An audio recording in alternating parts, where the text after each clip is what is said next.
In this course, I want to show you all of the things that you need to know in order to build beautiful websites using WordPress and the Elementor page builder. My name is Janos and I've been creating websites with these tools for years now.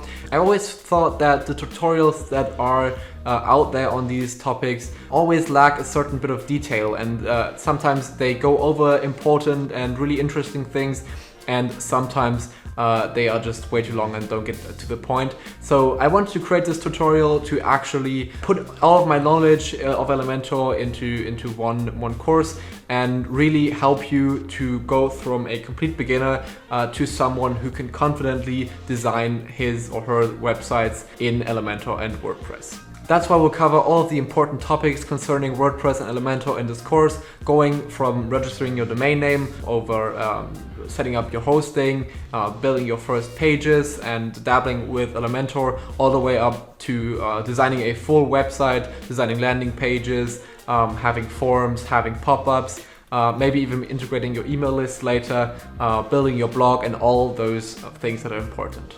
Throughout the course, I'll be referencing a lot of materials that might be helpful for you in addition to this course. They will always be linked in the description down below. We'll also have all of the designs that we create in this course be available as templates, which you can also download by clicking in the description down below.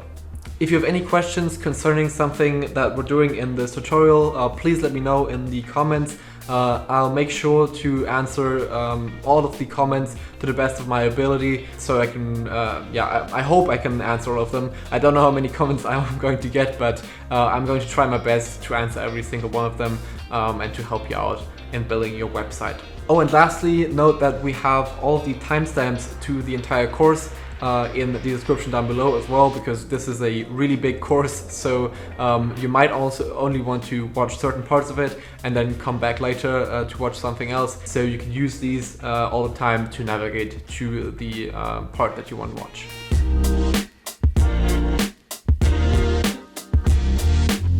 Alright, so first I want to cover some of the most basic concepts of websites and how websites work. So for those of you who know what hosting is and what domain name is, you can skip to a later part. But for those who don't, let me quickly explain to you how these different concepts work so that you better understand how your website works and why you would even need a domain name. Your domain name is like your address on the internet. It's something Space.com is also a domain name. It's something you need in order for other people to actually find your content online. You need some kind of name, some kind of address, so that's why you need a domain name. Now there's different hosting providers for that, and I'll show you the one I like most later on. But let's first cover another concept, which is web hosting. Because for your website to be seen or for your website to be on the internet, there needs to be some kind of server that actually hosts your website, like the images, the videos, the documents, the text that you want your website to contain, that is on all the time and that gives this back to any computer that wants to access it. The hosting provider you choose is essential to your website's success, because bad hosting providers result in slow loading times on your website. They might result in downtime, meaning your website might not be accessible sometimes, and other problems that can be caused by bad hosting. So I also recommend you the host that I've been trusting and using for several years now, and that I think is really well suited for beginners especially. And if you already feel overwhelmed by some of these technical terms, don't worry. It's really not that hard. I'll show you step by step how you can set up your hosting, how you can register your domain name. It's really simple, and I'm sure that all of you can do it. So yeah, there's nothing to worry about here. The last technical kind of layer that we have is WordPress and the Elementor page builder, which are the tools that we're using. And you can think of WordPress like the underlying framework or the system that helps your website run, so you don't have to do any of the technical stuff. It's a CMS, so a content management system, which means it takes all of the technical difficulties away from you and helps you to create things on the web without having to deal with like server stuff and so on. So it's what makes it possible in the first place to create websites that easily. And then lastly, on top of that, we have Elementor, which is the last thing that we want to talk about. Elementor makes it possible to have an additional layer on top of WordPress that makes the drag and drop building experience possible. So it allows you to design websites by simply dragging elements around, which would have previously been done by actually writing code, but now you can really do it only by moving blocks around and adjusting the settings. There's actually a great analogy that I really like, which is the analogy of the human body, and I think it describes how these things play together really well. So think of WordPress as like the skeleton and the organs of your body, right? What do? Well, they provide basic functionality to you. They help you to live pretty much. And you might not know exactly what they're doing and how they're doing it, but it's a great basis for you to live off of, and you don't need to interfere with it. You can just leave it be, and it does things itself without needing your help. And then Elementor might be your clothes and your skin, things that are visible to the outside, and this is then customizable. So like in the case of your clothes, customizable using Elementor, and it can alter how you look to the outside, or in the case of your website, how your website will look on the outside, while the core WordPress is still the same.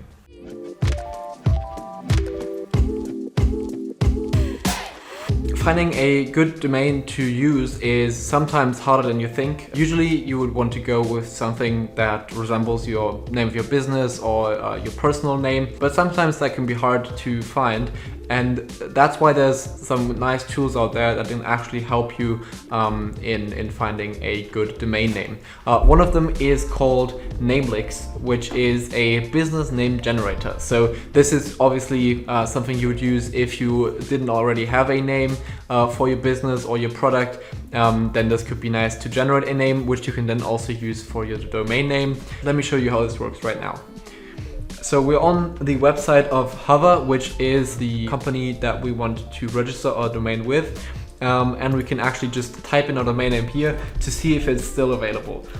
So what I want to register is learnwithjanosch.com. And then I just click on the search symbol. And as you see, the domain is still available, and I can actually purchase it and register it to my name. Now we're actually going to register our domain now. So what we'll do is we searched for it already, so we'll just click on add to cart. And once that's done, I'll just go to the checkout. Now as you see, we have what we wanted right here, the domain registration for 1 year, which costs $13 right now.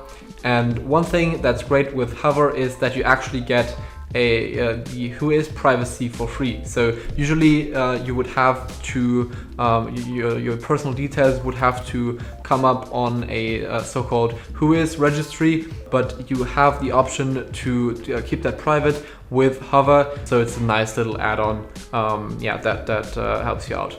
And now we'll just go to the checkout. Alright, so I'll just enter in my personal information to create my account, which is really important because we'll need to access this later, obviously. So just fill out your information here and then go to the next step.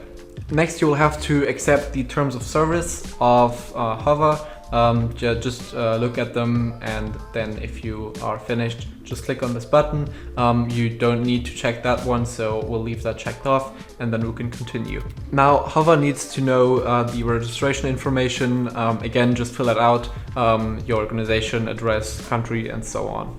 And lastly, you will have to enter in your billing information, and then we're good to go. Now you're asked to look over your whole order again, and if that's correct, then you can go on and continue to purchase your domain and submit your order.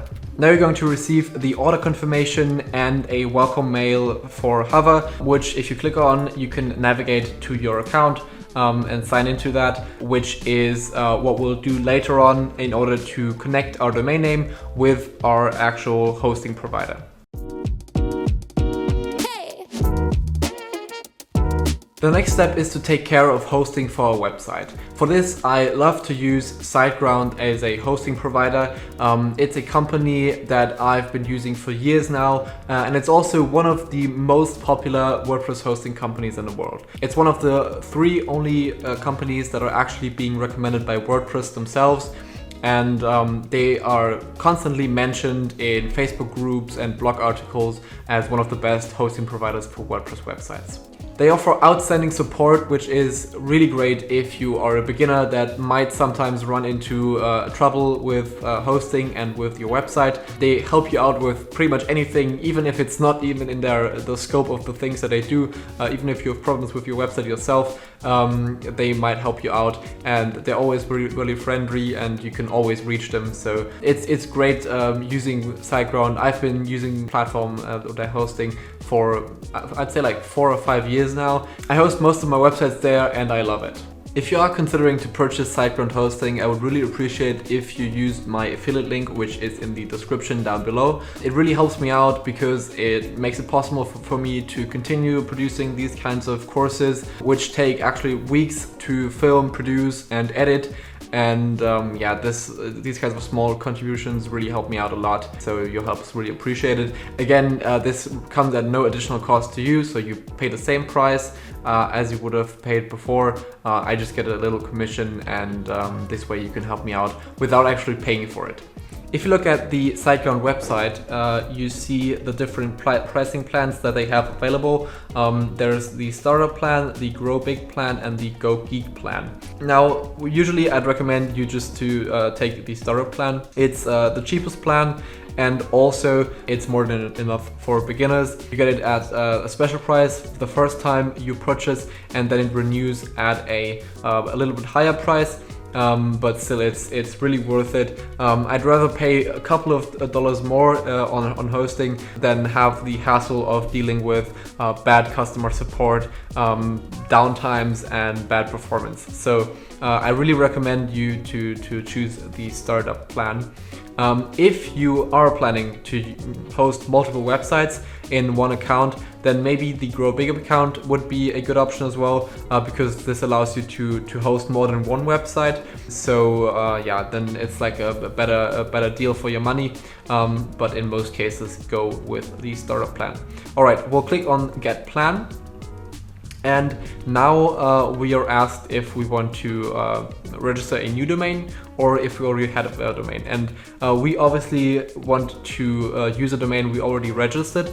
And the reason why we are separating the hosting from the domain is because it gives us more flexibility. So it makes it easier to switch hosting if we ever wanted to, because we're not like bound to use one platform and one company, and we're a bit more free when it comes to this. All right, so now let's enter our domain. As I said, we have registered the learnwithjanosch.com domain.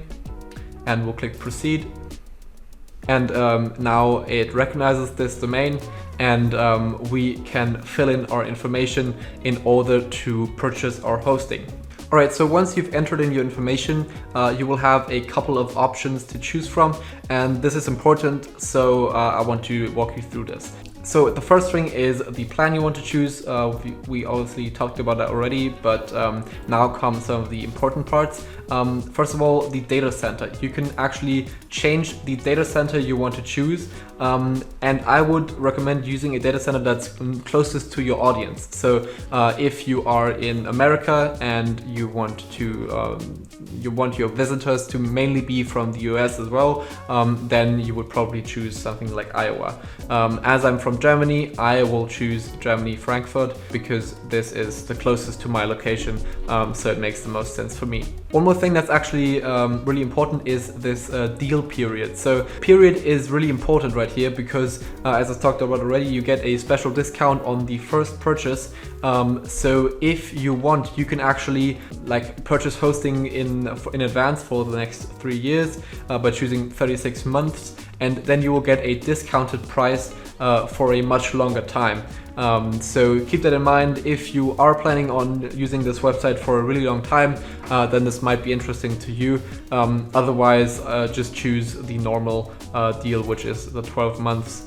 and you're good to go. The site scanner is something you don't need, so just ignore that. Yeah, then you have your total. You have to agree to the terms of service.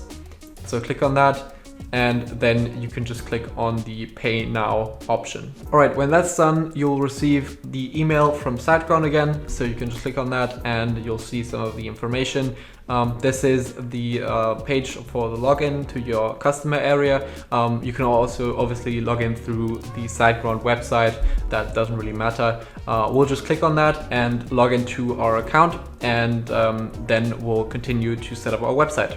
So we'll just enter in our email address right here. And now I'll enter in my password and log in to my user account. Now, in order to install WordPress on our website, we'll go to Websites. And then on our website that we just purchased, we'll go to Complete. Here we can actually click on Start a new website to install a new application. So we'll select that. And we want to install WordPress on our website. Now we need to add login details again for our WordPress website. So this is also really important. You got to keep all those logins safe, because they all give you access, or give people access to critical infrastructure of your website. So just choose your email address and a password, and then click on Continue. Now again, you don't need the site scanner add-on, so just click on Finish. And then it will take a bit of time for SITEGROUND to actually install WordPress on your website. Now we only need to connect the website or the hosting account to your domain. And we do this by pointing the name servers to your hosting account. So for this, you need to log into your Hover account and your SITEGROUND account. And then in your SITEGROUND account, we'll go again to Websites. And then we'll click on Site Tools for this website. Now here on this page, you see the name servers, and we need to copy those over to our Hover account to connect the two. So now we'll go to Hover. And actually here on the name servers, so this is when I'm already logged in, just so that you aren't confused. And then under name servers, we'll actually edit those, and we'll put in the SITEGROUND domain servers. Name servers, sorry. So choose the first one and also choose the second one. And then click on Save Name Servers. Now for these changes to be reflected in your website, it might take up to 48 hours, but usually it's done in less than an hour. So just check back in like a bit of time to see if you can actually go to your website, if you can navigate to your website by adding your domain to the top bar here. So like in my case, it would be learnwithjanosch.com. And you see, or for me already, there's the WordPress default interface. So check that out and see if it works for your domain already. One more thing you might need to do actually is to verify your domain in your Hover account. You will get an email for that, so don't worry, just click on the email link and your domain should be verified. But that's it pretty much for setting up your domain and your hosting account. And then in the next videos, we'll go over some other technical parts, and then we'll continue on to build our website.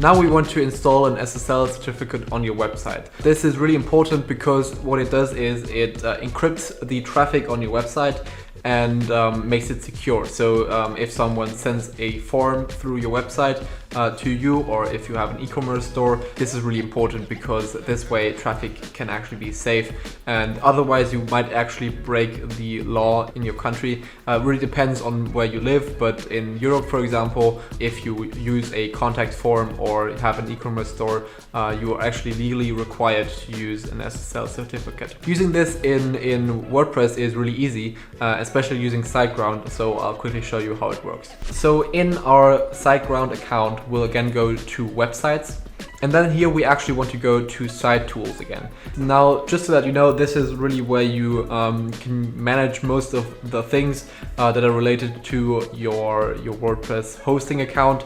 There are several things in here, and I'll show you some of them in this video as well, but let's first of all check out the SSL certificate. So we'll go to Security, and we'll go to SSL Manager. And here we can actually select the domain that we want to install the SSL certificate on, and we'll just choose the normal learnwithjanosch.com domain. And then we want to click on this Let's Encrypt SSL certificate. Now this is completely free. It's included in your SiteGround hosting account. So we can just click on Get, and then this will be installed automatically. All right, perfect. Now this is done. And one thing we want to do is go to HTTPS enforce and make sure to turn this on. So this pretty much enforces that the SSL certificate is being used and that your traffic on your website is secure, which is really important. So yeah, just turn it on.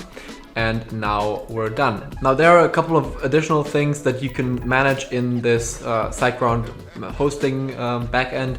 And I just want to give you a really quick overview so that you know what you might be able to do with this. So one thing that's pretty interesting is that this also has some statistics. So you'll see like the visitors to your website, the audience, sources, and so on. So it will have a bit of analysis and a bit of statistics built into it. This might be something that's interesting to you. For example, if you don't want to use Google Analytics, for example.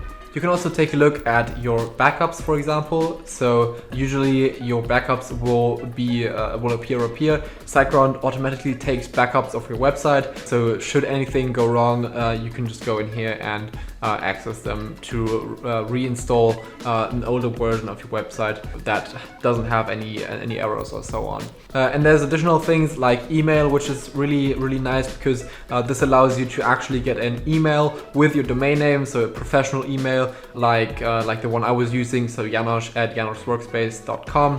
We'll create one of those for you as well in a later part, but just so that you know that they're there, that you can like set up autoresponders and so on, all this nice stuff in here. If you want to get into the technical parts of your website, you don't need this, but it's there for you if you want to access it.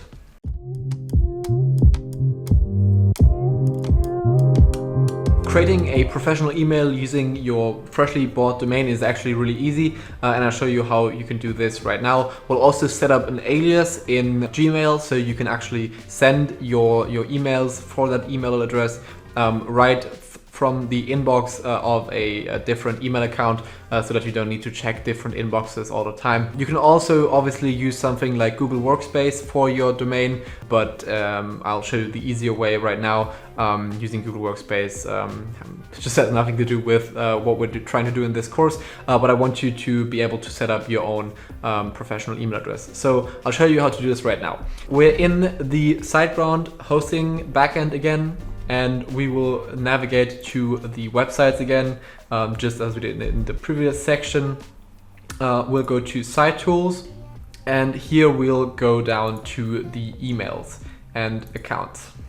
Now we can just create a new email account name for this domain. So I'm going to choose, I'll just say info@learnwithjanosch.com will be my new account name. And then I have to choose a password for that as well. Once you've entered in a strong password, you can just click on Create, and now your new email account has been created. One thing that's actually really nice to know is that you can change your quota. So you can change how much space you have for your emails, like this, just drag it up. This obviously counts towards your entire space for your website as well. But if you want to have some space more for your email address, which is fine, just click on confirm, and then you have changed your quota. All right, so now we're going to be setting up the alias in Gmail. This obviously works for other email clients as well, but I'm just going to show it to you for the Gmail email client because that's the one that's most often used. And yeah, so let's go right now, and I'll show you how this works. In your Gmail account, you want to navigate to your settings. So click on the settings up here, and then click on accounts, and then click on check email from other accounts. So you want to add in an additional email account here. Now this window will pop up, and this is where we can then enter in our information to add this new email address. So first of all, we need to add in the email that we just created. Next, we need to add some additional technical details, and we'll get these from our SITEGROUND account. So we'll just go to the SITEGROUND account again, and maybe we'll actually even pop this up as a second window in here. And as you see, we have some of the email configuration information in here. So first of all, the username will be, again, the email address. So info@learnwithjanosch.com. The password will be the password that you just set for your email account. And then the POP server will be the one that's specified in here. So just use that one, learnwithjanosch.com. In your case, this would be your domain name. So we'll just change this up, delete the mail part, and then we'll choose the port as well. So this will be port 995. Oops. And I'd recommend you check the first 3 boxes in here and then click on Add Account. Now your account has already been successfully added to Gmail, but we also want to send emails from this email address. So we need to add some additional steps in order to do that. So we'll click on Next. And then we can enter in the name that will be displayed as the coming from name. So this will be the name that people will see when you send an email address. Just choose your personal name, or maybe the name of your brand, depending on what name you want. Leave this treat as an alias checked, and then we'll go to the next step. All right, so now we need to enter in additional information again. We need to enter in the SMTP server, username and password. Now the SMTP server is the same as earlier, so we'll just copy this learnwithjanosch.com, and I'm going to pop this back up and paste it in here. The username will again be the email address, so info@learnwithjanosch.com. And then the password is your email password again. Keep this as using TLS, it's recommended and it's also best. And lastly, we need to change the port number to 465. Now you can click on Add Account, and you will get a verification email to your email address, which helps to confirm that this is actually your email address. And to check that, you can go in to your SITEGROUND account again and click on this email address on this little menu in here, and then click onto login to webmail. Now your webmail within SITEGROUND will open, and then you will see this verification mail. Once you've done that, you can enter in the verification code here, or just click on the link in the email address, and then you will be able to send and receive emails from that email address right in your Gmail inbox. Something that you need to remember with this method is that the emails won't always appear right away in your inbox. So sometimes you have to go into your settings again, and then under accounts you can actually click the check mail now button, and then it will check for emails and they will appear in your inbox. So don't be frustrated if the mails don't appear right away. Then it's usually because the mails just haven't been checked during a specific time frame where they were sent. And also something that you have to remember is when you're writing emails, you can then actually choose which email you want to use. So you have to keep that in mind when sending emails from a specific email address, that you can choose between them, that you remember to do so that you don't get confused, or the person you're talking to isn't getting confused with your emails.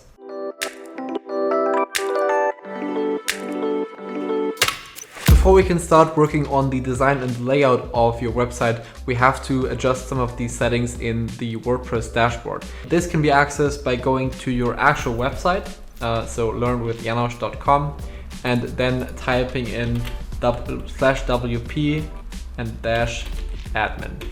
And now you will get to this login field, which allows you to log into your WordPress backend using the credentials that you created earlier. So I'm going to do this right now, and then I'll come back to you. Alright, so now we're in the back end of your actual WordPress website. This is what you will be using when you are making changes to your website, or later on when we're using Elementor to design the page as well. First of all, what we'll do is we'll go to plugins, and we'll actually just delete both these plugins that have been installed by SITEGROUND automatically, because we don't need them right now. Now we'll go through some of the settings that we'll need to adjust in order for the website to work properly. We'll go to General first. We can change the site title and the tagline, which is what will be displayed by default up here and also on other places. So I'll just type in "Learn with János" in here, and then I'll say as a tagline, learn to use WordPress and Elementor. And one more thing we'll do in here is we'll actually put an S into this admin, into these URLs. This has got something to do with the HTTPS that we activated earlier, and we need to do this in order for HTTPS and the SSL certificate to work properly. Now you can also obviously go through some of the additional settings like changing language, date format, time format, and so on. If you want to, we don't need that right now, so we'll leave that alone and we'll just click Save Changes. Now you will have been logged out of your WordPress account, and this is because we changed the URL structure, so nothing to worry about there. We'll just re-enter our login information once again, and then we're good to go, and we've now changed the URL structure. Alright, so now we're back, and now we'll go through some of the additional settings. So we'll go to reading actually. And something you will have to check in here is search engine visibility. So this is really important. Usually this isn't checked, but sometimes it might be, and then your website won't be able to be indexed by Google and so on. So you might wonder why your website isn't found, and this could be the issue. So make sure that this option isn't checked. Also, something we'll do later is we'll actually create a static homepage. So we'll create a actual homepage that we'll design using Elementor, but we don't need to do that right now. Lastly, we'll check out the permalink structure. This is important because you want your posts, if you are planning on writing blog posts in WordPress, you want them to use this post name URL structure, because all the others aren't that good for SEO as well, and it's really bad to change the structure later on. So make sure to choose the post name structure and go with that, and don't change that ever again, because it can really mess up your SEO if that's something that you are planning to do a lot. Just so that you have a general understanding of the WordPress interface, I want to show you some of the things that you can do here. So if you click on this little button up here with the little home icon, we can actually navigate to our front end of a website. So this is where we actually see how the website looks like. You see now we have this little bar up here, and this is only because we're logged into our WordPress account.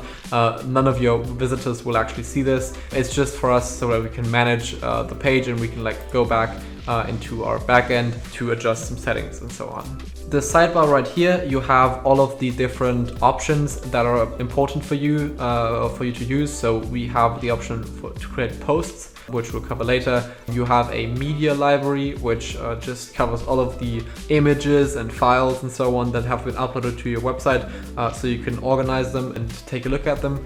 Then we have a pages section. So this is where we'll create the actual sub pages of our website. If you want to allow comments, you have a comment section as well. We'll not use that, but just know that it's there. Then we have some other options like the appearance, where we can manage the menus or check out the themes and so on. We'll be going over all of these concepts and all of these different features of WordPress in much more detail in the coming parts of this course. So don't worry if you don't get everything from the start, because it's a learning process. You can't just automatically know where everything is. This might be overwhelming if you're just starting out, but I'm sure that you'll manage to figure things out, and I'll obviously go into detail on all of these different topics and show you all of the features that you need to know. So you can always go back to these sections of the course if you feel unsure about something.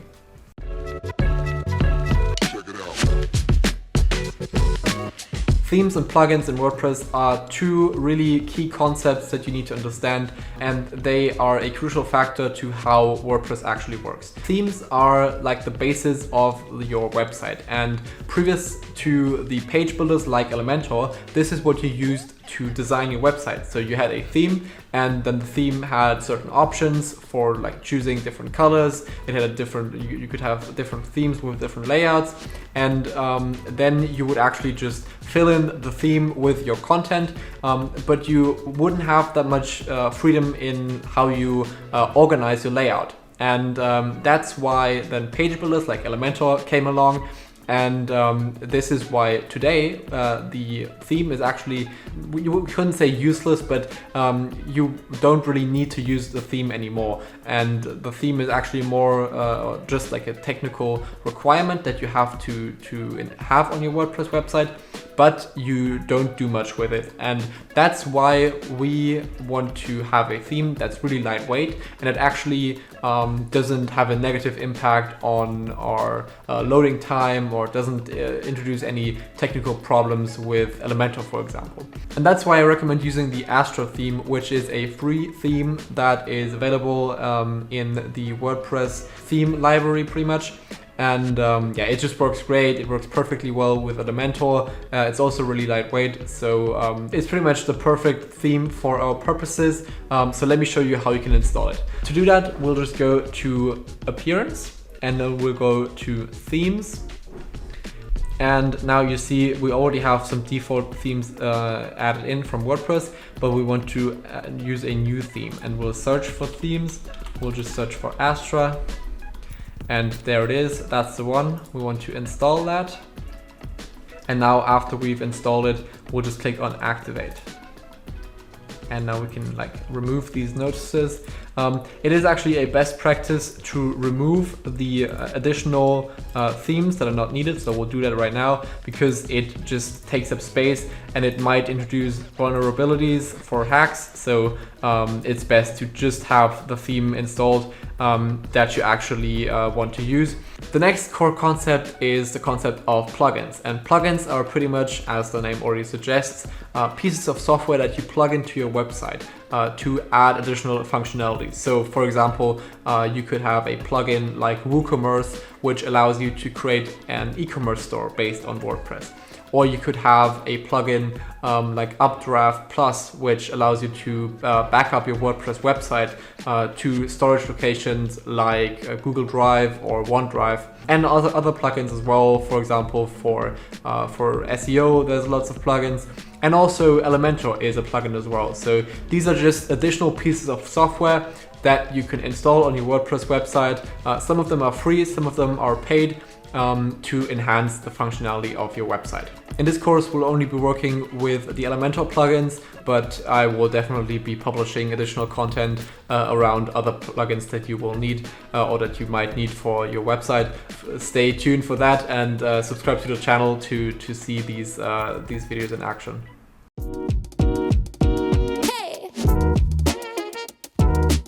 Now we're going to actually install WordPress on the website because this is the most important plugin to us, and we're going to use this throughout the rest of this course. So to do that, we'll go to Plugins, and we'll go to Add New, and then we can search for Elementor. And click Enter, and then we'll take some time. We can click on Install Now. Once it's finished, then we can click on Activate. Now that we've got the Elementor free plugin installed, we also want to install the Elementor Pro version, which you have to purchase. You can also just try to use the normal version without the paid plan, but throughout this course we'll be using many of the features that the Pro plan offers, and it's just that much better and that much easier to build great websites using the Elementor Pro version. It includes lots of additional widgets as well as the theme builder that we'll be using in this course, and also there's additional templates that you get access to. You have the pop-up builder and much more. So it really is worth it. I highly recommend you upgrade to the Elementor Pro version.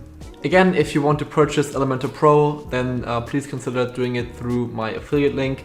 The small commissions I receive from that help me to create more courses like this and help me to sustain this without having to charge for the courses themselves. So your help is really appreciated. Again, it comes at no additional cost to you, so it would be great and it would help me out a lot if you did that.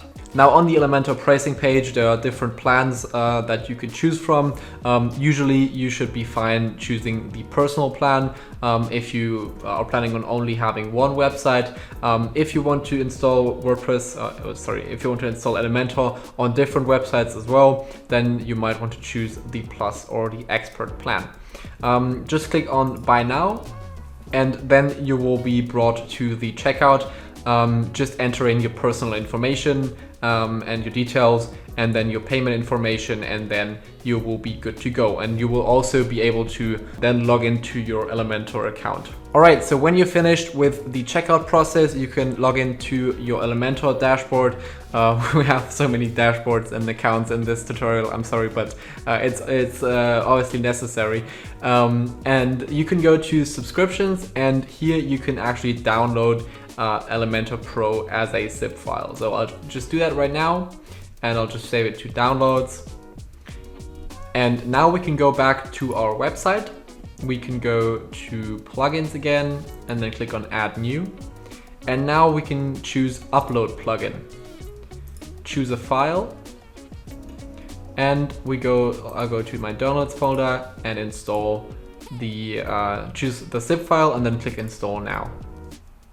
Alright, so now it has been installed successfully. We just need to activate it. And now we need to connect to our actual license so that Elementor knows that we actually have a license for it. So we'll just click on that button. And now, as I'm already logged into the Elementor account, it will automatically recognize that I'm logged in and will tell me that this is my account. And now we can turn it off and then click activate to connect the license to this website. All right, and now you see the license is active and we have connected Elementor Pro to our WordPress website, which means that we can now start working on our website design.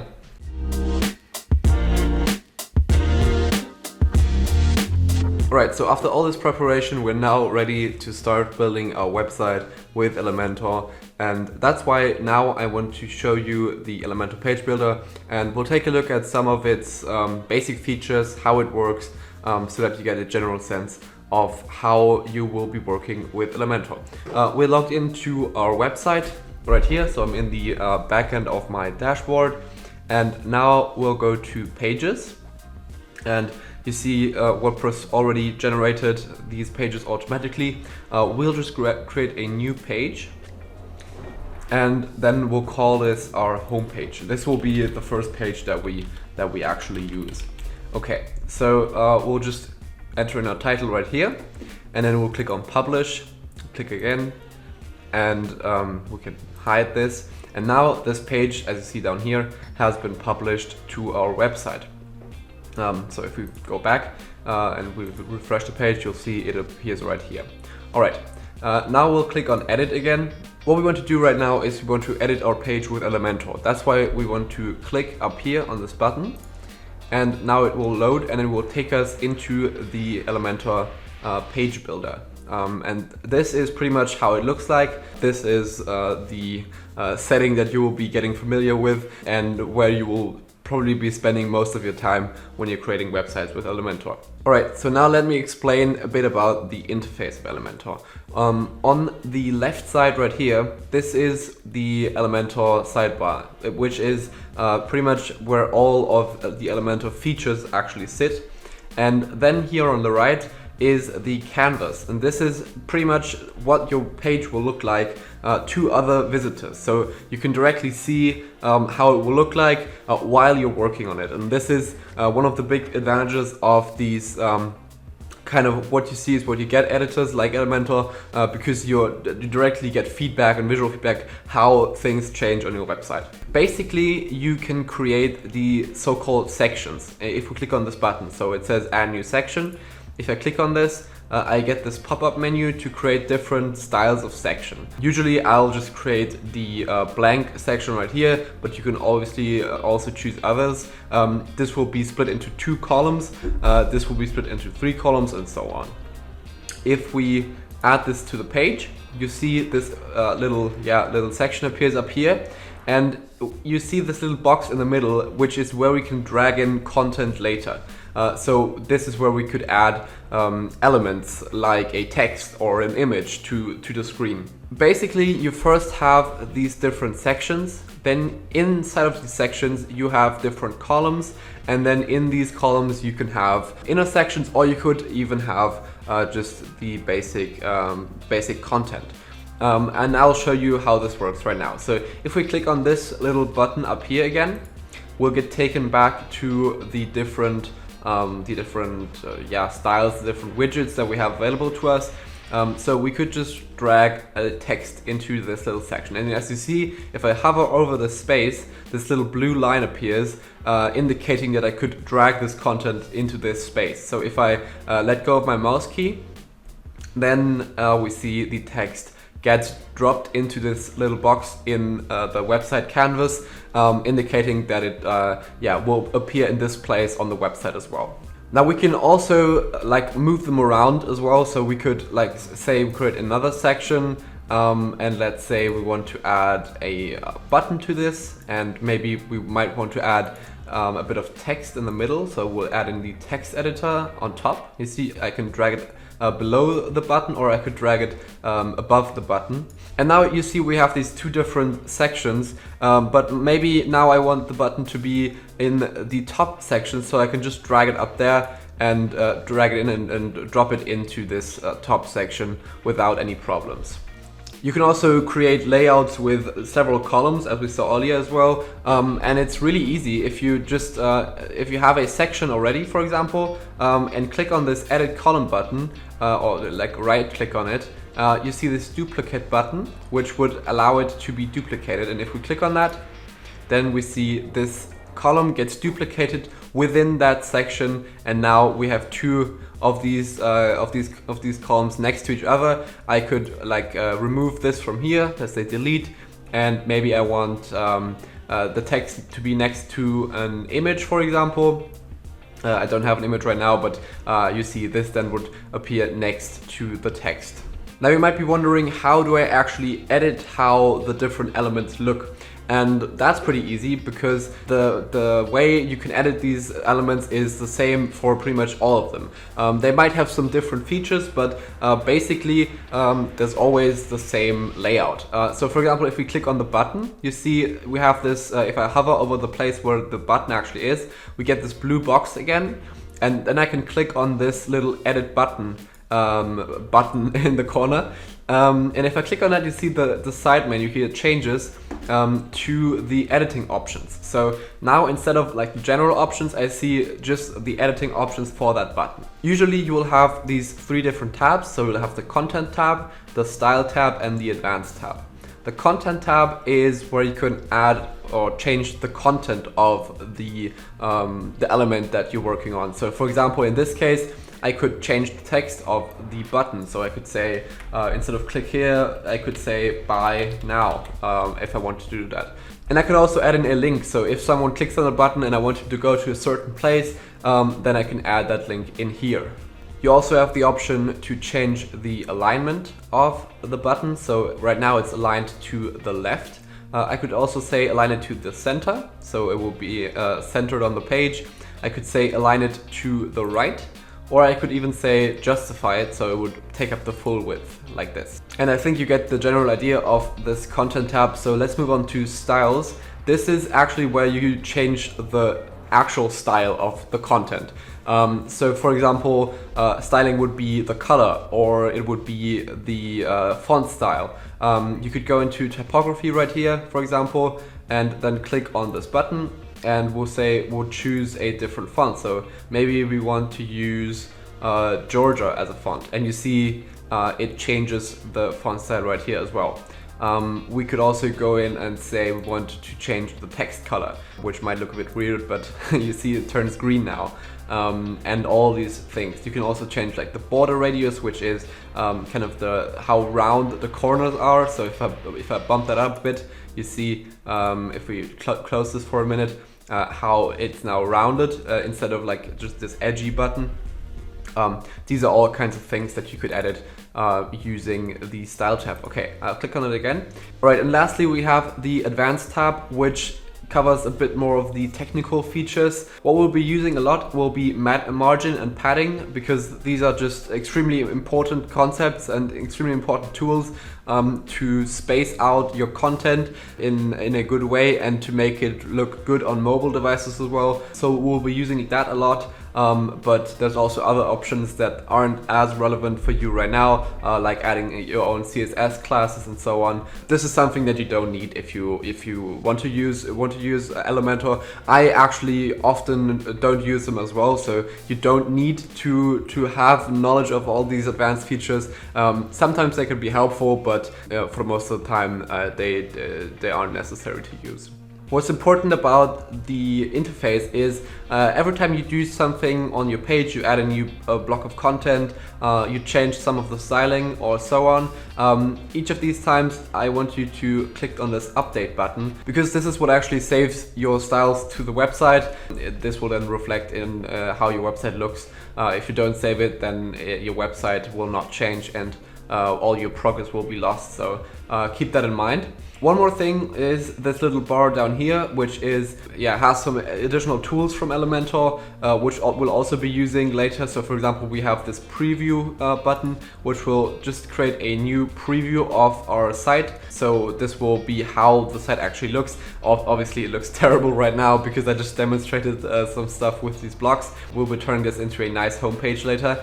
And this is just a little preview. We also have the responsive mode. This will become really important later as well, because it allows you to preview your page in these different sizes, so you can optimize them for the mobile views. And things like history are also there, so your history of your changes. You can like go back to previous versions of your website if you change something about it and then you realize that you don't like it, then you can easily go back. And lastly, we'll have something like the navigator as well, something we'll look into later, and the settings, which also will come in later.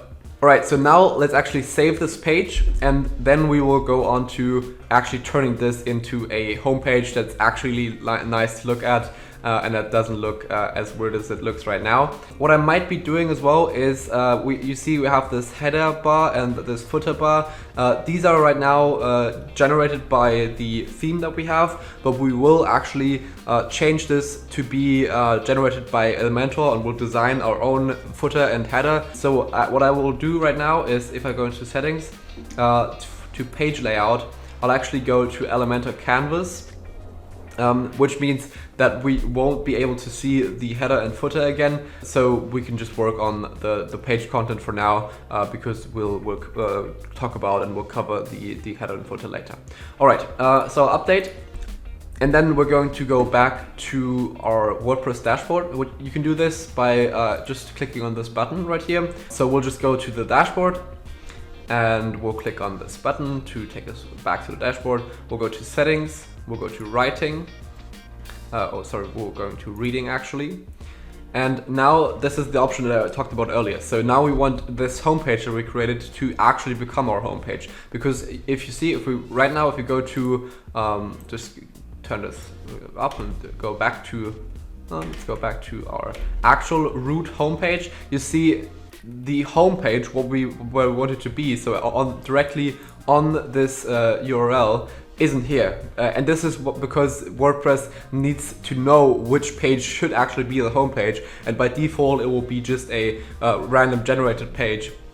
So we'll go in here and we'll click on aesthetic page, and then we'll go to homepage and we'll select our homepage, save changes. And now if we go back here and we refresh, we see that this is actually the page that we created. It looks ugly, but we're going to turn it into something beautiful.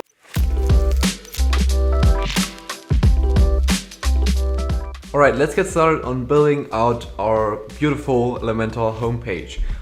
We'll go back to the page in clicking on the pages button here, and then we'll click on edit with Elementor, just like we did previously. And now one thing we want to do before we start is we go to the site settings and we'll go to layout, and we'll actually change the content width to 1250. That's something I like to do because it gives me a bit more space, and I usually work with a bit of padding on each side to make it fit even on smaller screens, so I don't get any problems because I'm choosing a bit of a bigger width. But I just think that 1250 is much better than working with 1140. Alright, so that should be it. We'll just update, and now we can go back to the page. Alright, and we'll actually also delete the stuff we did earlier because it just looks terrible and we don't need it. The template that we'll create now will also be available for download later, so I'll show you how to do this in the later part of this course, but now we have to design it first. And to do that, we want to start off by creating our homepage. It will have a couple of different sections, and we'll start off by having like a hero section. So we'll click on this structure right here, and what we want to do is we wanted to have a heading. We also wanted to have a bit of text, and we also wanted to have a bit of a button like this. Now what we want to do is we also want to actually we want to maybe make it like this. So we want this background of this box to be an image, and I'll show you how you can import images into WordPress. So we'll just click on select file right here. And now I'll go to wherever I actually downloaded these images. You don't need to use the same images as I did. I just took a couple of Unsplash, and some of the logos are from my friends. So you could just use any pictures that you want, that you have the rights to use. But I'll just import the ones that I'll be using right now. Alright, so now that the images are imported, we'll just click on the image that we want to use, and then we'll click on insert media. And now we see that it has turned into the background of this little section that we have right here. So it looks a bit weird right now, and in order to change that, we need to work on the padding and the margin. And this is something that is really crucial to know about working with websites in general. It's a concept from CSS, and it pretty much determines how much spacing you have around your elements. And I want to quickly demonstrate how it works. So let's just choose this column as an example, and we'll go to advanced. And now we can change the margin and the padding. And let's say we want this margin to be in percentage. You always want to use percentage if possible, because this is better for responsive websites. So if the screen size changes and you have fixed width elements in your page, then things might get too big for the screen size, and then it might just look weird. So you want to use relative sizes, because then the size actually changes based on how big the screen is. The percentage is always in relation to how many pixels width and height you have. So just so that you know that. And what we now want to do is I'll just add a bit of padding and margin. So we'll add margin like 3, for example, and let's add a bit of padding as well, like 5. And now you see how the dimensions have changed. And you also kind of see what the margin and what the padding is. So on the outside we have the margin, which is pretty much the spacing outside of the box that you're targeting in relation to the other boxes or other content. So in this case, in relation to this parent container, which is this section. And the padding is actually what's inside of the box. So the padding inside it, this is the space around here. And one way to actually see this in action is by going on preview changes. And now we can just go to inspect. And now if we go on this box and we go to compute it, and sorry if this looks technical, but it's just for demonstrational purposes, you actually see these different elements right here. So we have our core element. This is the box that we actually want to work with, or the box where we added the changes.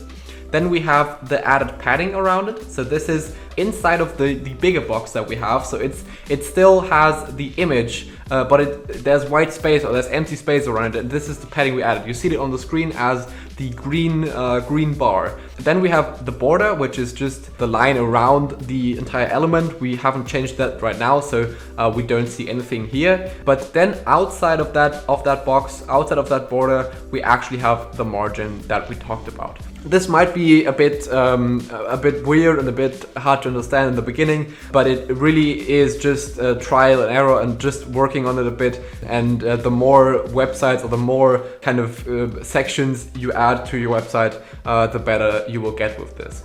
And we'll also continually work on this in this course, so I'm sure that you will have a great understanding of these two concepts later in the course. All right, now we want to go back. We'll just close this and we'll continue working on our homepage. I'll actually remove the margin because we don't need that right now. We actually want to only have the padding. Next, we want to change the alignment of these items, and we also want to make the contrast a bit better, because right now it just doesn't look too great because you can barely see the text and the heading. So first we'll actually go in and do the background. Oh, sorry, we have to go on the column. And we'll go into style, we'll go to background overlay, choose a classic background type. So this is just what will be overlaid over this entire section. You see how it works right now. So we'll just click on the color picker, and here you have the choice to just choose any color that you want to use for this overlay. Now obviously you have to be careful, because if you just choose a really hard color, then it won't be very visible as well. So we want to choose something maybe a bit bluish. So we'll go here and we'll look if we find something that looks good. I'll just choose something like this. Yeah, should be fine. We'll change the other styles as well, so we don't have to worry about that right now. So for this heading, we'll go in and change the color as well. We'll click on this color picker again and just turn it into a white. And also we might want to change the typography. So we'll just go to Roboto. This is a really popular font, and we'll make it a bit heavier. So we'll add a bit of font weight to it. And lastly, we might want to put this into the center and make it a bit bigger as well. It's quite small for being a heading. Something like this. Yeah, this should be fine. All right, next we'll do something similar for the text style. So we'll align this as well to the center. We'll change the text color to some light gray, for example. We can even turn the background a bit darker as well, I just realized, because it will actually look better like this. And this is usually what it will be like when you actually work on these kinds of websites. It will be just a bit of trying out and seeing what works well, what doesn't look too great, and so on. But it gets better and it gets easier the more often you actually use Elementor. So I hope this is helpful. Yeah, we'll actually again go to the column. We'll go to background overlay, and we might just turn this a bit darker like this. This is the opacity, so it's kind of it pretty much determines how much of the background we can still see, and the higher I crank this value up, the less of the background is actually visible. So yeah, we'll do something like this because now the text is actually visible. And one last thing, actually, we might want to make this a bit bigger as well and change it to Roboto. So we'll say Roboto, and we'll apply a bit of size. We'll make it like 18. Yeah, looks better. All right. Now I want this not to stretch like from side to side. So I want it to be a bit more centered because it just looks better. So what I'm going to do is I'm actually going to apply a padding here as well. And now you see how this works in this case. So what I've done is I've delinked the different values, so now I can change like each of these values individually. And what I'm going to do is I'm going to apply a bit of padding to the right, maybe like 10%, and to the left as well, and maybe even like I'll just go up to like 15. I think that works well as well. And now you see we have the space on the left and right, and the text is a bit more centered and looks a bit better. All right, and lastly, we want to work on the button.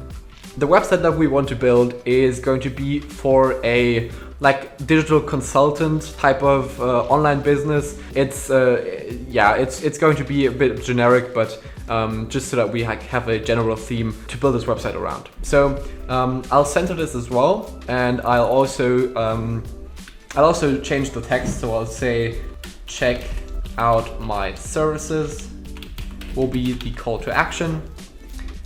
We will also change the typography. Oops, we haven't added global styles yet, so we'll just do it this way, Roboto, and we'll increase the size a bit, like this, maybe 16. We'll add a bit of weight. Oops, maybe like 500. Yeah, that should be fine. And then for the background, we might want to. Do we want to use this light blue? No, I think we'll stick with a bit of a darker blue, something like this maybe. It doesn't really matter too much, but yeah, we'll just choose this and use it for now because I think it looks fine. All right, now I think we need to apply a bit more padding to this column because it still is a bit small, but we want to apply more padding to the top and the bottom. So what we'll do is we'll delink these values again, and then we'll say for the bottom we'll have 10%, and for the top as well.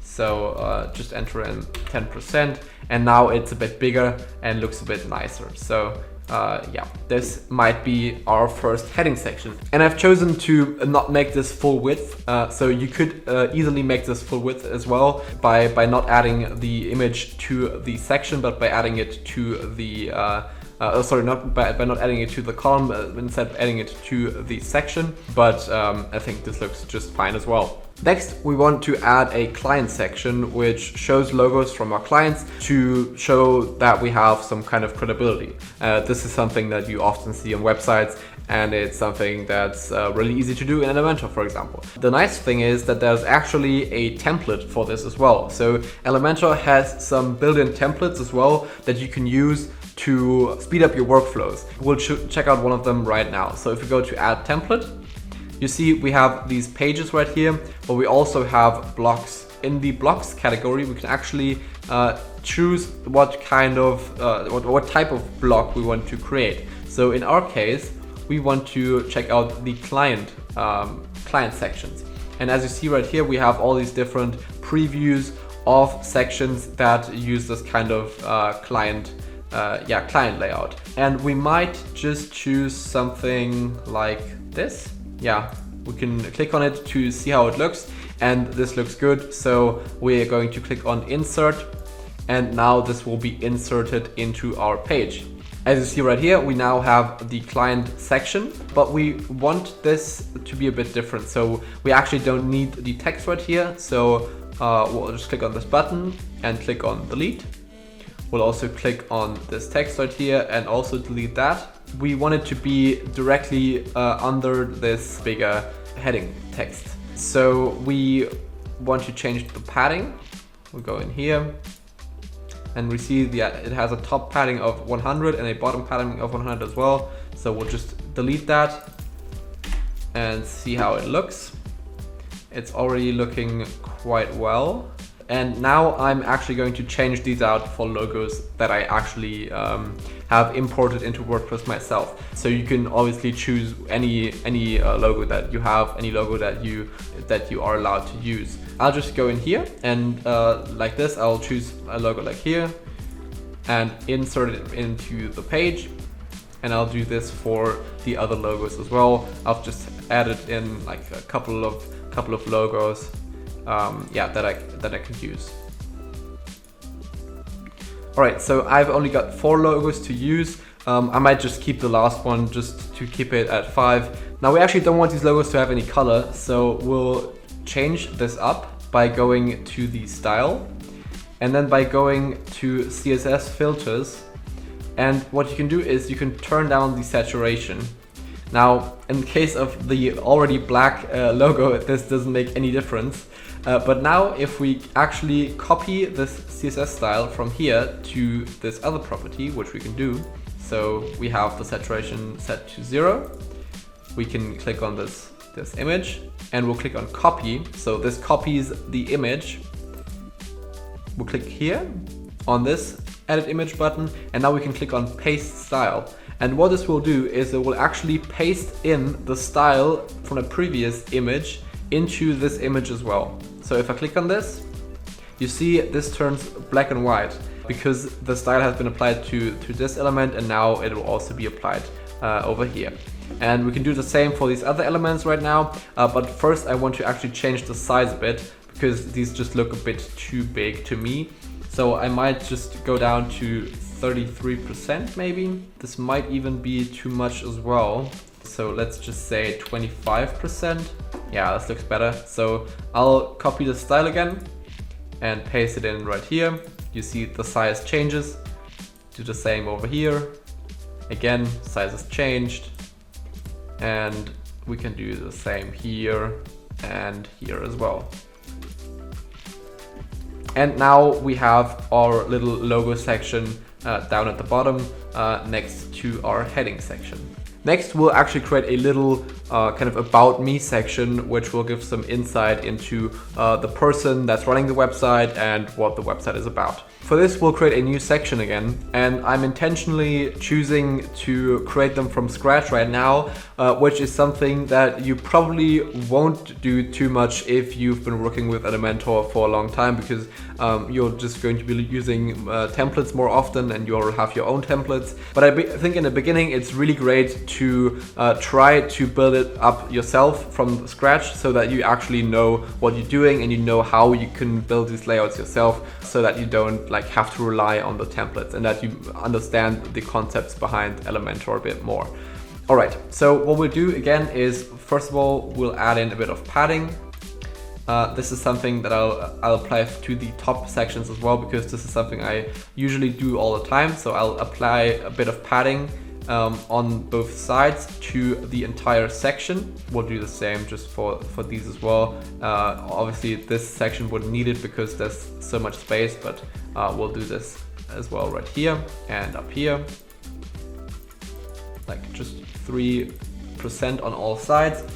So just it works better on responsive devices or on tablets and so on. And actually I want to change the heading right here as well, just so that we get a bit more of a actually useful website and not just a website full of dummy text. So we'll just say something like creative digital marketing agency. So this will be the title of this website, or let's say creative digital marketing freelancer, because we're talking about one person here. Now we can go on to create the about me section of this page. So we'll just add the section, and then we want to add 2 headings and a text editor. So we'll just add in these headings first, and then we'll add in a text editor as well.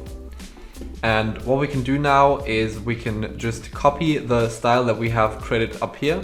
so we will save some time, so we don't have to just add all these other properties to the text down here. We just paste the style in, and now it appears like it disappeared, but it's just because the color here has turned to white as well. And if we turn it back to something a bit darker, then you see it reappears. All right, we also want to apply this to the other text style. And one of them will be our subheading, and one of them will be the actual heading. And we'll also, if we're at it, just add a bit of padding. So both to the left, a bit of padding, and the right, and then at the top and bottom as well, to make it a bit more spaced out, so it just looks nicer to our visitors. We'll also copy this text style. We might have to change the color. Yeah, it looks a bit too light, so you can barely read it. It's good on the darker background up here, but on the white background, we might want to use a bit of a stronger gray tone to make it more readable for users. So something like this should be fine. This is something that you should consider when you're building these websites. I'm a big fan of having really clean and easy to use interfaces on your websites, and having good contrast and elements being visible easily is one aspect of that. So try to make your website look clean, and don't use too many different colors on top of each other, because it just looks weird most of the time. Alright, so now we'll apply a style to this heading to make it look a bit better as a kind of subheading. So we'll apply actually the color that we used up here. We'll just use that. We want to keep things consistent in our websites. That's also something that is really important, which we'll get into in a bit, because we're going to cover the design system capabilities of Elementor as well. But for now, we'll just use the copy and paste feature. So we'll just copy in that color into this text style, and then we want to add a bit of, to make it a bit smaller. So it should be something, yeah, like 25 maybe, and we'll change the text to say about me. We might also want it to be a bit more spaced out. I'll just take a quick look, but yeah, no, it looks fine. We can leave it like that. And then I'm just going to add a title. So we'll say, I love to help digital brands. This is going to be our branding. And then we could have some like kind of short introductory text down here that kind of introduces what we do, who we are, and so on. So having this little, about me section.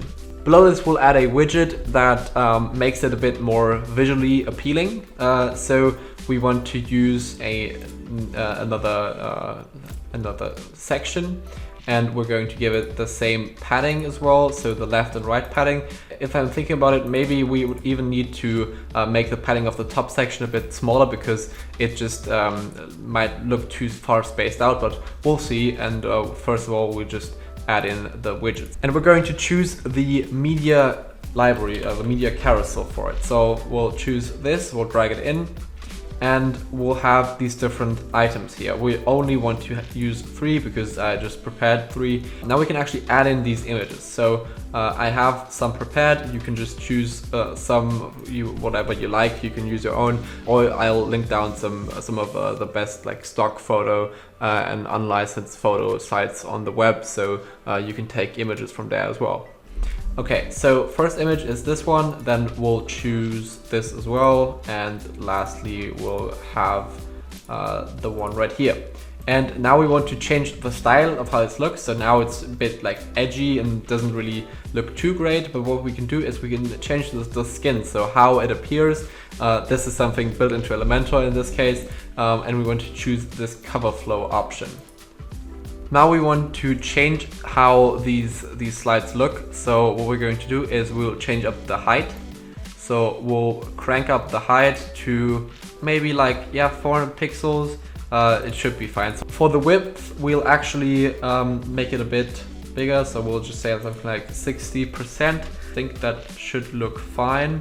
And then we're going to click on the additional options because we don't want this autoplay option. So we don't want the slider to actually move. We want it to be dragged manually. So you can, once we like go out of the Elementor editor, you can actually like drag these around and like scroll through the different images. All right, you can leave these slides per view and these slides to scroll as the default option. That should be fine.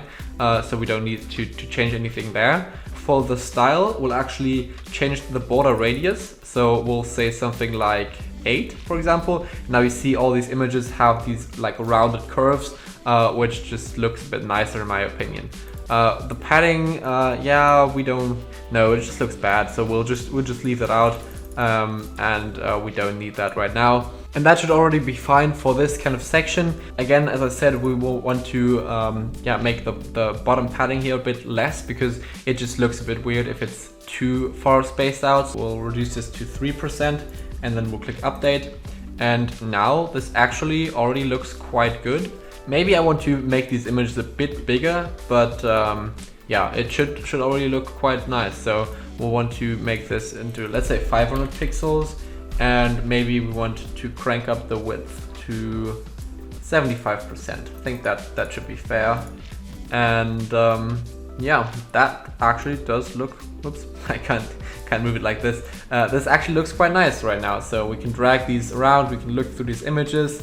So it would be nice like for someone coming to our website and then like seeing a couple of images of us or the work that we do. This could be a quite great section for that. All right, next we want to have kind of like a services section that will be combined with the one that we had with this kind of media carousel. So this time we want to add a 3-column layout because we're going to have 3 columns full of these services. And this time we're also going to use inner sections as well, because inner sections allow you to have greater control over the placement of your widgets within your sections. Once you're using Elementor on your own, you will quite often run into this issue. So just remember that you can use inner sections, and that often makes it much easier to work. So we'll drag in an inner section into the first one. And now we're going to create our layout. So we have this inner section and we want this left column to be a bit smaller, so we can change the width of that column. Let's say we want it to be like 20%, and then this will automatically be resized to 80%. And now we will add an icon on this side, and then we'll have a bit of text and like the service on this side. So we're going to choose an icon. You can just search up here for icon and then drag it into this field. And on the other side, we'll add in a heading, and we will want to add in a text editor.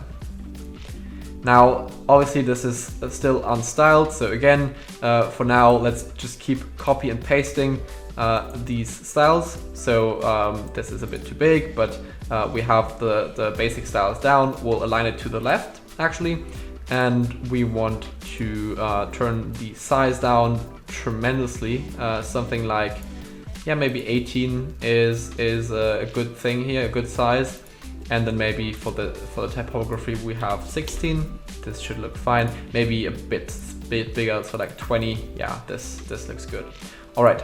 Now I want to change the spacing, the default spacing between these elements. And this can be done if you click on this column by going to the widget space here. So this determines how far apart the individual elements within each of these columns are. As you see right here, the top line of this blue box isn't adjacent to the line of this blue box, and the part in the middle is what we can control with with this widget space right here. So we're going to turn this to 0 maybe, but this might be a bit too little space. So maybe let's go with 10, and then we have a bit less space, but still some space to make it look right. Next, we want to make some changes to the icon. So we're going to go click on the icon, and then here you see that we can click on this image. So this takes us to the icon library of Elementor, which is a built-in library of all kinds of icons that you can use in your website designs when you're using Elementor, which is great because otherwise you would have to go to a different website, maybe even purchase a set of icons and then re-import that into your website. But with Elementor, you have all these icons available to you right inside of your website. And we can even filter through them, so we can search through these icons, and we're going to search for a check mark. And I think we'll just be choosing this one. Yeah, this looks good. We'll insert that, and now you see we have this little check mark symbol inserted here. All right, we can also change the style of this element, so this works as well. We want to change the size a bit, maybe like make it a bit smaller, so like maybe 35 is a good size. Yeah, looks good. And then we want to change the primary color as well. So again, we'll choose the color from up here. We'll use that one, copy paste, just as we did earlier. Go back in here and then paste the style. And now we've got this little blue, blue icon here. And now we could do the same thing for these other columns as well. But instead of just like doing this all over again, what we can do is we can just duplicate this whole column, and then it will just be duplicated, obviously. And then we can just delete the other two because we don't need them anymore. And then we've got all of these 3 different columns with our different sections, and this could be like the different services that we have. So maybe we want to do web design, we do search engine optimization. Oops. Yeah, like this. We do web hosting. You get the idea. You have this kind of these services, and also we could have additional services by duplicating these intersections like this. And now we have another of these boxes in here. We could have something like Facebook ads, for example. We could do the same over here as well. So have something like Instagram marketing. Oops. And lastly, we'll have something like maybe video production. All right, so these are all our services, and I think they already look quite nice. Yeah, one thing I might want to change is the size of the boxes for the individual icons. So I'll scale it down maybe like to 10%. That's too little, maybe 15. Yeah, I think that looks a bit better. So I'm just going to copy paste that style into the other boxes as well, just as we did earlier. So nothing new here, just pasting in the style, and then we should be good to go. So usually when you do something like this, you can like easily just then paste in the styles again to make to reflect like the changes in the other elements that you want to change as well. To wrap things up for our homepage, we're going to create one last section, which will be the like call to action section, which is what you usually use to kind of nudge your users or your visitors to take some kind of action. So in the case of this website, it might be that you want them to contact you for a consultation, or that you can send them an offer on your services. In other cases, it might be signing up to an email list, or it might be buying a product for like an online store. This can be anything, but doing or creating something like this is really easy. One thing you could do is you can just use a template as well. So we could go to the template library, and we could go to blocks and choose the call to action library, and then just add one of these. So this is something that we can do, and it's also what we will do right now. You can obviously just create this yourself, but sometimes it's just easier to choose one of the pre-built components and then to make some changes to reflect how you want it to look in the design. All right, one thing we need to do is we need to add some padding to this section so that it's not that crammed. So we'll do some on the left and right, and then on the bottom, so like 5 maybe, and maybe even like 2% padding on the top, so that it's like a bit more spaced out like this. All right, and now we can just copy like our style, the way we want our website to look, onto this section down here. So maybe this background is a bit too dark for our design.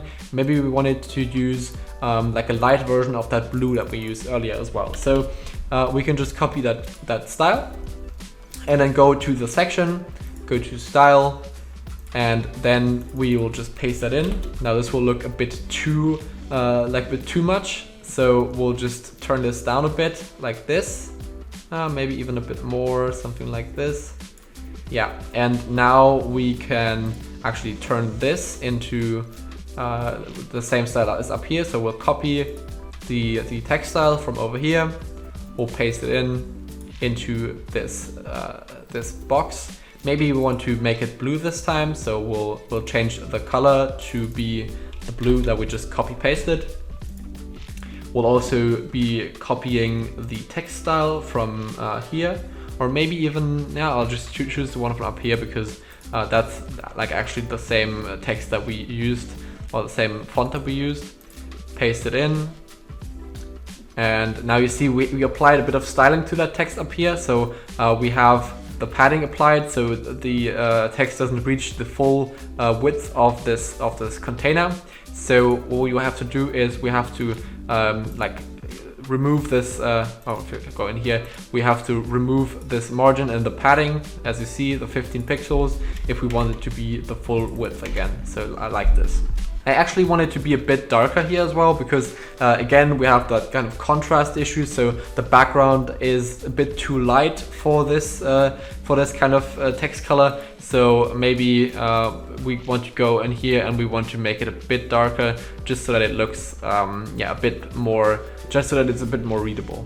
Next, we want to change the button. So we will just choose the button style from up here, copy that as well, and then paste it in here. So paste style, and we want to change it from purchase now to something like maybe contact now, as this like reflects better what we actually want to do with the site. Now we still have this like kind of border here that was applied from the template that we imported into the site. So we could use it by maybe like turning it into this blue as well. Don't know how this looks, but maybe it's something that looks good, I don't know. We'll just add a border radius. Or is it even applied to this? Yeah, should be applied here. We'll go to style, go to border, and now here's what we'll change it. So we can change the border radius, so we'll make it a bit rounder like this. So you see now it has this like rounded edges a bit. And if we go back into the style settings, back to border, we can click on the color like this. And then again, we can paste in maybe the blue that we used earlier. So like this. And yeah, I think it looks fine. It's not the greatest design I've ever created, but I think it looks fine. And I think this should demonstrate how you can build your homepage in Elementor quite nicely.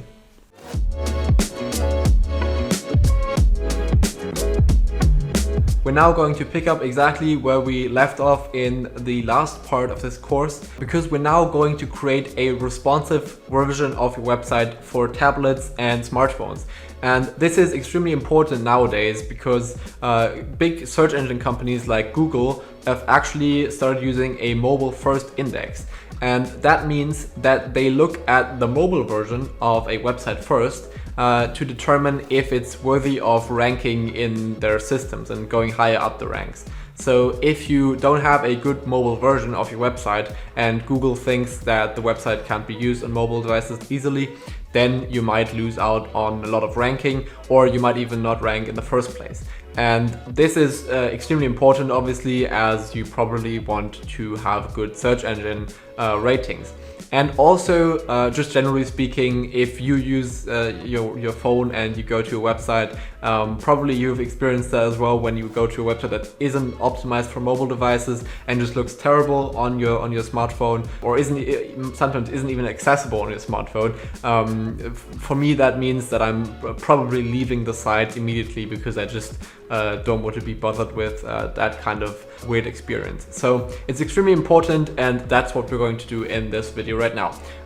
We're still on the homepage that we just created, so it really looks nice, just a simple homepage.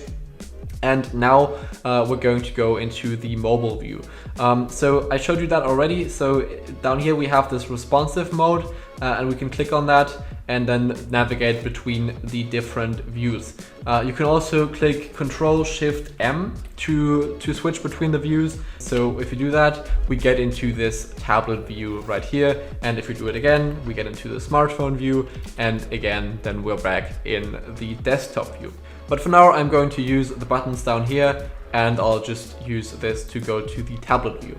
And now we can start optimizing this page. Now, usually the biggest issues you will have are around spacing and like layout, because obviously the less space you have on your website, the better you have to like manage your space, and the better you have to move around items to make them look nice. But it's really not that hard, and yeah, let's get started right away. So first of all, what we see here is this top section right here. Now this actually looks quite fine to me, so there's not that much I would change here. Just one thing that bothers me is that this there's this empty line. How you can get rid of this is by going to this text tab, then clicking into this text, and then just pressing enter. It's kind of hacky. I don't know why Elementor hasn't fixed that yet. It's been a problem for quite a while now, but yeah, this shouldn't stop us from optimizing this page. Usually Elementor already like optimizes the text, so it makes it a bit smaller, and I think in this case actually it already looks fine. So I might even just leave it as it is, because yeah, it's not too messed up. For this section, obviously the spacing is way too big, so we go into this section and we can actually like remove some of the padding that we have. And take note that this is actually this will not impact your desktop version of the site. So this is a great feature that Elementor has. You can edit the different versions of your website. So you can edit a desktop version, a tablet version, and a mobile version. And whenever a styling property has this little icon at the top, you know that it has like different versions for the different screen sizes. So we could now like change the padding and the margin that we talked about earlier for this section without impacting the design on our desktop version. Now this isn't true all the time, so please be careful when you're doing this, because if you don't know what you're doing, sometimes you might like mess with properties that are set for all of the different views in one place, and then you might be wondering why your page looks weird. So that's what you will be using mostly when you're like designing and editing the mobile layouts. Alright, so now let's actually change this padding. So we want to use pixels. As I said earlier, pixels are just much better for for working with the web, because they change based on the screen size. So they automatically kind of resize based on the screen. Looking at this section now, I think we have like a bit of padding at the top, so we could like make this a bit smaller. I think it's up here, yeah. But I might want to have a bit of padding left. So what I actually do is I have to access that at the back. For that I have to use the navigator.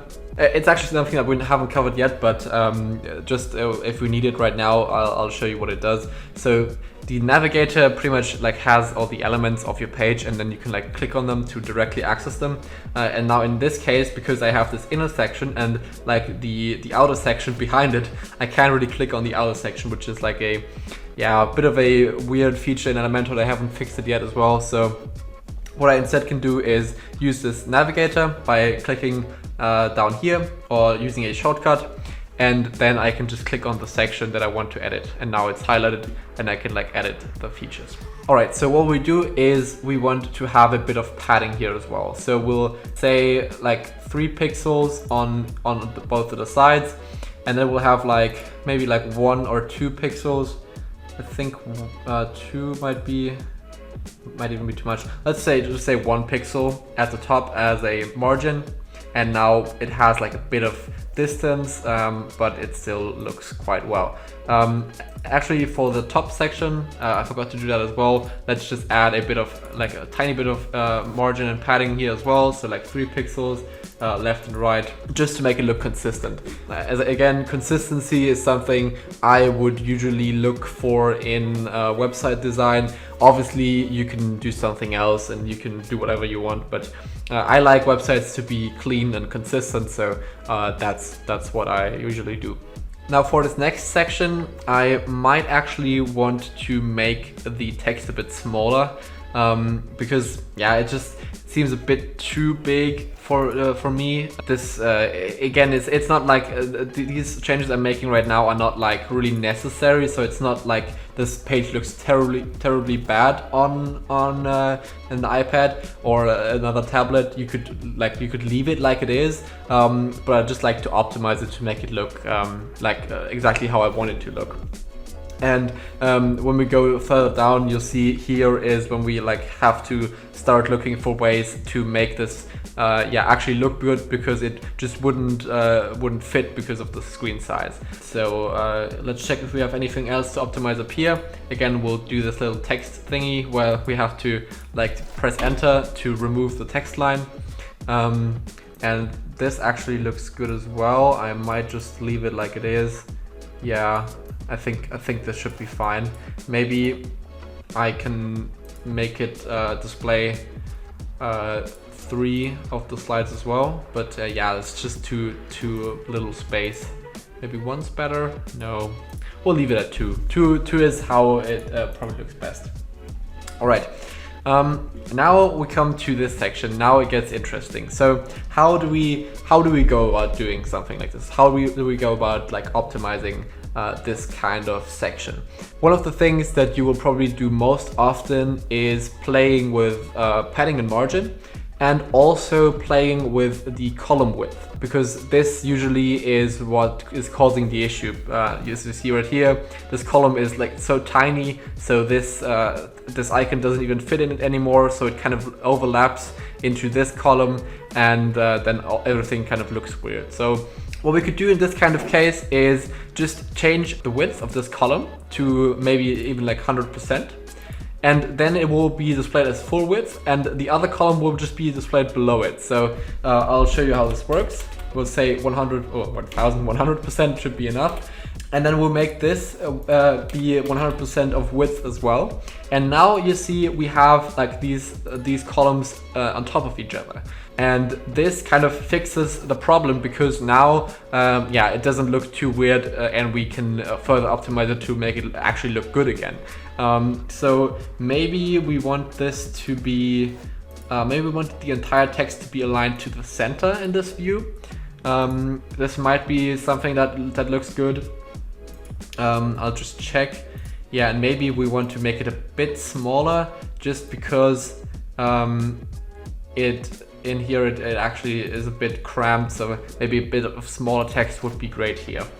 Also, let's make the icon a tiny bit smaller, so maybe like 25, something like this. Yeah, this actually looks good. And now we can apply these changes to the other columns. Now this still is more of an easy example, but you get the idea of how you might go about these kinds of sections. And I think we'll do a couple of more of these sections later as well, so you know how I would optimize them. All right, so now we can actually apply the changes that we just made to the other sections as well to reflect the changes there as well. So we'll just copy the section of this little icon. So click on this and then click copy, and we'll just paste it into all the other icon sections. Just click copy. Oops. Sorry, I clicked paste. Here I have to click copy, and then here I'll paste it in. And that's something I don't want to do either. You can obviously you can always go back with Control Z. I don't want to paste in the element. I want to paste only the style. So like this, and I'll do the same thing here. Paste in the style, and same for all of the other sections. All right, so now we'll go over the other properties that we changed as well, because we need to change these as well, obviously, because as you see right now on these other sections, the icon is still bigger and the text isn't aligned to the center and so on. So we'll change these properties as well, just by pasting in these styles. Now this is a bit of just repetitive work, but I'll show you how you can make sure that you don't have to do things like this too often later in the course, because There's ways around having to like do this 5-6 times, because you could just optimize one of these elements first and then like duplicate it when it's already optimized, and that would save you a lot of time. But yeah, that's too much for this tutorial right now. We'll do this later in the course. All right, so now text alignment. So we'll just copy, paste, paste, paste, paste, and paste. And lastly, we have the text style. We'll paste that into all of these as well. Right, and then we click update to save our changes. All right, so now we see we have optimized the section to make it look much better. We can still see that this search engine optimization title is a bit bigger than the rest. So you see how it kind of doesn't align down here because this is just a bigger section than these two. We could do something about it if we wanted to. So for example, we could change this from being search engine optimization to SEO so that it only takes up one line. So let's do that right now.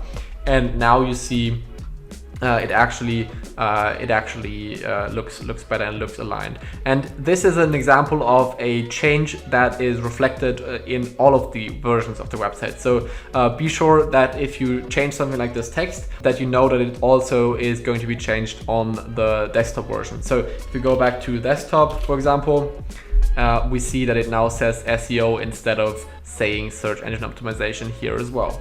All right, and I think the last section is already looking quite good. I don't think that we need to optimize it right now. Obviously, what we haven't looked at right now for this entire site is having consistency with the fonts and so on. But again, we'll do that later when we start building our design system, because you obviously want the font styles to be the same, you want the sizes to be the same, and other properties to be the same as well, so that you have a really consistent experience, and that you also know what styles to use when you're creating new pages on your website.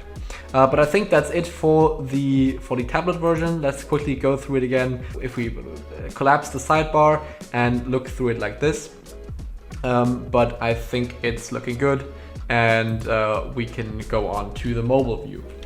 Here we see that we have a bit more to work with, because the mobile view is just that much smaller than the tablet and the desktop view. So we'll need to make a few additional changes on this version. So first of all, we have the heading, which is way too big for the mobile view. So we'll make this a bit smaller. Something like 30 should be a much better size. The text as well, it's kind of a bit crammed together because again, we have the style applied from the other views, which has the padding on the left and right. So we go into the advanced tab, and you see when it looks like this, we can just click on the link values together box to kind of get rid of that, so to reset it. So like this, and now the padding has been removed. Next, we'll check out the style and we'll turn down the size a bit. So we'll just see what looks good. Maybe something like 17 should be fine. Yeah, this is actually looking quite alright, so I'll leave it like this. The button is fine as well, and we'll now edit the section, have some kind of padding on the sides again, just to make it respond better to changes. So 3 on the left and 3 on the right. That's what I usually do, and I usually have these kind of fixed sizes for the different views. So for example, on mobile I usually do like 3 or 4% padding on the left and right for all of the sections, because it just gives the content a bit of breathing room on the sides, and it just makes it so that it doesn't like the content doesn't get too close to the edge of the screen, which just looks weird. So something like this is fine for the phones. On iPad or on tablets, I usually have something like 5 often, but it really depends on how you want your site to look.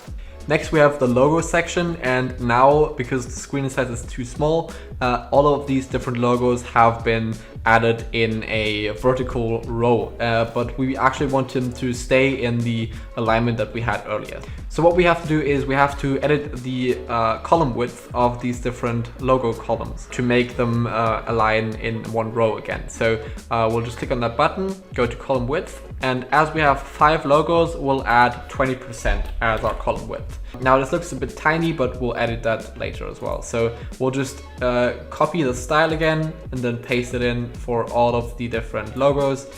This is something you'll probably do quite often. So you'll style one element and then you'll paste the style to other elements, because it just makes it much easier to quickly get things done in Elementor. All right, so now the logos are really tiny, so we want to fix that. But first, let's get rid of that top padding right here. And also we'll edit the padding of this entire section. So we'll go back to the percentage, and then we'll say again 3% on the left, 3% on the right, and maybe like 1 pixel, 1% top and bottom padding. And now we can change the size of the images. So we'll go on the image, we'll go to style, and we'll go with a width of maybe 100 as well. Yeah, I'll just check out how it looks for all of these if I use the 100% width. But I think this should be looking fine. So yeah, I think that looks good. Maybe we want to have a bit more padding top and bottom, but this actually should look quite nice. Yeah, I think this should be fine. Next, we'll cover the next section up here, which is also a bit too big. So we can use the same text style from up here. So we'll copy that and we'll paste it in here. And we have to make it a bit darker as well. So again, don't worry about the colors too much now. I'm not doing this exactly how I would do usually, but I just want to demonstrate how it works now. Usually you want, as I said, to have a consistent color theme that you use all the time. And right now I'm just randomly picking colors whenever I need them. But yeah, just so that you know that this is not how you would usually do this. All right, this could be a bit smaller as well. So maybe like in this case, 25 would be all right. And then obviously this subheading has to be a bit smaller as well, because we want this to be in the background and not in the complete foreground. So maybe like 20, this is looking much better. I might even make this a bit bigger again. I don't like how it's aligning, so I'll just make it a bit bigger too. Yeah, maybe we can keep it at that size.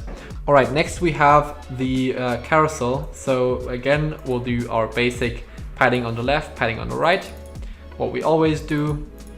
And now let's see, we want this maybe to be a bit bigger. So I think we have some padding here still left that we can like get rid of. So we'll just click on that and we'll get a bit more space as well. If we go on this and go to advanced, I think we can still get some more padding.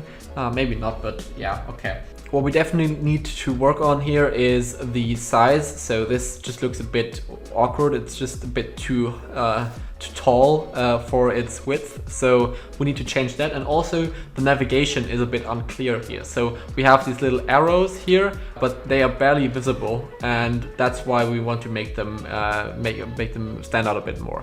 So that's what we're going to do right now. First of all, let's go to the content. And let's actually change the height and width.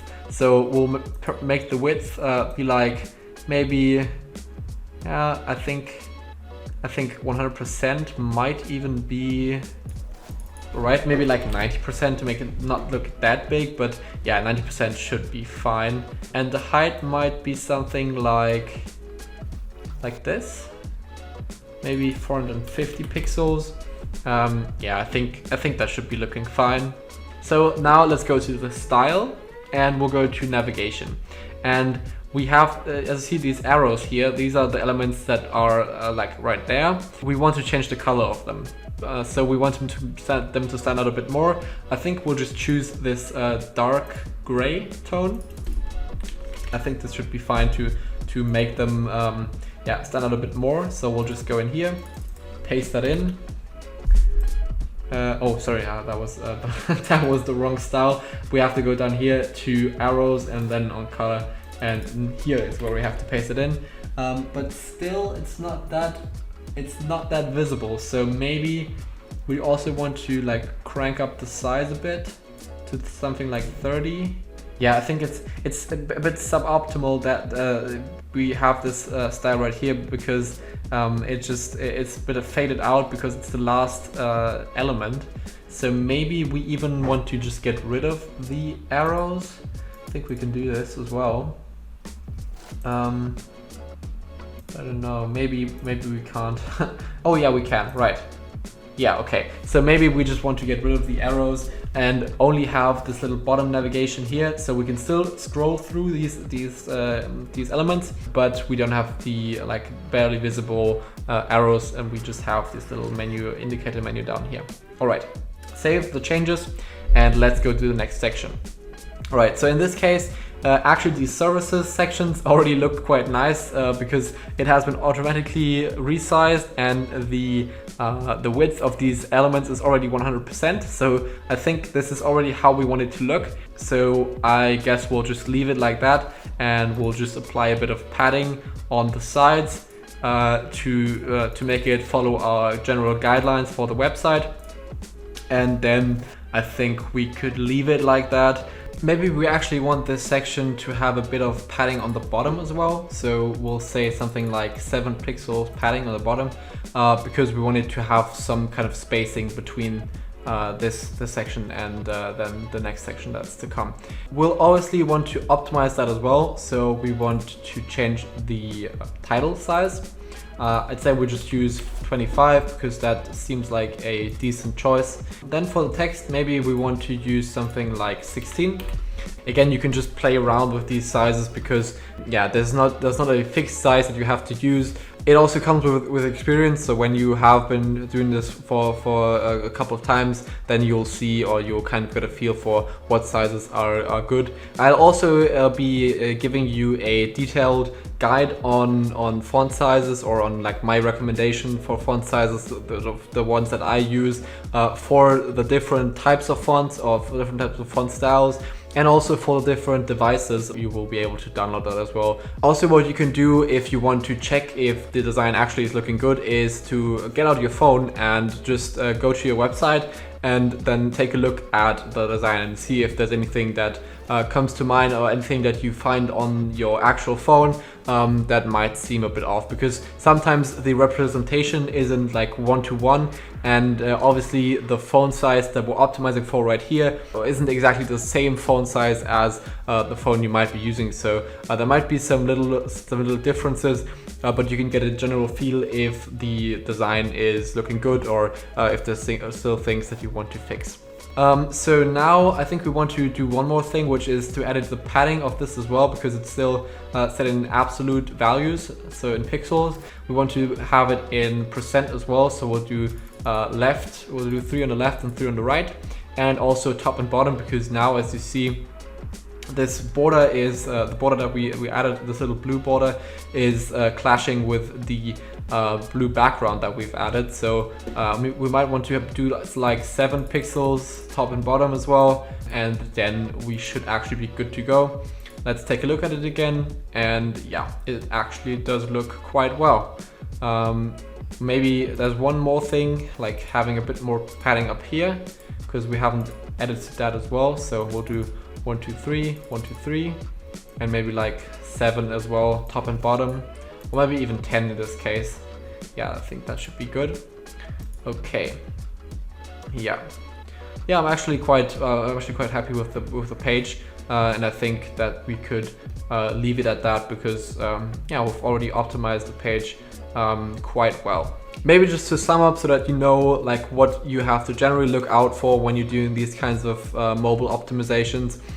Choose a set padding that you want to use for the different styles. So for the tablet view, just choose a padding that you want to use on the sides. Same for the mobile view as well.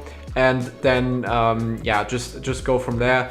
Try to use consistent styles. Again, that's what we'll do in the next parts of this course. So stay tuned for that, because then it will become much easier to actually create great layouts for your website, and you won't have to do that much manual optimization anymore.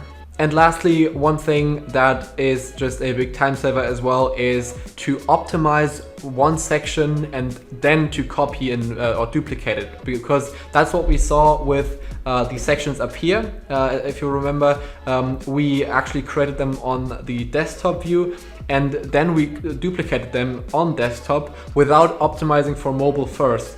And that's why we then had to optimize each of these individually, even though they all had the same changes applied. So it might be better in these cases to first create one of these sections and then actually optimize that section for both tablet and mobile, and then to duplicate it into the other sections. So then the other sections will already be optimized and you don't have to do any additional work.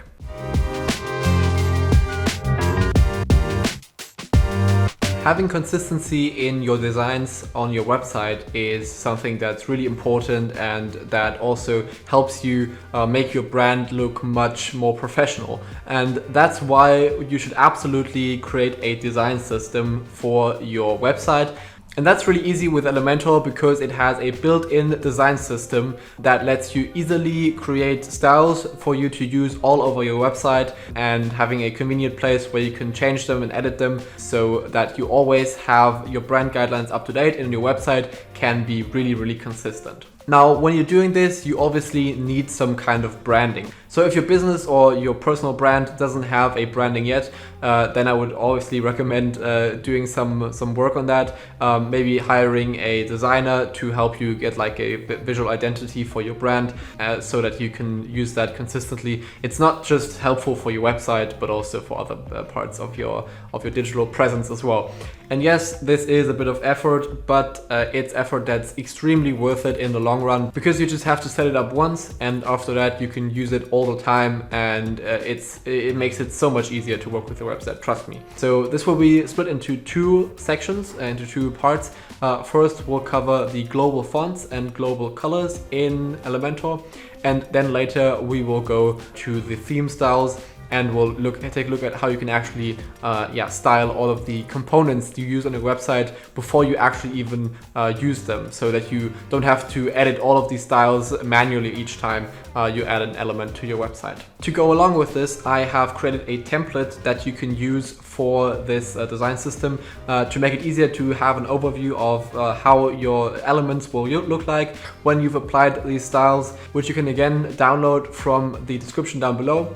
And it will give you access to a template that you can upload to Elementor, and this will help you to see what you're actually doing and how the elements will look like once you've styled them, and it gives you like a good overview. So we'll do that right now. We'll install the template on the website, and then we'll be starting on the global colors and global fonts. To do this, we'll create a new page in WordPress. So we'll go to Pages, and then we'll go to Add New. And we'll call this design system,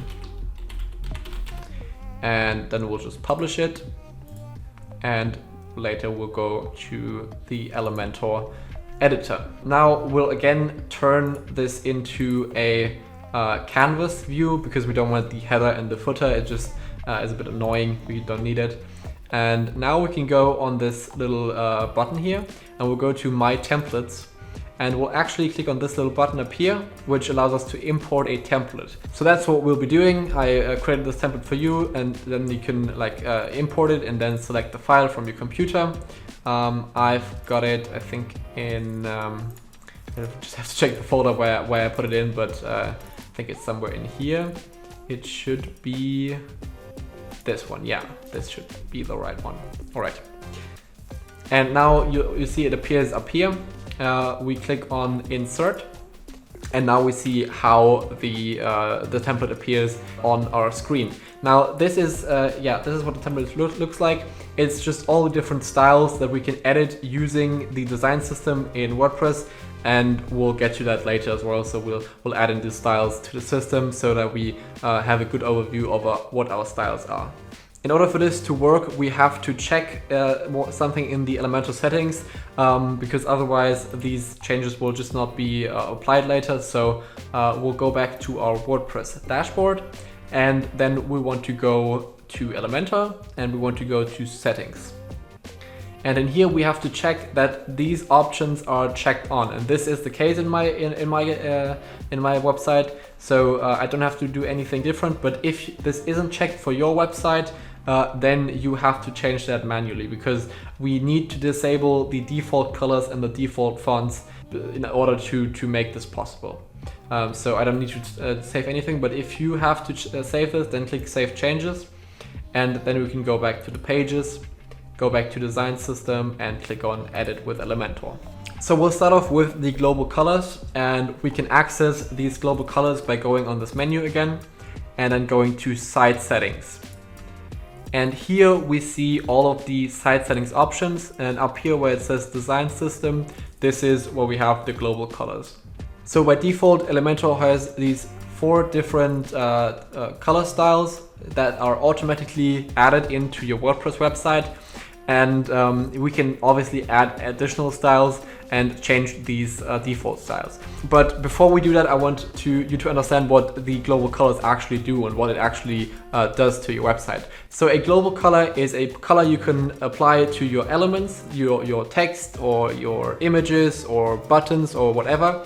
Because it's a global color, all of the instances where you use it are connected to each other. So for example, if you have 3 different buttons and you make them all use this primary color, so they all are blue at first, but then you change the global color to something like red, then all of the buttons also automatically turn red because they are connected to this global color.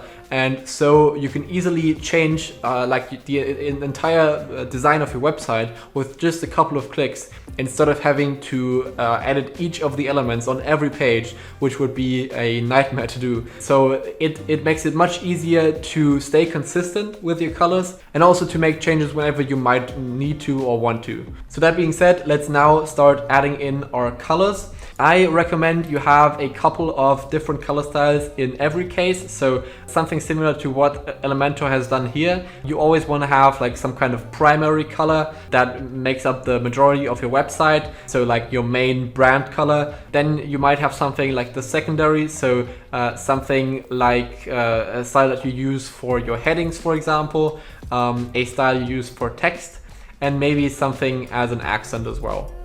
You can obviously add additional styles as well, but we'll start off with these couple of styles first. Alright, so I'll add in the styles that I previously chose. So this will be my primary style, and I'll just go through the list of the styles that I want to apply. So I'm going to speed through this process because it just is not that interesting. I'm just adding in the styles, the color in here, and if I want to add a new one, I'm just going to add it like this.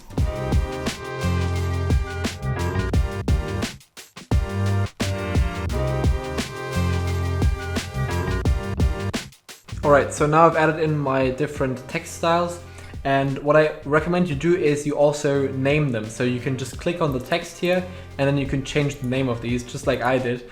That's just really helpful, for example, when you haven't been working on your website recently, and then you just don't remember what you used what style for. So it's great to keep consistency, and therefore I would recommend it. So just to go through the styles that I added, as I said, you don't need to add all of these styles. I just like working with a bit more styles because it makes it easier to combine elements and to make nice designs. Yeah, so I usually apply a bit more of these styles, but you can obviously work with a lot less.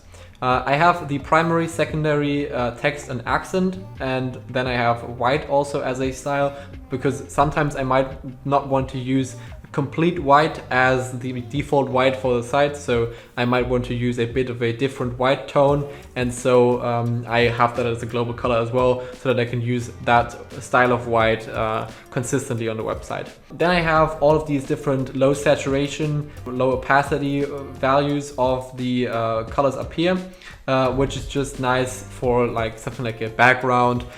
So I have the high saturation, high opacity content on the front, and then the background, the lower saturation version, which is a style of design that I usually really like.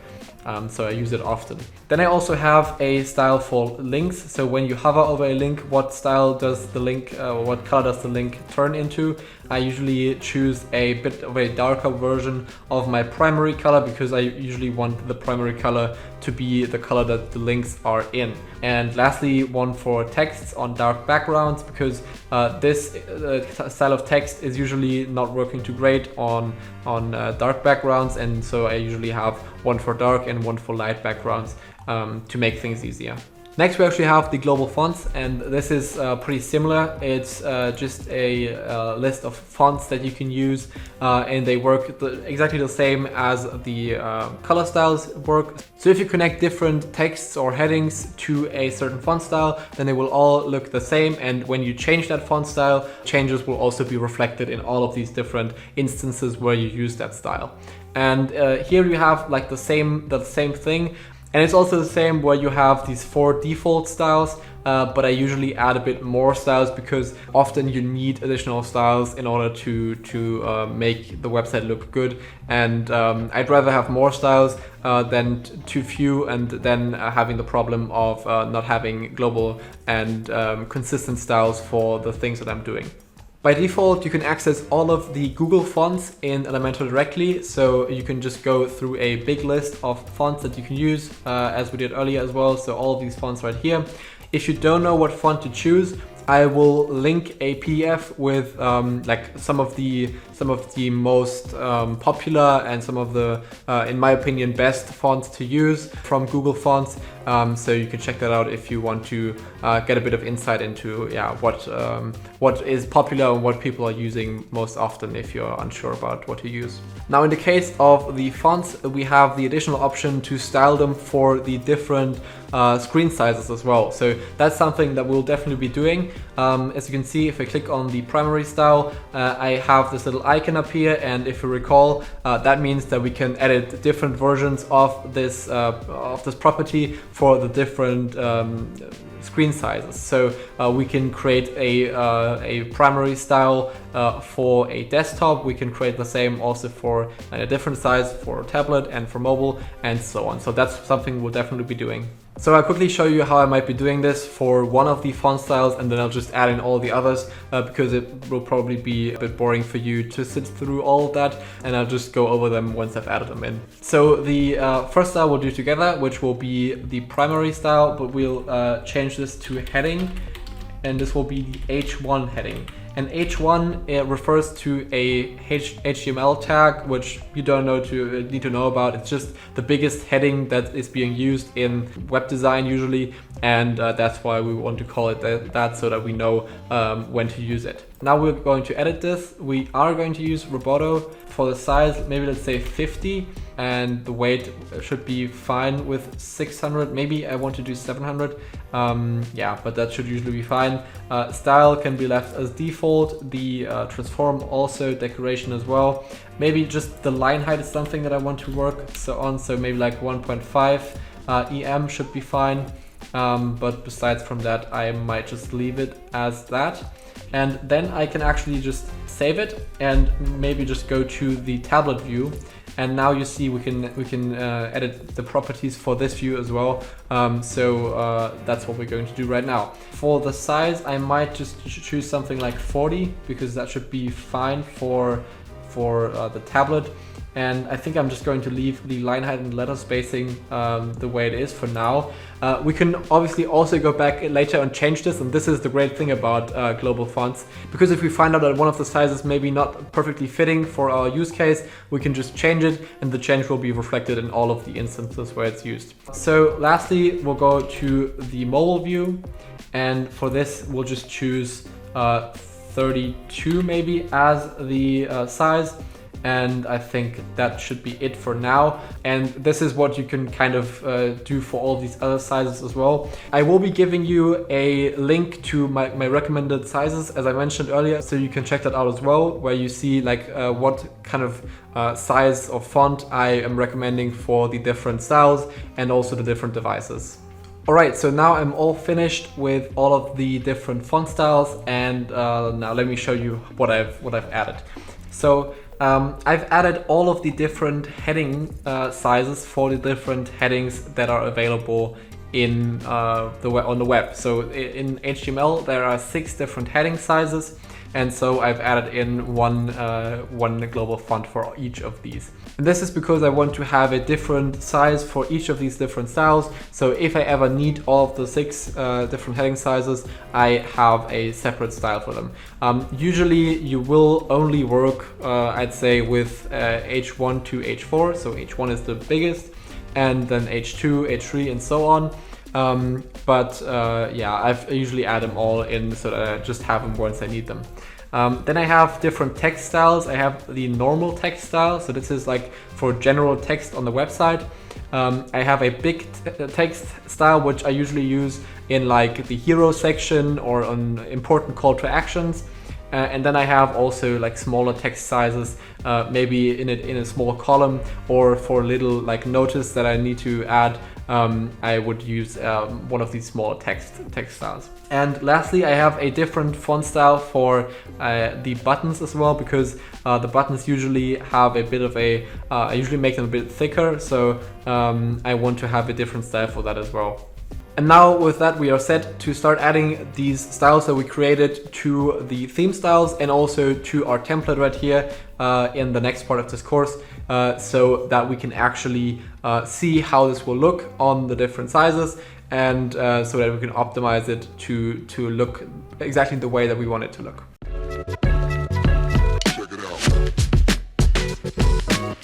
After we've added in the global colors and the global fonts in the last section of this course, we are now going to use them to build out our theme styles and to actually use our design system template that we imported and to make it look nice and to see how our design system actually looks. So let's do that right now. We are going to go to our pages and we will go to our design system again. So we'll click on Edit with Elementor, and then we are going to land on the design system. Now we are going to go back to this menu, to the site settings, and then instead of going to the design system up here, we're going to go to the theme styles, and we'll start off with typography. So this is what the default style for the elements will actually be when you add it to the page. What we are now going to do is we're now going to add in the global styles that we actually just created into these different elements here to create these theme styles. So we have, for example, the body and the text of the body. So for our body copy, we want to obviously use the normal text style, which we created. And we also want the color to be the text color that we added. And now this is going to be what our default text body will look like when we import it or when we add it into our Elementor canvas. Now next, for the links, we are actually going to use the primary color as the normal color, and as a typography we wanted to use the normal text style by default. And then we are going to use on the hover, we're actually going to use a different color. This will be the link hover color that we added, so that you actually see a difference when you hover over a link. Just makes it look much better. And we'll also use the normal text style right here. And then for all of these text styles, the H1 to H6, again, this is what I told you about. These are the different sizes pretty much, or different tags that you can use in HTML to differentiate between different headings. And it just makes it easier for us if we add in the styles that we created earlier. So we can now, as we already created these global fonts, we can just add in the color that we want. So we are going to choose the secondary color, and then for the H1 we're going to choose this first one, which if you hover over it is the H1 heading that we created. For H2 it will be secondary as well, and then it will be the H2. And you see how these changes are already reflected here in the style guide. So you already see that this is how these headings will look in an actual page, because they're already connected to these styles. And we can now easily see how how the changes we implement in this design system actually reflect in the actual content of the page. So next we're going to add the H3, and we'll just do this the same way for all of the other tags. I'm just going to speed through this again. Alright, so now as you see right here, we do have some kind of issue here. I think I actually didn't style the text correctly. So I'm going to go back into the global fonts and see what the issue is here. So maybe I just haven't set it correctly, but I think I do. Okay, so maybe it's just because the because it hasn't actually updated yet, but I'll actually just add in the font weights because I think I forgot that earlier. Just make sure that you add all of these correctly, because if you don't, then they won't show up this way in the design as well. So going back to the typography and maybe just going out of the site settings for once, I'm just gonna hit refresh. And then this should be working again. Okay, this still is a bit weird here. I don't know why it's showing up in this huge size, but yeah, sometimes the Elementor theme styles are still a bit buggy because they've just been recently introduced. So I'm just gonna look for the issue and then I'm gonna tell you what I did wrong. Oh, right. I found the issue. Instead of choosing the size in pixels, I actually chose a different unit, which is way bigger. And that's why it's been a bit weird. So I'm going to go to pixels now. And yeah, 18 pixels, I think is what the size I wanted to have. And now you see it actually makes sense. And it's not that huge, weird size. All right, so now we're finished with the heading styles. And I think we've got all of them. Yeah, then now we can move on to the buttons and we can style our buttons. This is the one right here, down at the bottom. And we can now style how we want this to look across our website. So again, we can just use the global styles that we have created. So for the typography, we want to choose, let's see where it is. I might have to refresh again. Again, as I said, sometimes it's a bit weird because they haven't, I don't think they've quite figured out everything that needs to happen to make this work perfectly. So sometimes it might be a bit fidgety, but just reloading the page usually does the job. And then we can click on it again, and now we see the button style right here. And you see, if I click on it, I see it applied. It's applied to the button as well. Actually, I might change the thickness of the font again. So I'm gonna do that right now. But first, let me just edit like the color of the button. For the text color, I actually want the text color to be white, just like here. And I want the background to be the primary color that we used, so like this. And then we're going to have a solid border, which will be 2 pixels wide. And it will also be in our primary color. And then we'll have like a border radius of, let's say 5. That's usually a good way of going about it. Now for the hover state, I want the border radius to stay at 5. And the text color will be the primary color. And the background should be transparent. So I'm just going to drag this down here and leave it as transparent. And then the border type is going to be the same. So it's going to be 2 pixels wide and the style is going to be the primary color. And now as an end result, this is what we get. So we have this button, and if we hover on it, you know, the text turns blue and the background turns white. So this is actually what we wanted to have. I think we also need to click on this again, so that it just updates the text style for the hover state as well. And what we're also going to do is in global fonts under buttons, we'll actually make this have a weight of, I think 500. I think 500 should be all right. So save and then just refresh the page again. I really think that they will fix this in the future, so they are working on making this even better. But right now it's still sometimes a bit buggy. So yeah, but now as you see, now it looks how we want it to look. Now next up, we can style how we want our images to look on our website. And usually you don't want to do too much here because this obviously affects all of the images in all of your website, and it's just a hassle if you apply too many styles, which you then later need to remove. So the only thing I actually do here most of the time is apply a border radius, just so that the corners of the images are a bit rounded. So usually like 5 pixels. And now you see on the image right here, on the example image, that this now has this these little rounded corners.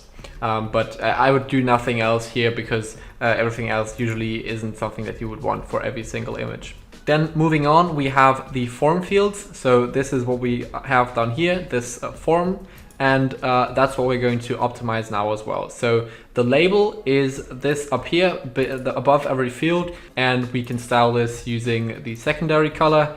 And for the typography, we might want to use something like the H3. I think H3 is a bit too big, maybe something like H4 or even H5.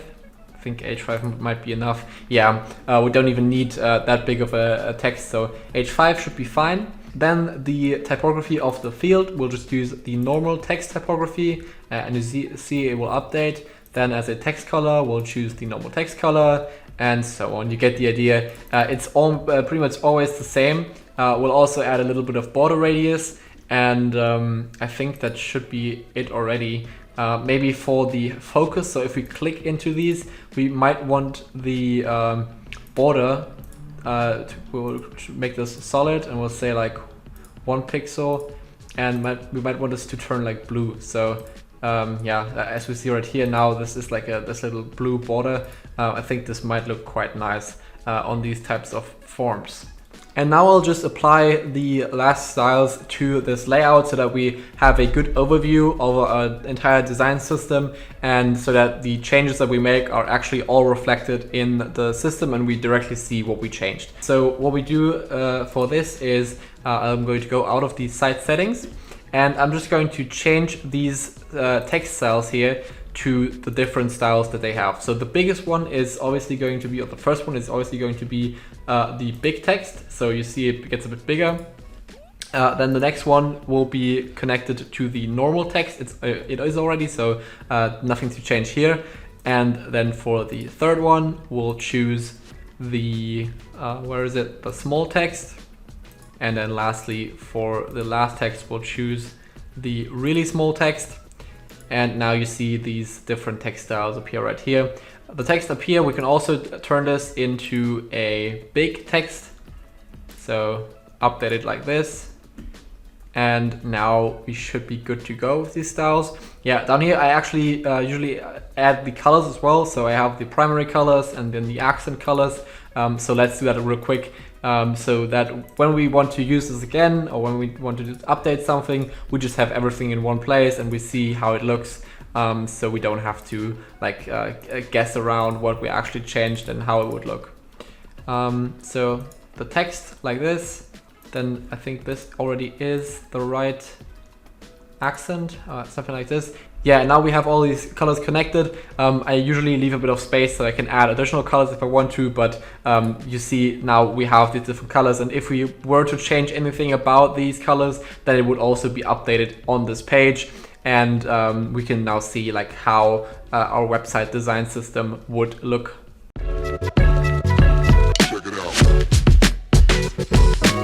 An about page can really help your website visitor understand who you are or what your business is, get to know you a bit better. And this is why we are going to create an about page in this section. So we are again logged into our WordPress dashboard as we are all the time. And now we're going to go to pages and we're going to create a new page. And this time we're going to call it About Me. And we're going to click publish again, just as we did previously. Now we're going to go to the Elementor editor again, and now here we can actually edit the page. As we did previously, we want to hide the header and footer from our website. So we're going to go and choose the Elementor canvas from the little menu down here, and then click on update, and now we have a blank canvas without the header and footer. So the first section that we want to create is a slider section. So we are going to choose a section like this, and we're going to go to the widgets drawer, and we're just going to search for the slider or the slides, and we're going to add them like this. Now we want this to be full width. So in this case, we have to remove the padding, And also what we have to do is we have to change the content width, because usually, as we did previously, we have a content width of 1250 pixels, but in this case, we have to make our content a bit bigger and extend to the edges of the screen, because otherwise it just looks a bit weird. So we're actually going to select full width from this drop down. And now you see if we update, this slider actually goes all the way from the left side of the screen to the right side of the screen. Now we're going to add the content of the slider by clicking on it, and then we can adjust the different slider settings. We're going to make it a bit bigger, so we're going to change this to 50. This is the view height, so it's 50% of the screen size that is visible. So just so that you know, that's what we're going to choose here. And then we can edit the individual slides. For the first slide, we'll choose a background image. Now we've imported some images for this, so I just use this, for example, because I think it would look nice. And it should be a cover image, and we want a background overlay as well. For the background overlay, let's look at maybe this one right here. So we're going to choose the secondary low opacity, low saturation value as our background. Now for the second one, we'll just add in a different content piece. So maybe let's add in this different image. Again, these are just stock photos, so not much to see here, but we're just going to add in the same information as we did with the previous image. And then the last one is going to be the last slide that we have. And this is going to be maybe like this one, or yeah, maybe this like strategy thing here. It should cover the page, and then we go to background overlay and we choose secondary low saturation.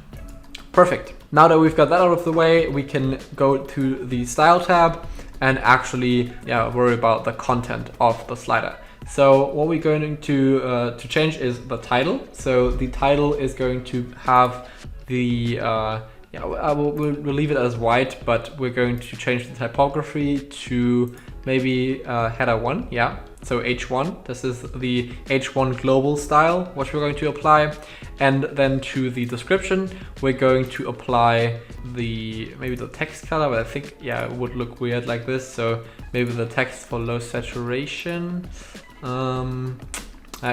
might just leave it white because I think this looks best here. And we will change the typography to be the big text style. So as you see, it gets a bit bigger like this. Then for the button, we'll make this medium size. We'll change the typography to button. And this is just all the stuff that we did earlier as well. Add border radius. We're going to add a text color, which will be white for this state. Then we have the background color like this, border color as well. This is just really simple stuff, exactly what we did earlier as well. So yeah, nothing too special. Change the values around like this. And now we've got the same end result, where if we click on it, it actually, the background kind of fades out. I'm thinking maybe we would want to leave the text white here, because it actually looks a bit weird because the background is not so dark. So yeah, this is maybe better and looks better in this case. The spacing is a bit off in my opinion, so I might take a look at that and see if I can actually remove that. Also, the autoplay is kind of a bit weird, so I don't want that to be there, and I'm going to remove that. But now let's look at the style, and let me see where we can actually edit that. Yeah, the description. So we want this to be something like maybe 30 pixels, and the title shouldn't be that far away, so maybe like 15. I think that looks a bit better. And yeah. Now we're finished with styling the content. Now we could actually add in like titles. So we could go into the individual slides, and then we could go to content, change up, the button that appears on the different slides. We could change up the title and so on. So we could say something like, I love working with digital brands.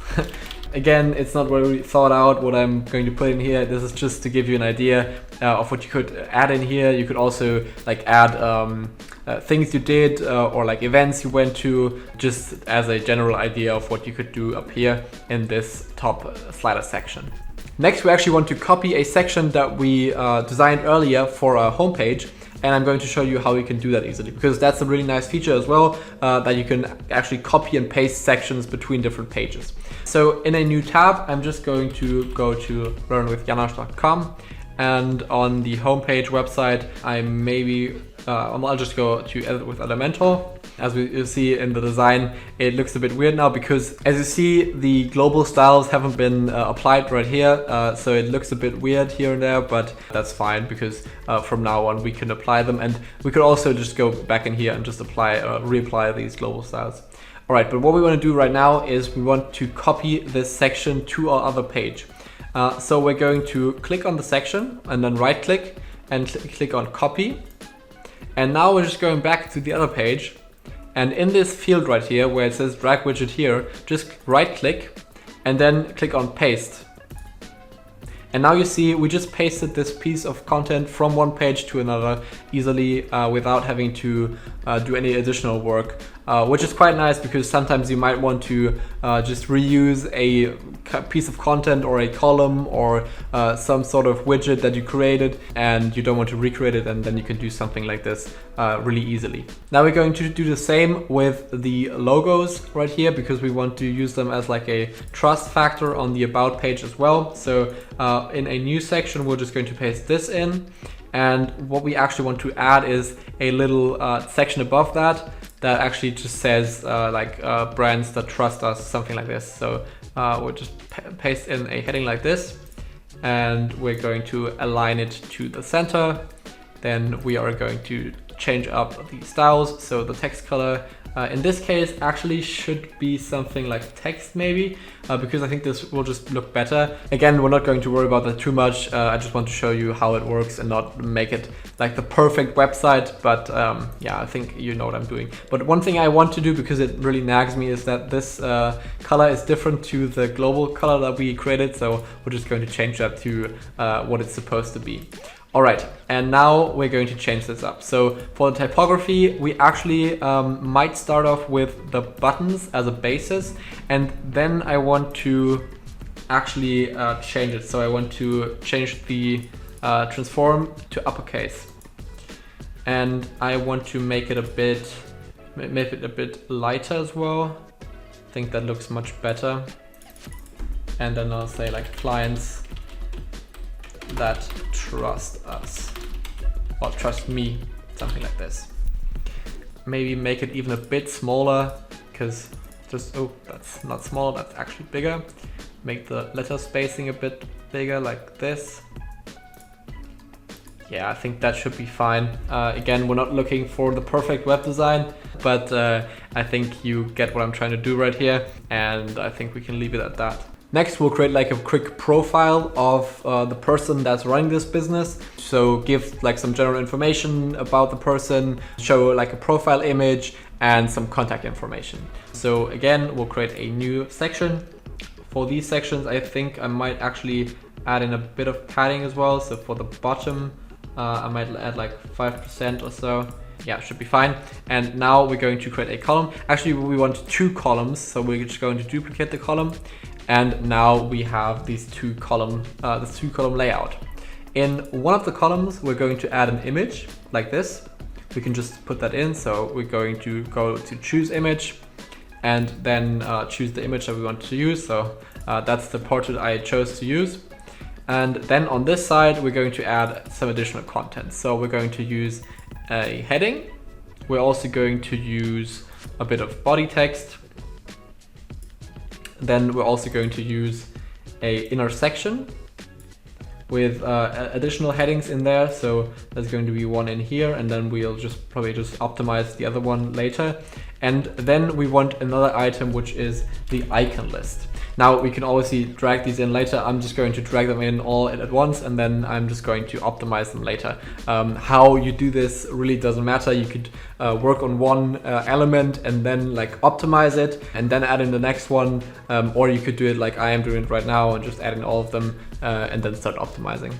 Okay, so let's start writing something in here. So this is like the text that it's about the person. So I'm just going to duplicate that to make it a bit like look a bit more realistic, because usually you would have a bit more text for the person that you're like introducing.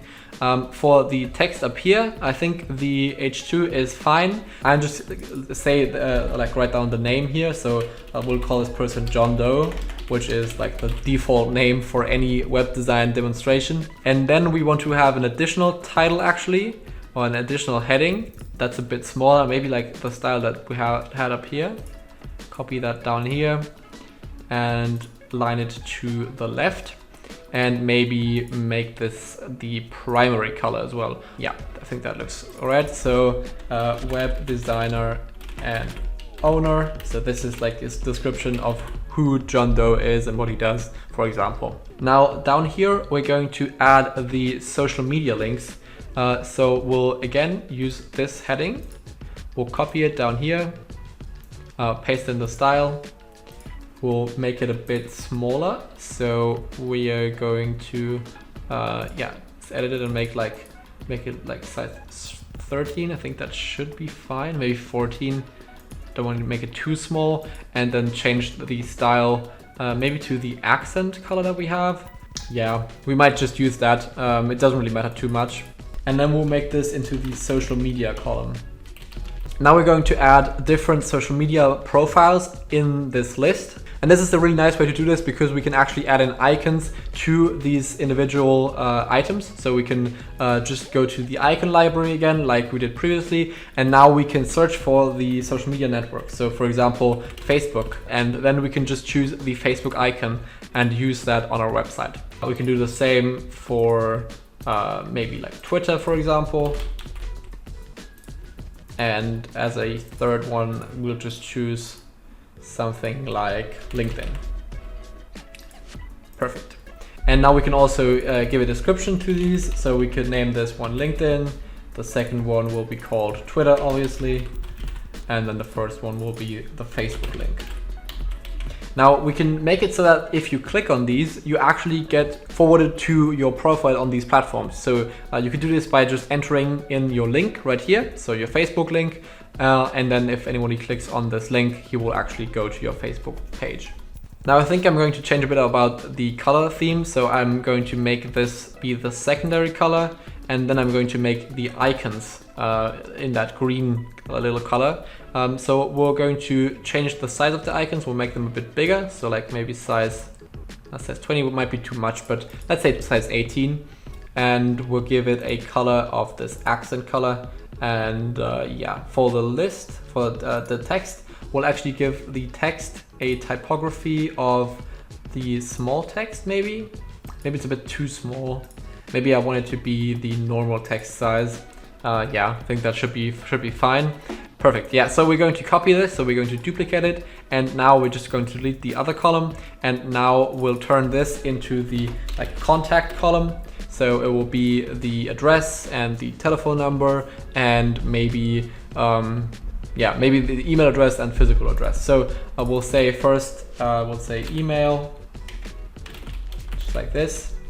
Then we'll choose an email icon. For example, an envelope would be fitting in this case. So like this. And then we might have, as the second one, we might be phone. Oops. Right here might be phone. So we'll choose a phone icon, like this one right here. And then lastly, we'll have like a location icon. So maybe like maps. I think that should be fine. And then we're just going to write in the address. And usually we can't actually write that in here. So we would need to enter in the email address right here so that it actually shows up. That was my mistake. So for example, Janosch@janoschworkspace.com. would be one, and then we could have like a phone number, like kind of just a random number.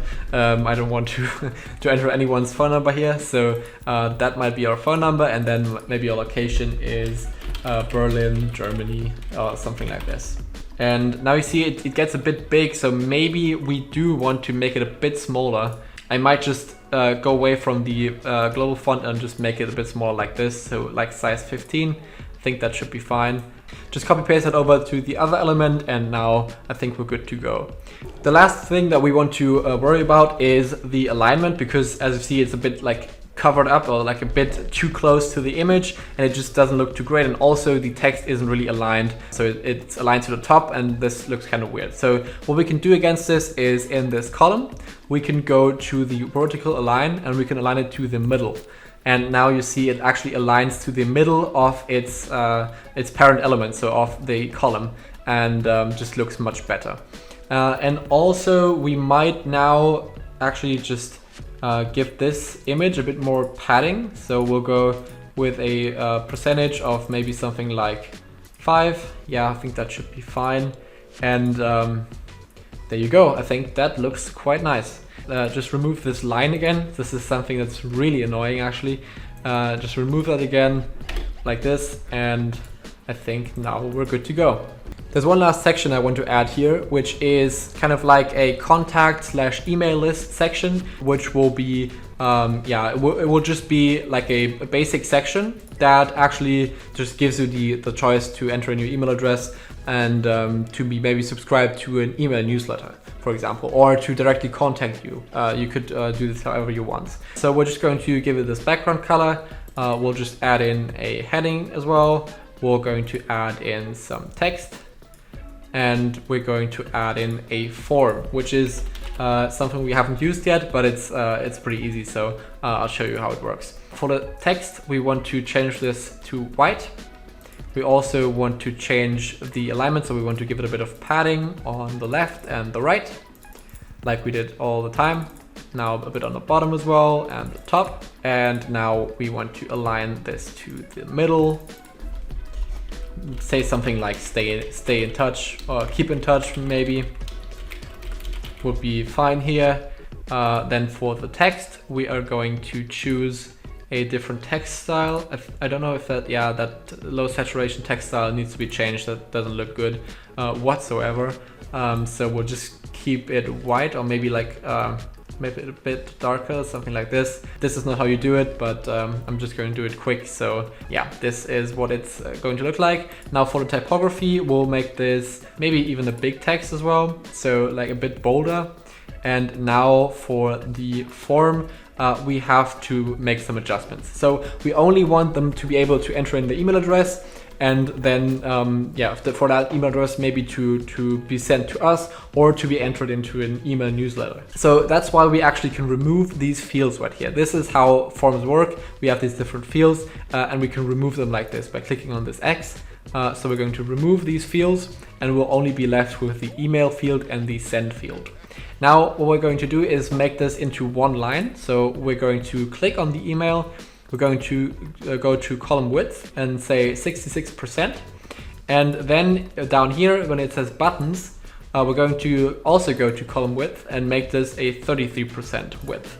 And now you see it's actually aligned in one line. The way that forms work is you can enter in, so anybody can enter in like their email address, and then you can send that to your email, or for example, you could send it to an email address, an email newsletter, as I mentioned earlier. So let me walk you through how these forms actually work in Elementor. If we go into the form settings, we can go to the content. And this is where we can determine how we want this this form to be sent. Now, first of all, as we just did, we can have these different fields. So we could add a field as well. We don't want to right now, but you can add your own fields, and you can also determine what type of field you want to have. So you could say, I want my website visitor to enter in a text. You could say you want an email address, a telephone number, anything like this. There's loads of different fields that you can use for various different purposes. We're not going to go over all of them right now because it's just too much, but yeah, just so that you know, you have these different options, and you can also say that you want them to be required and so on.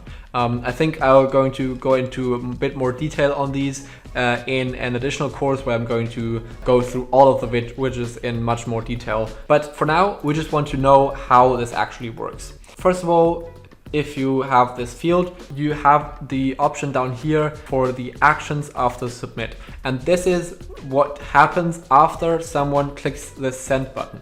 And if we go on this, you see this default option which says email. But if you click on the plus, you also see that we have all these other different things that we could do when someone actually fills out that form. So email is the most basic or the most often used version of that, which is that the form is actually being sent to an email address that you specify. So for example, where you would use that most often would be on your contact page, yeah, where you have like a big contact form where people enter in like what they're interested in and why they want to contact you, and maybe like a text field of maybe they want to collaborate with you. You know, they give you all this information, and then when they click send, this form will be sent to your email address.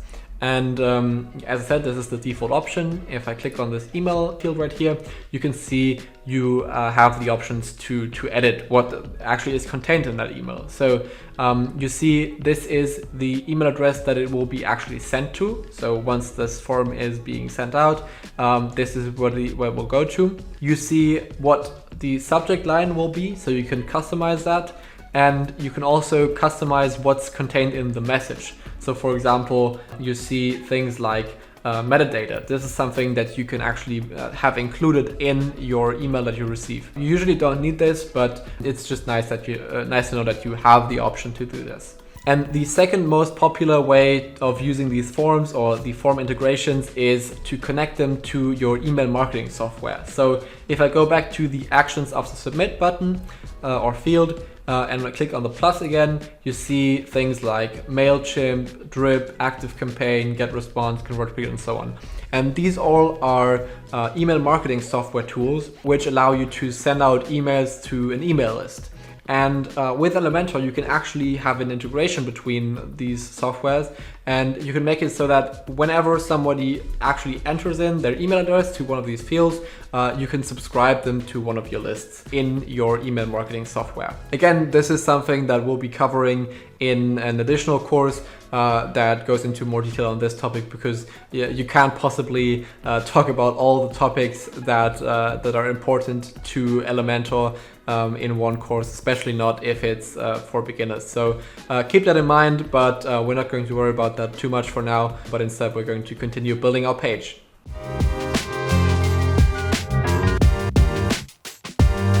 In order for your website visitors to contact you, we are going to create a contact page that allows them to fill out a form, which will then be sent to your email address, so they can contact you and inquire you if they want your services or your products, or if they have a question, and so on.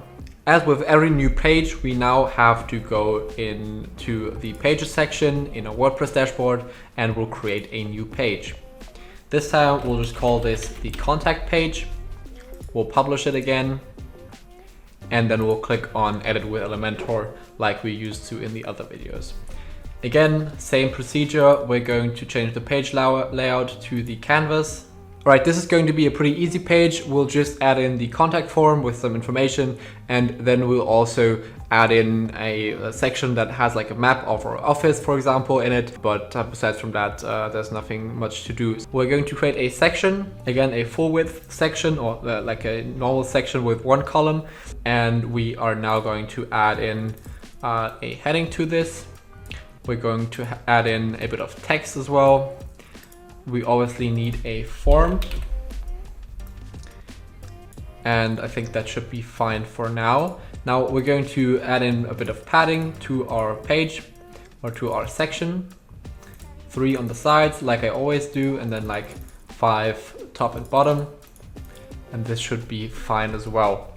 Now for forms, I usually want my page to be a bit smaller, because as you see right here, the form just looks so big, and it just doesn't make any sense to have a form that looks that big. So we're going to go to the section and then go to layout, and we're going to change the content width from the default width to something like maybe 900.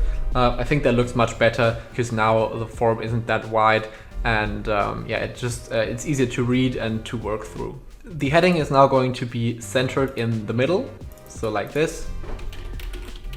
Just call this contact us or contact me, especially if we want to talk about a freelancer. This text is also going to be centered. It will be a big text, so like this. Yeah, I think that should be fine. Maybe I want to make it a bit, give it a bit of padding on the sides so it's more centered. So like maybe 15% on both sides. Yeah, so it looks a bit better, a bit more centered. I think that is a nice way of doing this. And now we're going to edit the form itself. So in this case, we want more forms than we did in the last page. We want maybe not only the name, so maybe we want the first name and the last name. So we'll call this first name, and the placeholder might be something like John. And this is required, so we definitely want people to fill this this field out when they want to submit the form. The required field pretty much tells Elementor that the form won't be sent if that field isn't filled out. So users that want to contact you have to give you that information because yeah, otherwise the form won't be sent. So we definitely want to check that for the first name, and we might want to make this into a 50% width because we are going to add quite a few fields, and otherwise the form is just going to be way too big. So for the second one, we're going to say last name, and this might be something like, yeah, we could say Miller, for example. And then we have the next field, which is the email address. And this is also going to be a 50% of the width. We're going to put in our email address right here, like this, as a placeholder. And then we want to duplicate that. And then in the next one, we actually want to get a phone number. So if we want to get something different, we actually have to change the type of field that we want to have, because depending on these fields, it will be possible only to enter in certain kinds of information. For example, you couldn't enter in a phone number into the email field because then WordPress would recognize that it's not in the email format, and then it would not accept this entry. So definitely make sure that you choose the right type. In this case, it will be the phone number. So the label will also be the phone. And then in this case, we can just enter in any random number like this. All right, and maybe in the case of this freelancer, we want to have like an additional field. So for example, let's say we want the person to enter in their company name. So this is what we'll add in as well. We'll say company. As a placeholder, we might put in Google Inc. And the type in this case would be a text as well. And then lastly, we want the budget for the project, for example. So this is a freelance website, and maybe the freelancer wants the website visitor to actually give away some information about the budget they're trying to spend, so that he can better or she can better look if the project would be a right fit. So in this case, we actually want to choose a different type of input field. So instead of text, we actually want to choose a select, and now we can create different values. So we could say something like maybe like $1,000 or up to $1,000 as like the smallest price range. Then we could say maybe like $1,000 to $2,000 as the second price range. Adding that as well. Then we might have something like let's say $2,000 to $5,000. Don't know what kind of services this would be, but yeah. And then we'll just do one more for 5,000 to 10,000 maybe as the last option. And now we can hit save.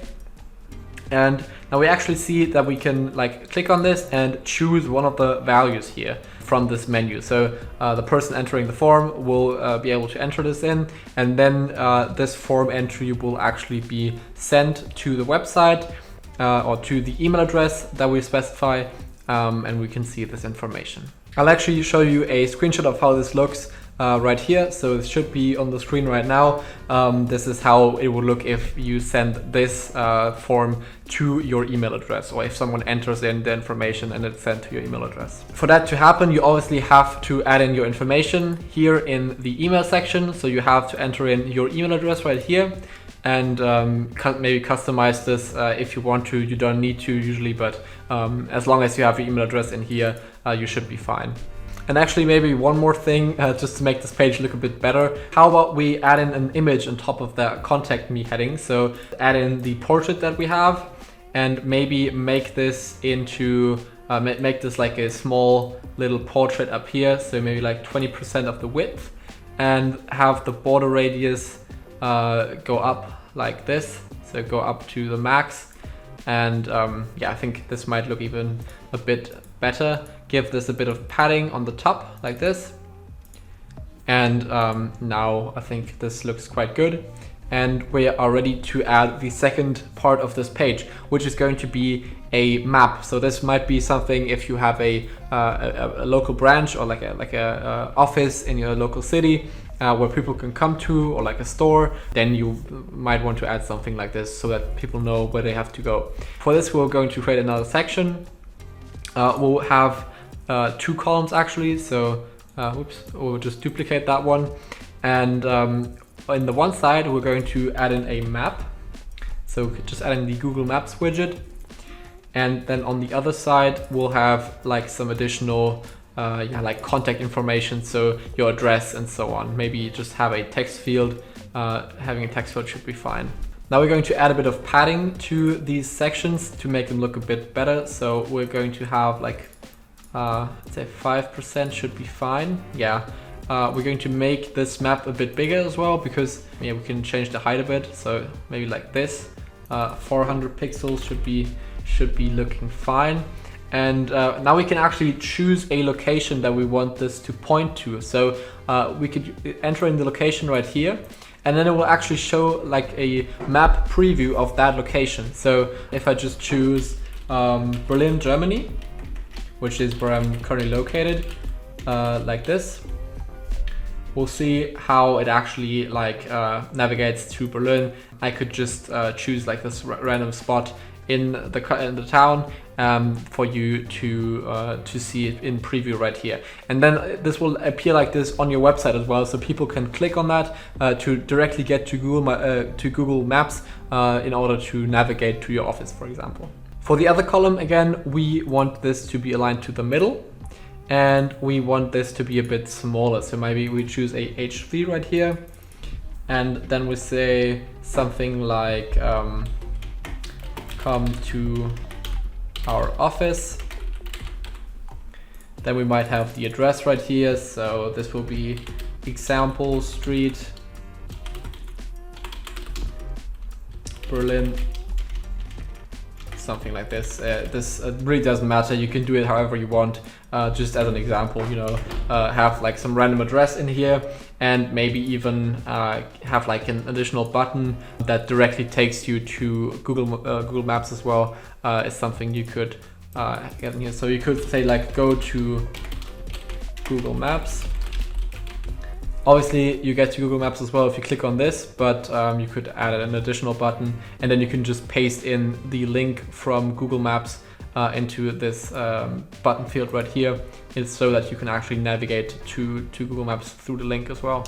All right, that's it already for our contact page. Again, really simple, just to demonstrate how it actually works and how these different elements work together. It's not the prettiest page, but I think it gets across how you could do something like this really well. And yeah, I hope you enjoyed it, and see you in the next section.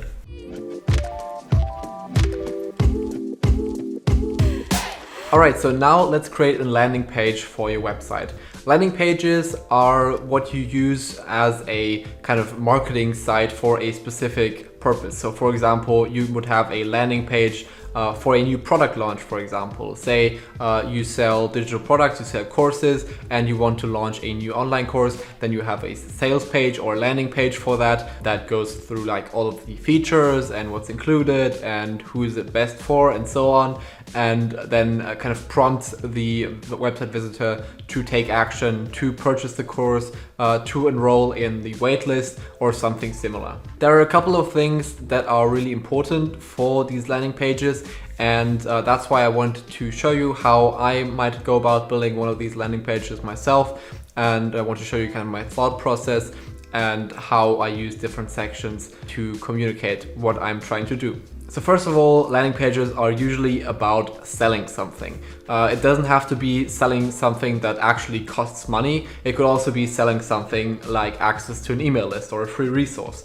Or in other words, you're trying to get the website visitor to do a specific thing. So this is something that's really important. You need a clear call to action. You need something that you clearly want the user to do so that he or she knows what you want from them and that they go into one clear direction. Also, you need clear messaging. So you need the website copy to be on point and to reflect what you're trying to sell, to speak to the people that you are trying to sell to. And again, that doesn't matter if it's a paid product or if it's something like a free resource where you just want them to maybe like enter in the email address or share something online, whatever it might be. But that's enough for the talking. Now let's get right into building the landing page. Again, this is the landing page I actually used previously, so we're just going to rebuild it and I'm going to show you kind of my thought process behind it. So we can do this by going to Elementor or to templates and then going on the landing pages section.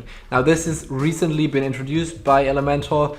You don't need to do it like this, so you could just create a normal page pretty much, but they newly added this feature to have this kind of landing page flow right here. So we can click on landing pages and then we can say add new landing page. Now we actually get this template library that shows us different templates for landing pages that we could use if we wanted to. So there are a lot of these templates that have been added by Elementor themselves, but we're just going to start off from scratch right now, so we don't need to take a look at these. We're just going to close this out, and you could also always go back to the templates by clicking on the templates button. So the first thing we'll create is like the top section, which is also the first thing that people see when they come to the website. So it's important that this is well optimized for that purpose and that you have content there that actually makes sense for people and that kind of sums up what the page is about. So as I said, we'll just start off creating our section. We'll do the usual in that we just create this, we add this bit of padding on the left and the right just to make it a bit more, look a bit better. And then we want to add in a heading. We want to add in a bit of text. And for this, we also want to add our logo to the top. So we'll just choose an image. We'll drag it to the top and we'll select our logo. Again, something that I've previously added to my library here. You can just use your logo just like however you want to use it. All right, and now we're going to add a bit of padding here as well. So maybe like 2 at the bottom and the top. Add in a extra heading and we're going to align them in the middle, just like the text. The text is also going to be a bit bigger, so we're going to choose the big text style, and then we will have one of these as a subheading. One of these is going to be like our main title, so it will get a H1 tag, and also we'll change the size to the H1 heading, so make it a bit bigger like this. And then the second one will be much smaller and it will also be in our primary color like this. Now we need to make it a bit smaller, so maybe we'll go with like heading 5. I think that should be all right. Maybe I'll rearrange it again, but we'll see. I probably have to work a bit on the padding here as well, so make this a bit smaller because the distances between the individual elements was just a bit too much for me. So yeah, we'll add a bit of padding here as well. So click on the percentage symbol right here as well, and then we'll add a bit of bottom padding, so we like two pixels. All right, and so the page that we're trying to create, as I said earlier, is going to be for a imaginary free online course. Maybe let's say just about learning digital marketing. We'll just kind of keep it pretty generic and not do too much here, because it's not about the content, but it's more about how we actually lay out these pages. All right, so maybe then we want our title to be something like "Learn to Market Your Business Online."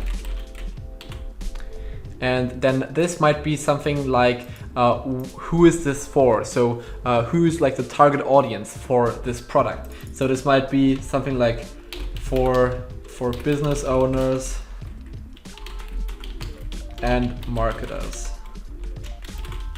Something like this, for example. We might also want to change the typography and transform this to uppercase, and maybe put the weight a bit down, maybe like 500. And also give it a bit more letter spacing, something like this. Yeah, it doesn't really matter too much, but let's just leave it like this. For this text, we'll actually go with a bit of padding on the sides as well, just like previously. Something like 15 maybe on both sides to make it a bit more centered, and yeah, so that it just looks much better. All right, I think that should be fine for the top section. So this is like the introduction. It's like a short intro to what we're about to talk about on this page. Then we might have like a little kind of sales video, even if it's a free course. You can obviously use the same kind of landing page or your same kind of sales page for a paid course as well. So that doesn't really matter. And we're going to create a section that has 2 columns. And one of them is going to be the video. Oh, sorry, it's going to be a video. So you can choose something like from YouTube or other content source. It doesn't really matter as well. We are going to add in a heading in here. We're going to add in a button as well. And also we're going to add in a icon list. So what we used previously for things like contact information and so on. And in here we might enter something like your chance to grow your digital presence, something like this. Or just grow your digital presence. We don't even need the your chance thing. We just want to keep it simple, just like that. Okay, now we want this to align in the middle as well, just like we did all the time. And for this video, yeah, we can just keep the placeholder, it doesn't really matter. And for the button, maybe we'll say get the course for free, something like this, as like a call to action, because we want to give a free course away for free. Then this would be what our call to action would look like. Okay, now for this, we want to actually have all of these have this little checkbox check icon. So we're just going to duplicate the first one so that they all have the check symbol. And then we're going to edit the style. So one thing we're going to edit is the icon color. I think in this case, I actually want to do something that we haven't done before. I want to do some kind of green, because it just makes more sense with these checkboxes often. It just looks nicer with a green color. So I think that should be fine. And then for the text, I think we might go with, yeah, just keep the text style, but make the typography a bit bigger. So something like the big text. And then also making the icon a bit bigger, something like this. And then we could have like the different like advantages you get when you actually watch the course. So something like create your website. And another one might be something like advertise on Facebook. I don't know, it's just really random, but I think you get what I'm saying. Get the idea. And then the third one might be something like build your newsletter, things like this. Okay, so we've got the like basics of our landing page done, and now we have like the top section, which is what you will see when you get to a page. And this is really important because this is the first impression that people get, so they need to know what they're going to get into when they access the page immediately, because obviously people don't stay around forever. If you can't give them something that they're interested in, then they will leave your website, and that's not what you want to do. So this has to be something that's right on point and really catches their attention. Next, we'll again have the logo section that we created. So this is something that we can frequently reuse. We'll go to learnwithjanosch.com again, and we'll just click on Edit with Elementor. And now we can just take the section that we created here again, just copy that and paste it in right here. Should be fine. Maybe even again remove the padding on top, because we want it to actually appear right when we when someone accesses the page. But I'm seeing right now, I think it looks a bit weird like this, so maybe I do want to give it some padding. I'm just looking like what it would look like best, so maybe like this, for example, and give this section a bit of padding as well. Yeah, you just need to like try around a bit and see what works best. I think this would be a decent option though. Something like this. Let's see. I'm not 100% happy with the result, but I guess we'll just go with it. And yeah, it doesn't matter too much.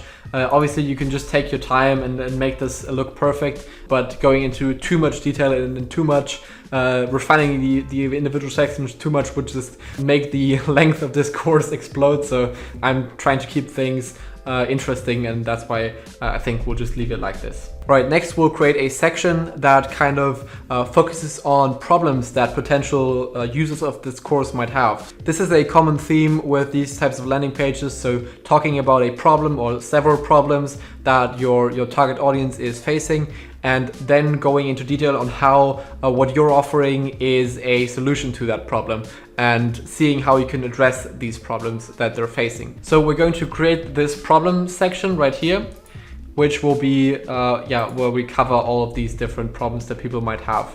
So first we might want to have a section that just says, or just has the title, something like sounds familiar, and then after that we are going to list out the problems. So we're going to have this get a bit of spacing. So again, same as always, I'd say top as well and bottom as well.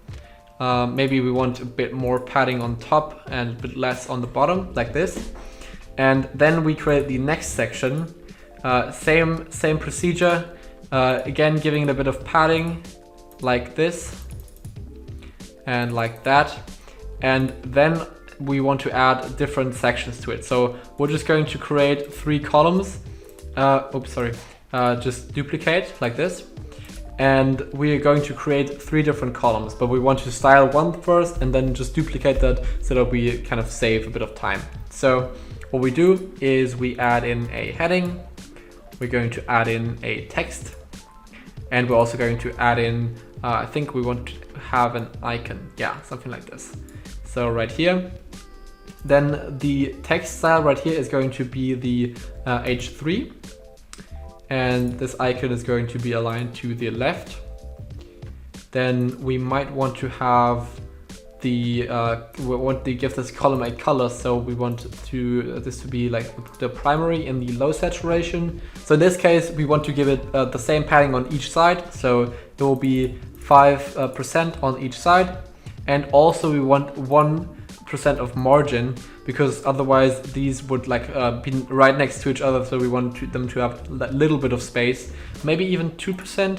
Yeah, I'm thinking maybe 2% is the better choice here. So now we're going to change the icons to the primary color. We're also going to change the text to the primary color. Oops, just need the text color right here.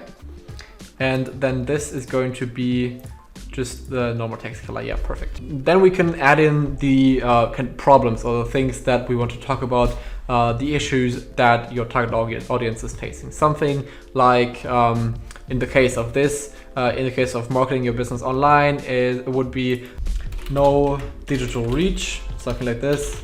Or it could be no customers coming to your shop or you're struggling to find clients for your business or whatever it might be. You get the idea. We're not trying to actually go into detail on this, so we're just going to leave it like that. The icon would obviously be a bit different for this, so maybe it would be a megaphone, something like that. I think there's an icon for that, or like a speaker.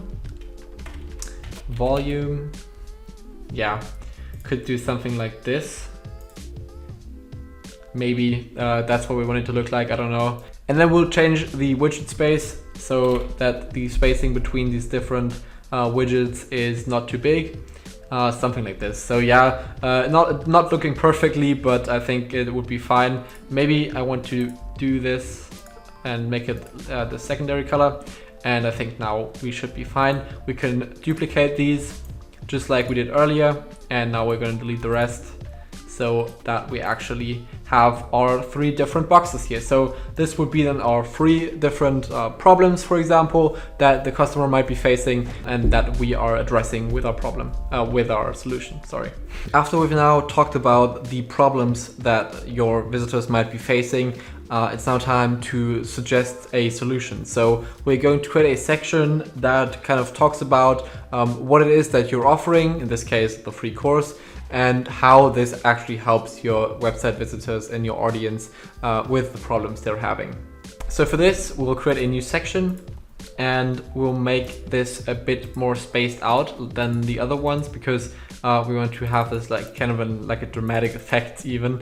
That we have a bit of a padding at the top and the bottom, maybe even 7%, sorry. And yeah, then we can start adding in our content. So what we'll do is we'll have a heading and we'll make this into a smaller heading actually. I think I'm going to call it something like introducing, and then I'll have like a couple of dots to like build up the tension even, and then we can edit the text color. Maybe we want something like the actual color of the text on the page. I think we will make this a bit smaller as well, so maybe like, yeah, this size looks good. And then we will start by adding in some content for what's to come. So we'll have a bit of padding here as well because we want this to be a bit separated from the introduction. So we might say something like putting top of 10. I think that should be fine. We're going to insert an image here. And this image is going to be like the like an introduction to our product. So I think I've uploaded it already. I just need to refresh right now. All right, so here's the image that we will be using. It's just something that I have built for one of my earlier projects. We'll make this into a 50% width. Yeah, I think that should be fine. Maybe even like 60% to make it a bit bigger, but I think we don't need that much more. And we'll also turn down the padding a bit because I think it's a bit too much. Something like this. This should be fine. All right, now we're going to add in a heading here as well. And this is where we will be actually introducing the product or the course. So we'll say the free course on digital marketing. This obviously is terrible marketing, but you get the idea, as always. Okay, now we will want to add in a bit of a placeholder.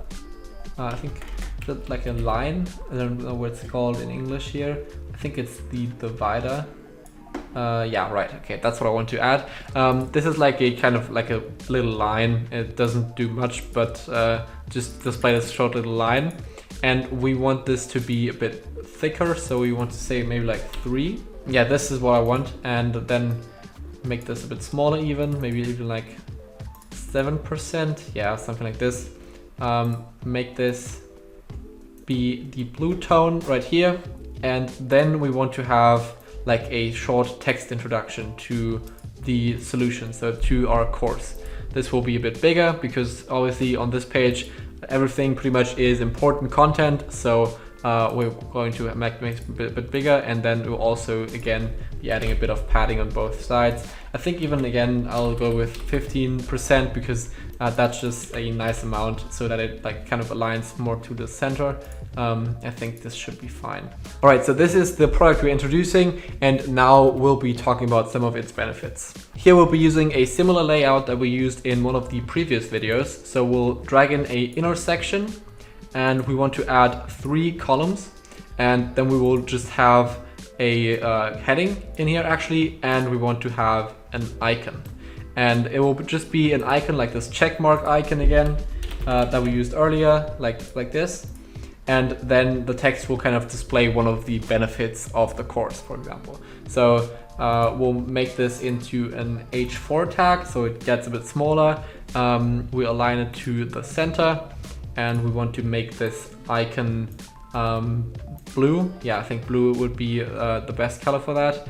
And I think we want the spacing to be 10 as well. Now this looks better. And yeah, I think this will just be the benefits. So we'll just say benefit 1. So you could just write out all of the benefits of your course in here, and we'll just duplicate that 3 times. So we'll delete these, and we'll say this is benefit 1, benefit 2, maybe we have benefit 3 as well, and then we could actually even duplicate that and have like even more benefits if we wanted to. So add a bit of padding in here to make these 2 sections a bit spaced out like this. And now we could say benefit 4, benefit 5, and benefit 6 to complete our setup here. Next, we'll create a section that goes over the things that you get when you sign up for the course, so that you kind of get a better feel for what you're actually signing up for. Again, a normal section is required here. We want 2 columns this time again. And this will be a bit special because we need to use individual inner columns, inner sections in one of the columns here to make this layout work. Let's first start off with the first column right here. So we're going to have an image in here. We're also going to use a heading. I think even we're going to use 2 headings maybe. I think that's better. And then we're going to use a text editor like this. And then we will have like, this will be an image of what's inside of the course. So we'll just use this mockup I created once. The color theme doesn't exactly line up, but yeah, again, it doesn't really matter that much. We'll add a bit of padding to this section. So maybe like 5%, maybe that's even too much. I'll just see, I want to add one more padding here. Yeah, so let's go with 4% padding actually. And then we want to give this a background as well. So we want to give it a background color. Maybe we'll just use something like the blue, like this low saturation blue. Obviously it doesn't really work that well with the red tone, but just ignore that for now. It doesn't really matter too much. And then we could say something about like what this actually is. So we could say the full course on digital marketing, to make it fit the line on marketing. And then this like subheading will be something like 15 high quality videos, something like this. I think that should be fine. We'll again go in and change the color, and we'll make this much smaller. I'm thinking H5. Yeah, something like this should be fine. Again, we're using bold text all over this page because I think it just fits the whole style of the page better. So something like this. Then we need this to actually have a border as well, because it just looks better if we have a border around it, a 5 pixel I'd say. And I think that should be fine for now. We'll go over and we'll actually start by working on the second column. And this is where we'll actually add in the inner section. So it will look pretty similar to this, but we just want it to be smaller because this is like the main part of the course. And then there's like some added bonuses that will be like a bit smaller, just to give it some visual hierarchy and to highlight that this is the most important and biggest part of what you're getting when you're signing up for the course. So we'll actually just copy over like the content, and then we'll just do some changes to it. So we'll just duplicate all of these. This also works, so you can just duplicate the content like this, and we can drag it over here like this.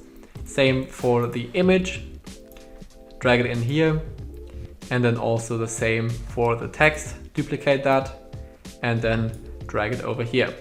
Now, obviously it's too big right now, so we want this to be a bit smaller. We need the image to be, it probably can't be full size, so we'll go with something like 50% and align it to the left, and then the text will be much smaller on both of these. So we'll go with maybe like H6, and here we'll go with H3 as a font style. I think that's even too big, so I might even go with H4.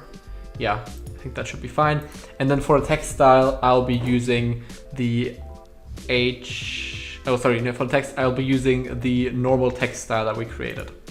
And I think that should be fine, right? And now we're going to create the same blue outline, like the same blue background for this as well. So we'll add a bit of padding, let's say like 3%. And I don't think we need, we need some kind of margin. So I'll leave it like that, and I'll add a bit of margin, add the padding, and then also add a bit of margin like this. Just one on all sides, and yeah, it should be fine. I'm guessing that we don't need this then anymore, don't we? Yeah, it should be fine like this. And also, I think the spacing is a bit too much right here, so I'd say we go with 10% widget space again. This looks better. Actually, I think I need to apply the spacing to this intersection right here. So that's what I'm going to do. I'm just going to do it like this, and then remove the padding from that again, because I don't think we need that. And also, I think I'm not going to apply the top padding, because we want this to be on the same height so that it like kind of seems aligned. Yeah, which is what we want to do. All right, bottom as well, and I think it's going to be applied to this one. Sometimes things get a bit messy with this kind of layout, so you'll just have to like look around and see where you actually have to make your changes. But again, this all comes down to experience, and I think now it should be the way I actually want it to look. Let's apply the background color, and yeah, I think that's what we're looking for here. And perfect. Yeah, so now we can actually duplicate that as well and give it a bit of margin at the top on the bottom one, so that they don't collide with each other. And now I think we're good to go. So we have these 3 different sections that highlight the different parts of the course. And now what you see is that this kind of section is stretched because these are just much bigger. So I think we're going to make this a bit smaller. So we're going to make the image smaller, maybe like 35%, just to kind of align these a bit better, and so that it makes a bit more of a smooth appearance. And I'm also going to make this text a bit longer, just because I think it will look much better. So just copy paste that again. And now I think we are where we want to be. All right, so now we're ready to change up the content of these as well, because right now they all look the same. So we could add in like a different piece of content in here. So maybe we have like a design. I'm just going to choose a random one right here. It doesn't really matter. No, this might not be a good idea because this is such a high photo. So I'd rather use something that I can like fit into this format. So maybe something like this, or like that.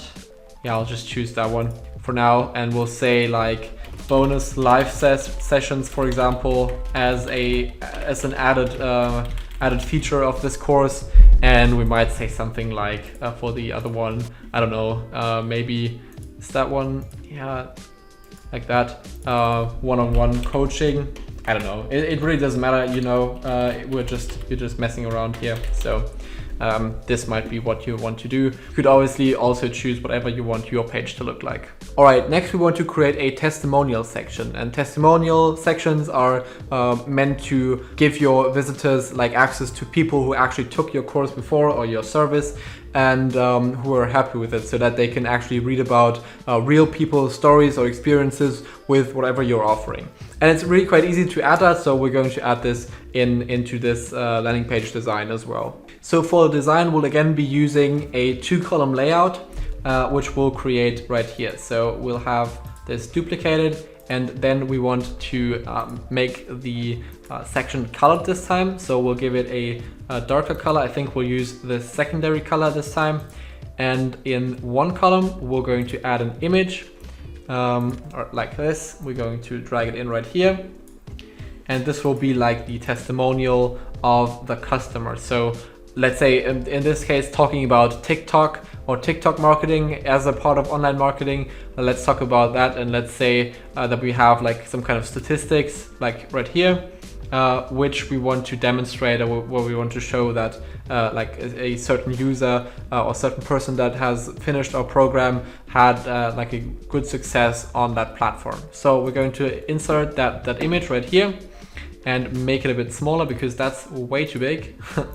Maybe even just by making this column smaller. So what you can do for that is, if you hover between these columns, actually, you get this little element right here, which allows you to drag these columns to left and right and to resize them. And you also see this little indicator that tells you how big both of the columns now are. So we might even go as low as like 35.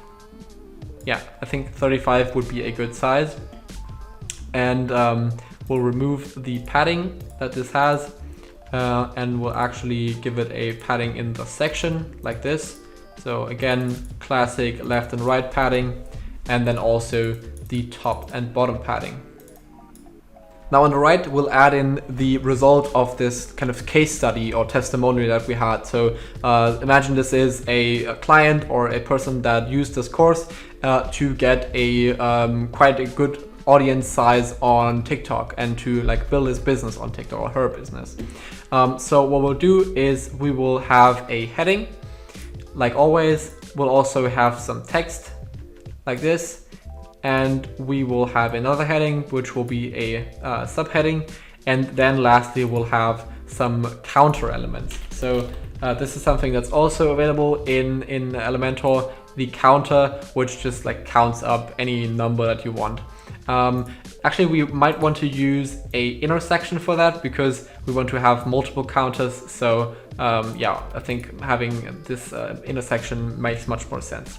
Now you can't see anything because obviously the default styles are this dark black or this dark blue. So we have to change that. We're going to go into the text color and make this one white.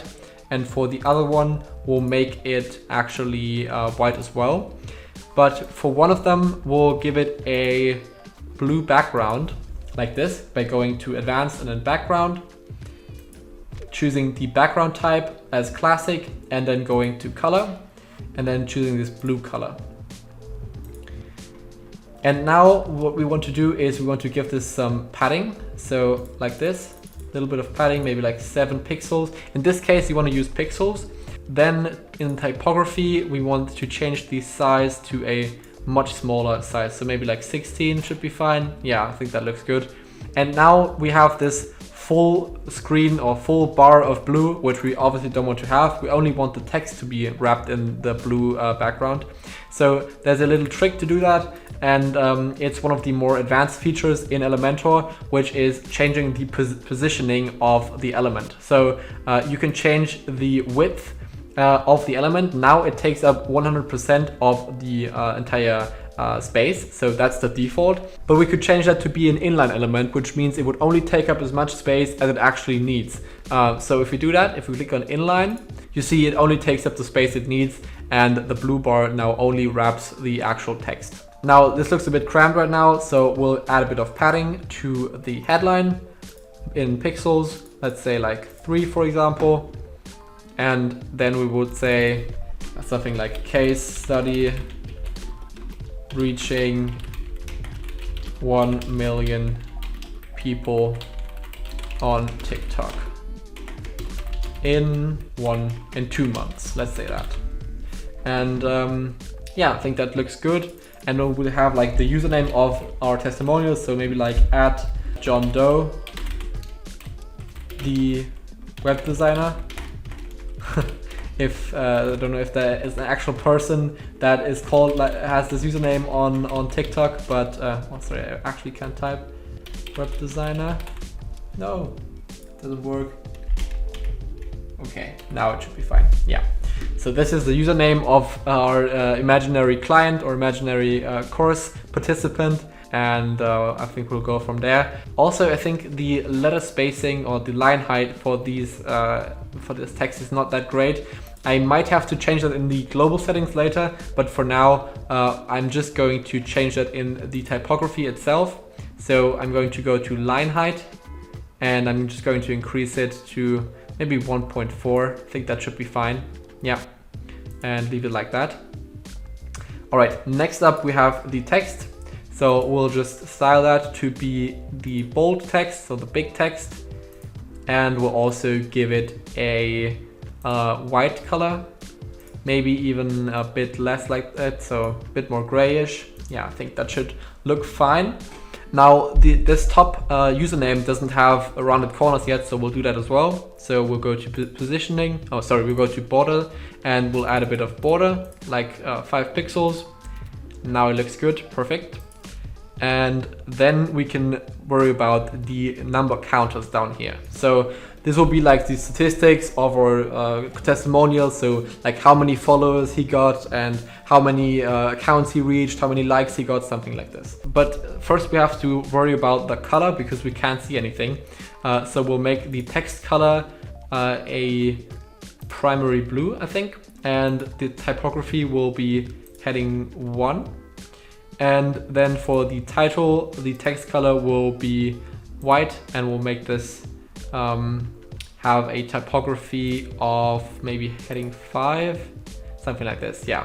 And now we can go back to the content, and we could say something like 50,500. And then we could go down to the title and say followers, for example. And now you see how this automatically counts up to that number and tells us how many followers we actually got. Yeah, I think we have to, yeah, I think that should be fine. All right, and then the next one might be something else, but we'll first copy the style over so that we don't have to adjust it again. And we'll also do this for this empty column, so we'll have 3 columns. Maybe this might be, let's say this is the amount of likes, so we'll say 5. And then we have the option to set a suffix, so we'll say million, well, let's just say mil, because that might be shorter, like this. And then down here we might say likes. And then we might say in the last column something like 500, and then for the suffix we'll say K, and then we'll say people reached. Yeah. And now last thing we want to do is to align all of this to the middle to make it look better. We'll give it a bit more padding on all sides, like this. And I think this should be fine. All right, so in order for this part of the course to not go completely out of hand and to be hours long, it probably already is much too long, but yeah, we'll take a little shortcut here and we'll only create one more additional section. Though I will provide the full landing page that I actually intended to create here in the description down below as a download, so you can use that as well, but we'll not create the whole page in this tutorial because it will just be much too long. So we've gone through this part of the website. Now this looks fine, but lastly I think we're going to create a pricing table. And I know, yeah, I said the course would be free, but I just want to show you how this pricing widget looks. And we have used other widgets like doing a call to action and so already, so I don't want to duplicate that. I don't want to annoy you or bore you, so we'll take a look at a pricing table in Elementor and I'll show you how that works. So we're just going to create an additional section like this, just as we always did, and now we're going to add a pricing table. So there's both a price list and a price table. I will make a really big course on all of the different widgets as well, so check that out once it will be released, but I think for now we'll just talk about the pricing table. You can check out the price list yourself if you want to, and we'll just enter that into our page. Now this looks a bit squashed or like a bit too wide, so again we'll change the content width from boxed to a bit smaller width, so maybe like 600 pixels. I even think that's too much, so I think we'll go with 500, and we'll change the padding of the section. Perfect. And now we can go in and actually edit this pricing table. So you could say the title, which will be probably like the name of the item that you're selling. So we'll say digital marketing course, for example. And then the description might be learn digital marketing fast, something like this. Okay. Then for the pricing, we'll use the US dollar symbol. The price is alright at that price, so there's nothing to be changed here. We could actually add in a sale price, so like a temporarily, like the original price, so that we have this as like the discounted price. That's possible, but we'll leave that out for now. Then you could also say something like a period. So if this is something like a membership that you're selling, you could have like a monthly period, like a monthly payment process. And so you could give that information to your users on this page as well. If you don't have something that is like a recurring payment, you could use this to, for example, to enter in, let's say, a 30-day money back guarantee or so. So that's what you could use that for. All right, now features, these are the little items in here. So these are the different things that are actually like part of what you're getting. So pretty much similar to what we added up here. So you can just fill out that list to actually add in all these things. It's pretty easy, just add in an icon and then you can like add in the text as well. We'll just leave this icon as it is, or maybe we'll change it because I like this other check icon much more, like this.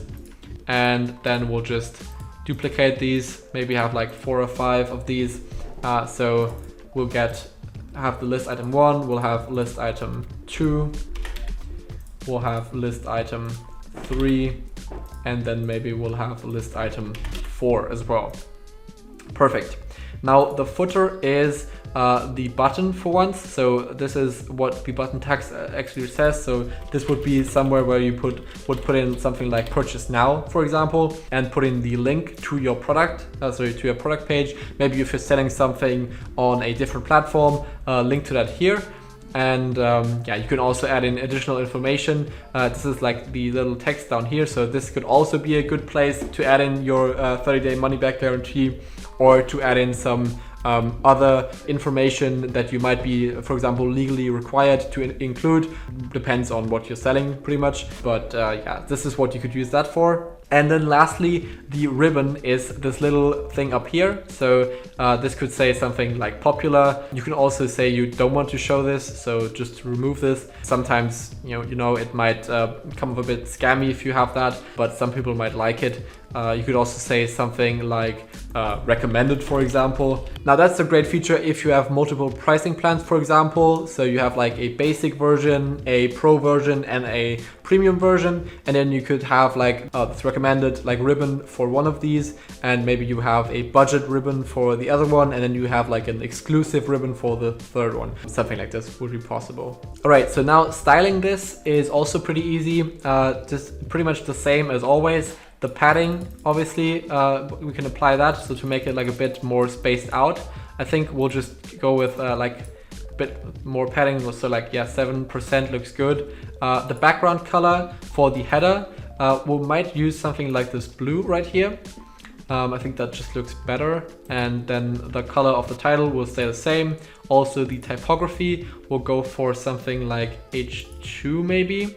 Yeah, and for the subtitle, we'll go with the same color, or maybe like a bit more of a gray, like this. And then we'll give it a font style of the big text, like this. Pretty much the same as always. Then for the pricing, we'll go with we'll just leave the background color. I think that's fine. The padding can be something similar, so maybe like 10 pixels, 10%. Yeah, I think that looks fine. Okay, so the pricing itself, we'll give that the darker color. This will be a H1 in size. Then the currency symbol might be a bit bigger in size, so like this. I think that looks better. The position is also correct.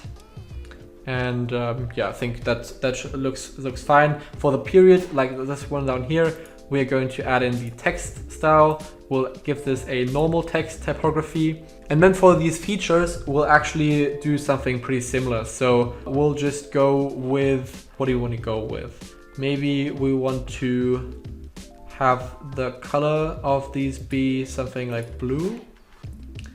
I think that's a bit too much, so maybe just stay with the secondary color. And then for the typography, choose the normal text. And I think the width, yeah, we could just keep it at 100%. This should be fine. Let's take a look at the footer. This also looks fine. It usually, like this is the little text element at the bottom. You might also just leave that out if you don't need it, but I think we could just leave it like this and save, and I think this looks quite nice. Oh, maybe one more thing for the ribbon up here. You see that it kind of doesn't fit the screen because it's too big, so you might want to give it a bigger distance from the corner, and also you might just want to like change the typography, so make it a bit smaller, for example, and then it will fit better. So like this, and now it actually fits the corner and it doesn't look like too cut off also.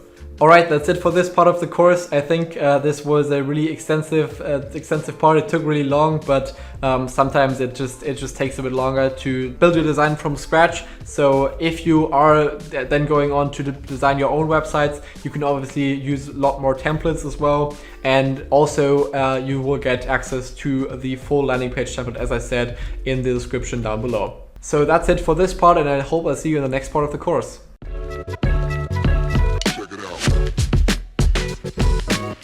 In this part of the course, I want to introduce you to dynamic content.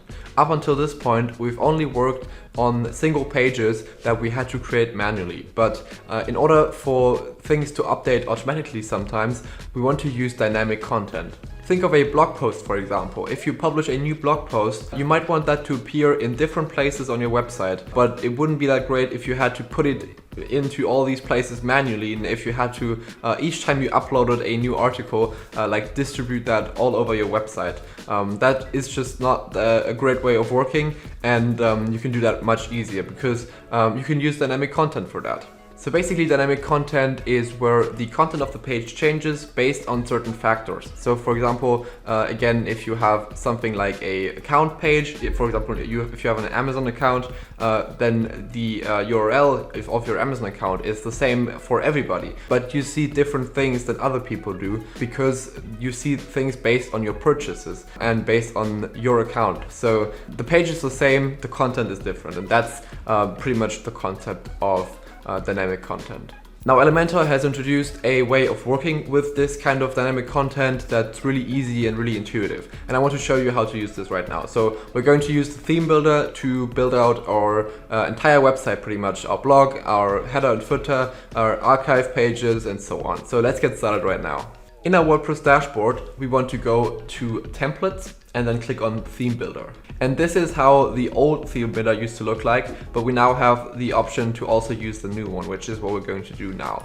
So now we're in the theme builder of Elementor. This is pretty much what you can do with it. So it has all these different site parts, as they call it, that are dynamic and that are like displayed in different places on your website automatically. And you can pretty much just change how you want them to look.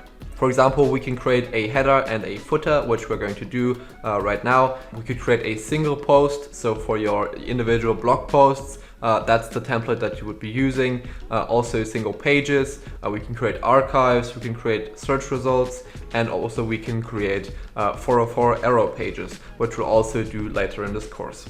So that being said, let's start working on the header in the next segment of this course.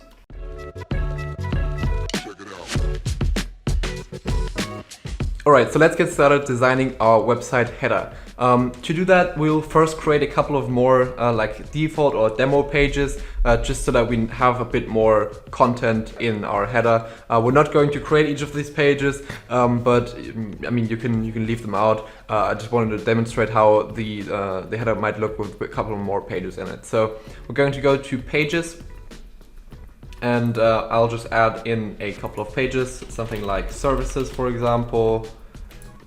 And then we might later even like add the blog. I think we actually leave it at that, and then we'll just have the blog page as well, which we'll design later. So we'll do it like this. And now we can actually go back to the theme builder. Now I actually got that open here as well. So what we're going to do now is just click on this header. So click on the plus button. And this will open up the menu to creating your own header. Now, Elementor has templates for this as well, so you could get started using one of these templates and then customizing it to your liking. But we're going to do this from scratch again, because sometimes I think it's just easier to do it from scratch if you have a specific design in mind. So we'll close that out. And then we can start working on our design. Creating this header is pretty much just the same as working on a page or creating a new page. It works, pretty similar. So we can just create a new section like always. We'll give it a bit of padding on the sides, which is again something I always like to do. And then we're going to get started. Now I think what I'm going to do is we'll have a logo, we'll have the menu, and then we'll have like a call to action in the header as well. So I'm going to create 3 different sections first. So I'm going to duplicate these, and now let's start off adding in these elements. Now, one thing that we can actually add as well, and we haven't covered that yet, but we could also add in a site logo. So if we can set a logo for the entire website, and then this dynamically changes also. So this is actually a good idea to do. So let's actually do that. So we'll add in the site logo here. Now we haven't added in a site logo yet, so so we have to add it in first. But what we're going to do, or what we're going to talk about first, is actually the publishing settings. So for headers, it's a bit different than for pages. So instead of just clicking publish and saving the page, if we click publish, as I said, you get these publish settings.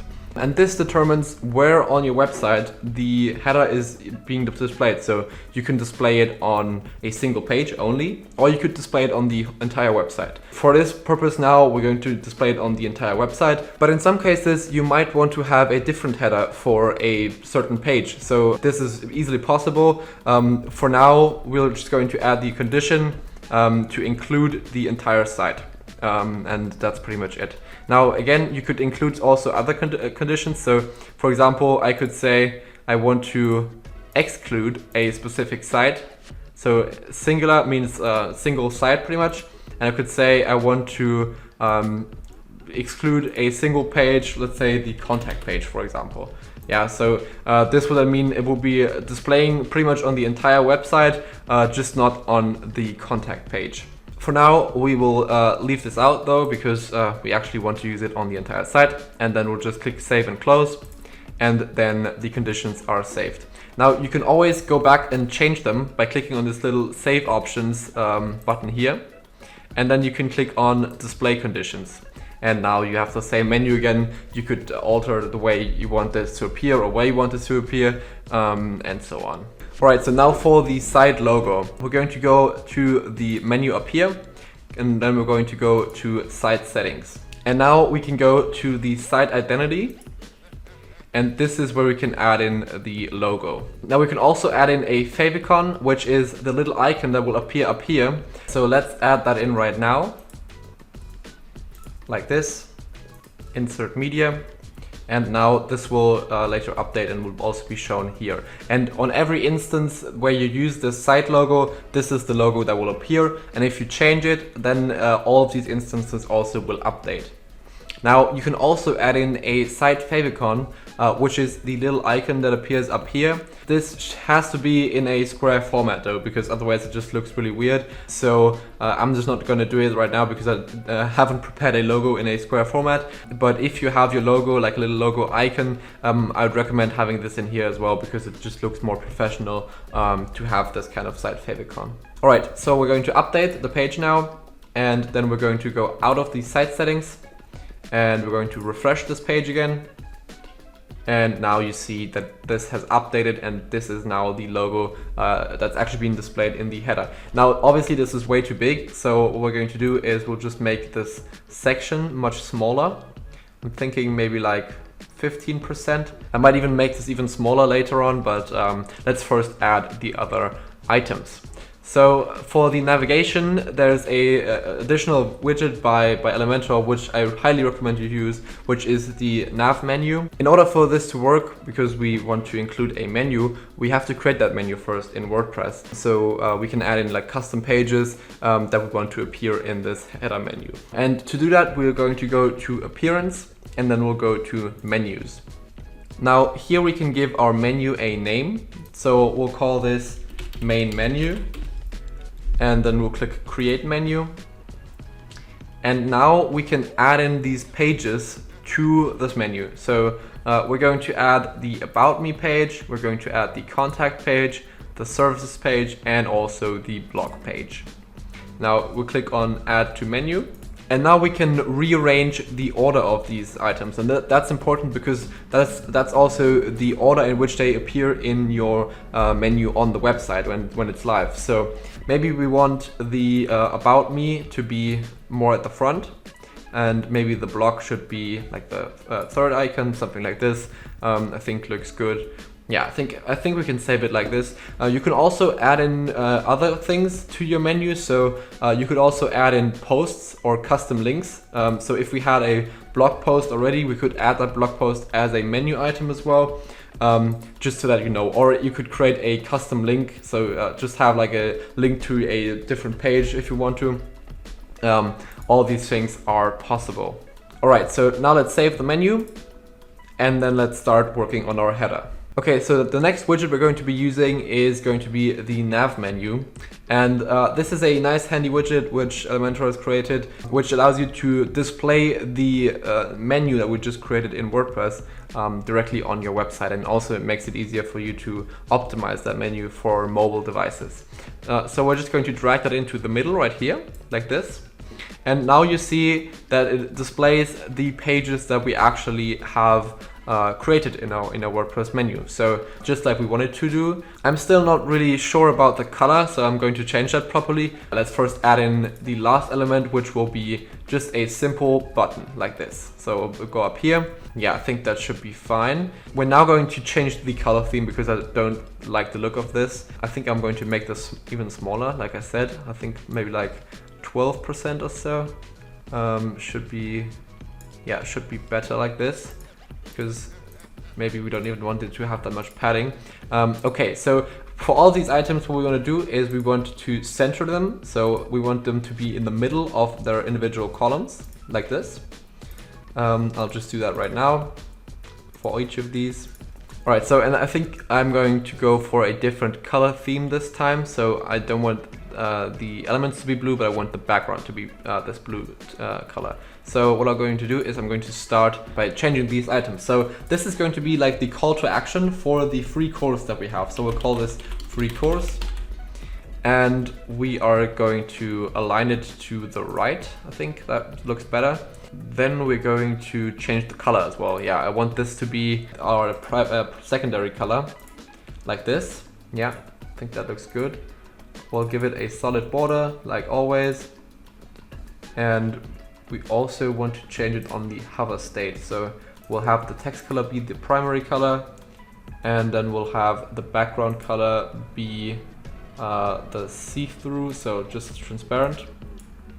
And border color is also going to be the secondary color, just like this. Perfect. And then also the border radius, I'll just add it in again. I think that should be fine. All right. Now I'm also not happy about the space that this has, because it just doesn't need that much space. And I think I want to align the menu to the right side. You're obviously free to do whatever you want here. It's not like there's any like best practices or so. You can just do it however you want to do it, but I just think that it looks better like this. So I'm going to align this to the right, actually, like this.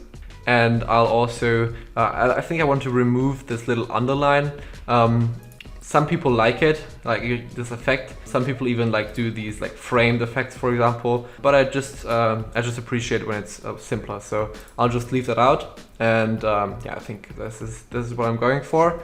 I'm going to change the color of the text to white actually. So we're not going to see it anymore, but it's just going to be for a second because now we'll add in a background color for the entire section like this. And yeah, I think it's starting to look much better. Maybe now this is a bit too small, so again, I'm going to change it up a bit more like this. Yeah, again, it's not going to be perfect, but I like this much better. Now for the typography, let's add in a bit of a bigger style, maybe like the button style. Yeah, I think that should be fine. And then for the hover, we'll actually change the background as well, so like this. Yeah, I think that's what I'm going for. Perfect. All right, so that's the first part of our header done, and now when we add it like to our individual pages, we will be able to navigate our website through these links. And also we have the base URL of the site, so like learnwithjanosch.com linked on this image. So this is done by default with the site logo. So I'm going to show this later to you as well. And now we also want to link this to our landing page that we created. Now we haven't actually created a page for our landing page yet. We just have created the template. So we'll create a page later and call it free course. And then that's going to link to that as well. Yeah, perfect. So now we want to add an additional section to the header, which will be on top of it actually. And it will be like kind of like information. So we'll have like a phone number, an email address, and social media links. All right, so to do that, we'll create an additional section on top of that, and we'll make our basic changes like always. Create the padding, and now we'll have two sections here actually. So like this, and we are going to have an icon list on one side, and then we'll have like probably like social icons on the other side like this. So put them in right here. And now this is obviously way too big. So for this list, what we want to do, we want this to be inline. So we don't want it to be stacked on top of each other, but we want it to be inline like this. And now this takes up way less space, so that's good. We'll also vertical align this to the middle. And we'll do the same for these right here as well, like this. Perfect. Now we want these to be much smaller, obviously, because they just take up way too much space. So we'll align them to the right first, and then we are going to turn the size down massively, something like, yeah, I think 12, maybe 15. I think that should be fine. Maybe even a bit smaller, it's like this. Yeah, should be fine. Okay, so now let's space them out a bit more, like this. And now we want them to have our own color theme. So we're going to choose a custom color up here instead of the official color. And then we'll say maybe like the primary color should be black, or like our secondary color. I don't know if I want it to look like this. Maybe I'll just add in the secondary color and leave that blank actually. So just turn that down to be a transparent color. And now it's a bit too small, so I'm going to bump it back up to like 15. Yeah, perfect. I think that's what I'm going for. I think I'm going to leave it like that. And now for the second part, let's add in our like contact information. So email address, phone number, and maybe our physical address. So again, in the icon library, we'll go to something like, we'll start off with the location. So location, I'll go maybe with maps again, or map. Yeah, something like this is a nice icon. So we'll say Berlin, Germany. And then we'll have a different list item, which is going to be the phone number. So it's going to be like a random number. We'll change the icon again to a phone icon, like this. And then lastly, we'll have our email address. So we'll have some kind of mail maybe envelope is better. Yeah, like this. And then change this to the email address. So janosch@janosworkspace.com. Perfect. All right, now this is still a bit too big, so we'll change this up a bit. So we'll actually change the color as well. So we'll make this the primary, the secondary color. We'll also give the text a different color, because that's also going to be the secondary color. And we want to make it a bit smaller. So something like this. I think that should be looking good. Yeah, perfect. So now we have these two different header sections. But what if you want your header to scroll down with you when you scroll on the page, so you always see the header on top? And that's what we're going to implement right now. So how you do this is by going to the section that you want to be sticky, so that you want to stay at the top. And then you go to advanced. And then you can go to the motion effects. And then you can go to the section where it says sticky, and you can say top. And now this section will stay on top of your screen. I'll demonstrate that right now if you go to a different page, even if you scroll down. You can say you want that only for desktop, or you can do it for all different devices. So let me actually show you how this looks on one of our pages, and then we'll go back and do the mobile optimization for the header. So we can go to, I think we disabled that for a couple of pages. So let's go to a new page where we haven't actually added anything. So we can go to the blog page. And now you see that if I scroll down, like this section disappears, but the other section stays on top of the screen like this. You can obviously do that with the other section as well. I usually do it with only like one small section, because I don't want too much space to be taken away on top. But so just so that you know how this would work. Okay, so let's start off with actually optimizing this header for mobile devices as well, because I know that's something that might be a bit of a challenge for some people, especially when you're starting out. So let's go to the tablet view. So go to responsive mode, go to tablet. And now you see it does look a bit weird right now, and we are going to fix this. So for the top section, it does look weird because this part is going into two rows, and we want it only to be in one row. So what we have to do on this view is to make this column much bigger so that it actually fits in one row. So maybe like 70%. Okay, that still doesn't work. Maybe like 80%. We'll just check. Or like 75, yeah, so 75% works. All right, so now we have to change this column up to be like 25. And I think now it is looking much better. I think I might just leave it like that, yeah. Okay, so now let's start off with the next column. So this is a bit too small here, the logo. So again, here we want to increase the size of the column. So maybe like 35%. Okay, that's way too much, so maybe like 20%. Okay, yeah, I think that looks much better. 20% should be fine. Then maybe I'll add 50% here. And so that the button actually gets a bit more space as well, because the button is also like crammed, and the text goes into two lines. So we might want to give it a bit more space. So maybe like 30%. Yeah, perfect. And now this actually looks quite nice. One thing you might have noticed is this little hamburger menu right here, which if we click on it, it actually expands the menu, and it does look a bit weird right now, because if you see that, like, it expands the entire header. So we'll have to fix that as well. And also, I don't like the alignment of it, because it's just like sitting right in the middle. So what I might want to do is to align this to the right here as well. So we'll go down to toggle align right here, and we'll click on the right. So this toggle is actually being aligned to the right side. And also I want to align it to the center, because if you see it, it's like sitting at the top, but not centered vertically. So we might want to do that as well in the middle. And it should be working. I think maybe there's some padding applied, or maybe it's just like a bug in Elementor. Yeah, I don't know. We'll just start by actually optimizing the nav menu. So the color is also a bit weird because you can't really see it on this screen, but we'll not worry about that too much. Let's start by actually optimizing the page. So one thing you can do to fix this issue that the menu is popping up inside of the header is by going to content, and by turning on this full width section right here, like this.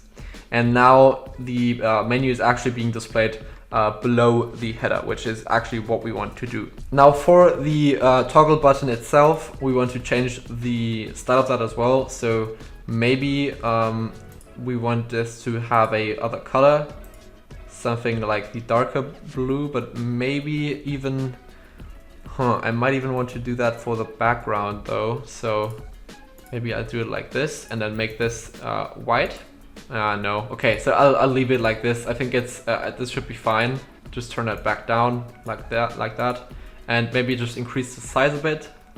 Yeah, I think that should be working fine. So something like this. Also, this is something again where you like have to play around a bit. You have to kind of see what works best and what looks the way you want it to look, and yeah, then you can go from there. This is like a style that I usually or like I often use, and I think it's already looking quite good, so I don't think we're going to need much changes here. One thing I want to change though is how this submenu looks, because right now the color theme just doesn't match our colors. So we want to go to drop down and we want to change the styles here. For the text color, we will go with white probably.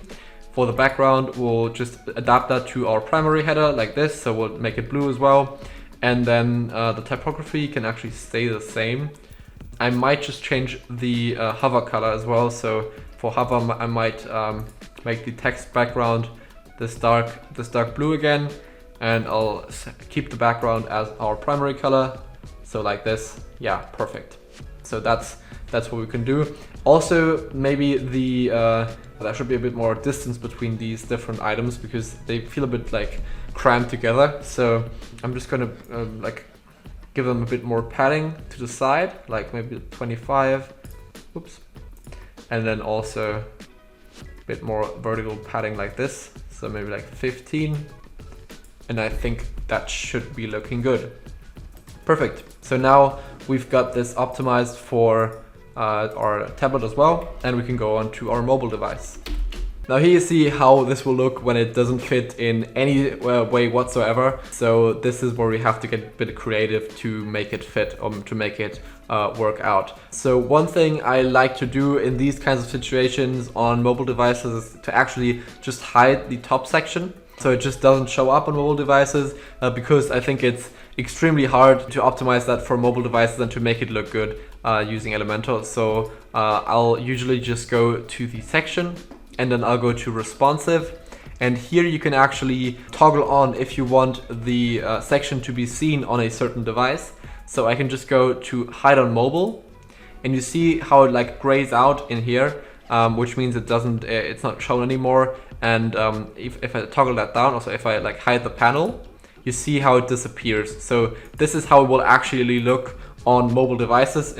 Obviously it also looks terrible, but now we can focus on optimizing that part, and we can leave out like the additional top menu. All right, so for the next part, we will go with the logo first. So this is obviously way too big, so we might give it like, again, 20% or like 25% width again. We'll give the entire section a bit of padding on the left and right, so maybe like 2 or 3%, sorry. And then we might start by adding in the course and the menu, or like the toggle menu. In this case, because the logo is so big, I think I might need to cram these things in a bit. So I will use this logo and make this like a bit smaller, like maybe 40%. I think that's already too much, so maybe 35. And now what have we got left? This is 25, yeah, and this is 45, so we've got 40% width left for the button.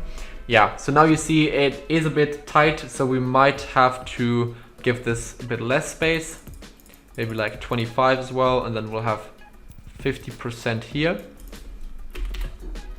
And we'll also just make the button much smaller, because you definitely need to do that on mobile devices. It just wouldn't fit like that.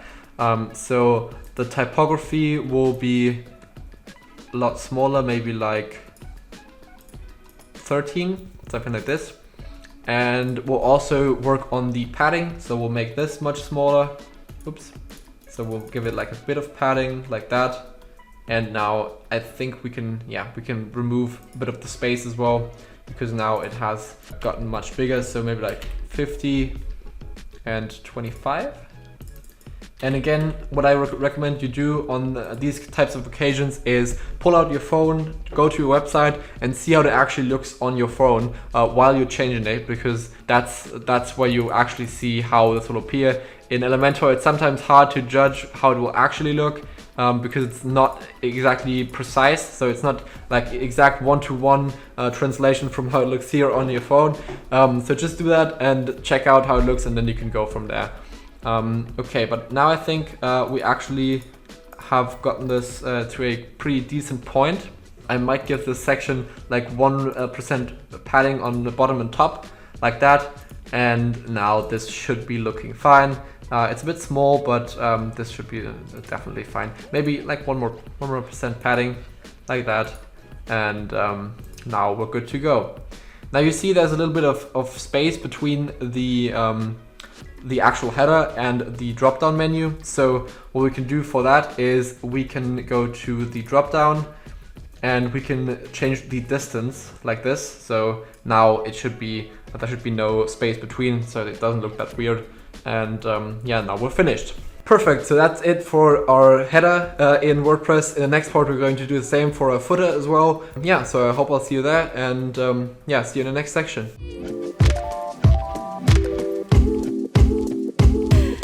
So after we've created our header in the last part of the course, we are now going to create a footer. So let's get right into it. It's pretty much the same process and it's just a different part of the website. So I'm not going to go over all the concepts in that much detail. You can go back to the header video to see that in more detail. But yeah, we're now going to go straight into designing our footer. So we're going to go to templates. We're going to go to theme builder. And then we'll go to the new theme builder. So now we see the header we created in the last video, but now we want to go to the footer, and then we can go to add new. Again, here we have the option to use one of the pre-created footers, one of the footer templates by Elementor, but we are going to do this ourselves. Again, you can do whatever you want. You can also use a template, but sometimes I think that creating it from scratch teaches you better, and also is sometimes much easier to do than using a template. So we're going to close it out right now, and we'll start by working on our footer. Again, we'll just create a section like this. Maybe we can create a 2-column section in the first place, because that's what we're going to do. Then we'll add our padding like always. And now we can get started creating the section. Now, what I want to do here is to create like a overview over the entire website. And I'll also have like a small section that talks about what this website is about. So I'm going to add in the site logo on this part of the site. So like this. And then I'll also add in a text editor below that. Now the entire footer is also going to be in this blue color. So we'll go to a classic background type, choose the color, and use our primary global color like this. And now we can go over the display settings, because we want to actually save our footer. And this is just the same as last time.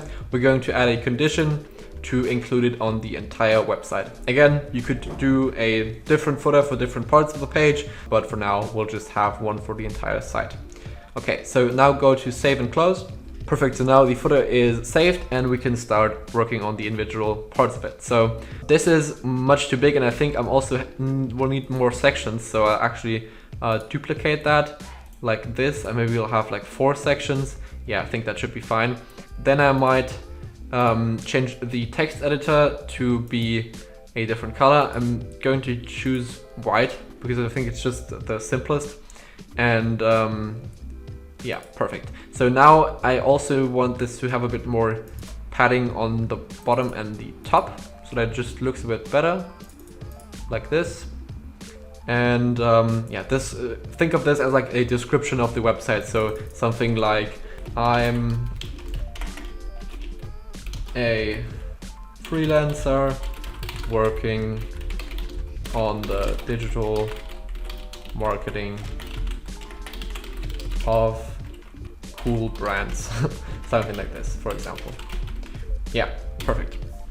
Okay, and now in these sections, what we want to do is we want to have like an overview of all the pages. So what we'll add is a little heading, and then we'll add an icon list. So we want to add this icon list, but we don't want to use any icons for now. So we will change that around in a bit. So this is not going to be in H2, but it's going to be something like an H4 maybe even an H5. Yeah, I think that's better. So it gets much smaller, and also the text color should be something like white. Yeah, that's looking better. Okay, so now for the icon list. We're actually not going to need the icons, so we'll delete these, and we are going to delete the icon as well. So that the element actually is being aligned to the left, just like we want it to do. Okay.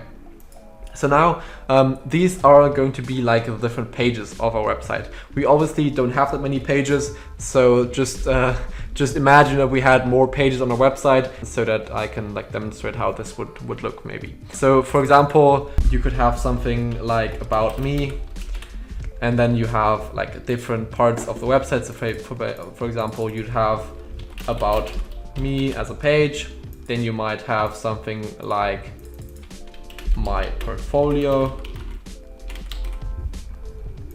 and you might have something like my certificates. So yeah, something along those lines. Then you will also have that for other pages as well. So we'll change the style first. We'll go to the text, and we'll actually change the text color to white, but maybe, yeah, in this case I will decrease the visibility a bit, because that's just a bit better for the visual hierarchy. And these are going to be, these will have less widget spacing again. So something like 10 maybe, or even like 0. Yeah, I think 0 is fine in this case. Then we'll actually just duplicate that 2 times, and we'll delete the other columns. Now, if you were wondering why I actually create these columns all the time and then I'll delete them, well, it's because I want to actually see how the individual columns would look if there were 3 of them. So if I'm working on one column, you know, and I wouldn't have added in these additional columns, I would not really see how the rest would look. So I can demonstrate that right now. So if I delete all of these again, like this, you know, now I wouldn't be able to see how this actually looked if there are additional columns next to it. And so I like to have these columns all the time, even though I'm going to delete them later on, because I just it just gives me a better idea of how it will look when there are more columns there. All right, so now we need to change things up a bit. I think I'll also add in like a different part of the page. So maybe like this would be the services part, and then we'll have like different services pages. Again, we're not going to create them all, but like this, maybe web design, then we'd have something like social media marketing, email marketing, and so on. I think you get the idea as well. So just having these different pages for the different services to like give an overview over the entire site. Now I don't like the alignment of these items, because this is just way too big and these are like way too small. So what I might be doing is I might be actually giving them less space and giving this section more space. I'm just thinking about if that would be a good idea. So maybe we'll give them all like 20% space, and then the other section is going to get the last 40%. Oops. That didn't work out like I wanted it to. So like this, then 20, and then 20 here as well. And then this got 20 as well. Perfect. All right, so now we'll make this much smaller. So we'll change the width to something like, I don't know, maybe 50%. And we'll change the alignment to the left so that it aligns like this. And also I think we'll need some padding on this side, because now like it's too close to each other and it looks a bit weird. So I might just add a bit of padding like this to the right. Maybe we'll do 30% or maybe 25%, and then increase the size again a bit because now it has been getting smaller. Think like this. Yeah, I think that should be looking good. And I think we can actually leave it at that. Okay, perfect. So now we've got our footer in WordPress, and now what we can do is, well, we always need to optimize it for mobile devices, but in this case I'm not going to show you all of that because it's just the same as we already did. So you would look if this is too crowded, and then maybe if it is, then you can like go in here and give it a bit of make this bigger, also make this bigger like that, and then for example do the same here as well. And now the mobile view is pretty much optimized, something like this. Obviously you can play around with that. You could make this 100% of the width, and then you can have these 3 sections in line here. It just doesn't really matter. But if you watched my videos previously on how to optimize these pages for mobile devices, then you'll have no problem doing this yourself as well. I'll just quickly go into the mobile view, and you already see it already looks quite good. So you can just make changes if you like have something that you actually want to change, but I think you could already leave it like that if you wanted to. So the last thing we actually want to do is, now that we actually have a header and a footer, we want to go back to our pages where we disabled the header and the footer in order to actually see it. So we'll go back to our pages and we'll go to the About Me page, for example, because right now you see we still don't see the header and footer because we've disabled it. And if we go to settings and then go to Elementor Canvas and change that to the default again, you see the site will refresh, and now we've got the header and the footer just like we want to have. Perfect. We'll do the same thing for the contact page as well. So go in here and go to default like that. Perfect. And also you see the footer is also at the bottom like that. And now lastly, we'll do this for the home page as well. So on the home page, we'll just go in and we'll create the same changes like that, go back to default, and we'll have our header and our footer. Perfect. All right, that's it already for this section of the course. I hope you enjoyed it, and I hope I'll see you in the next one.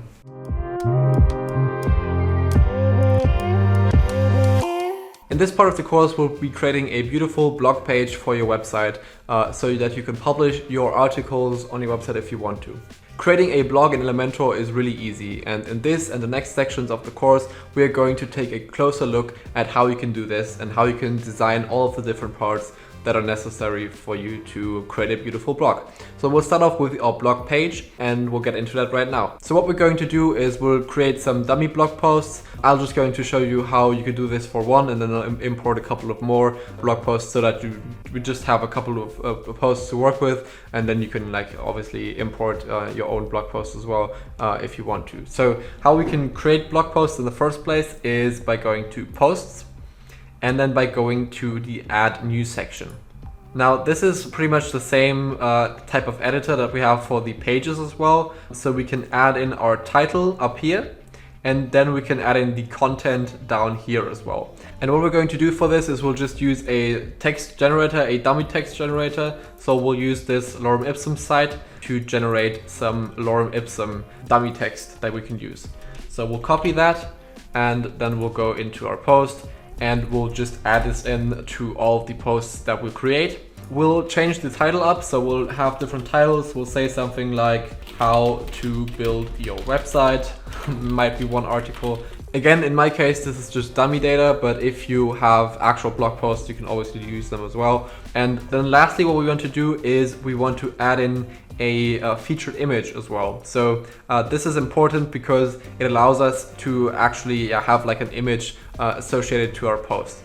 So we'll just choose one from a library. For this purpose, it doesn't even matter. So we'll just use a simple like dummy post, and then we can save the article. And so I'll do this for a couple of more articles, and then I'll get back to you when I'm finished. All right, so now I'm finished importing this demo data. So now I have these 6 just dummy posts right here, which we can use to design our page. And how we're going to do this is we'll go to the pages again, And then we're going to go to the blog page that we created in one of the last videos, and we'll just go to edit and then edit with Elementor. So this is going to be the page where your blog posts are going to be displayed, and it's not the page where you will actually read your individual blog articles. That's what we're going to create in the next section of the course. So now we'll first worry about how your posts are being displayed. And for that, we'll create a new section, as we do always. Now we're going to add the posts widget from Elementor, and we're just going to drag it into this section right here. And as you see already, it automatically pulled in all of the different posts that I've created, and it should do so as well on your pages. So now we can start by actually styling these posts. Now we want them to have a bit more padding on the bottom and the top, because it just looks much better, I think.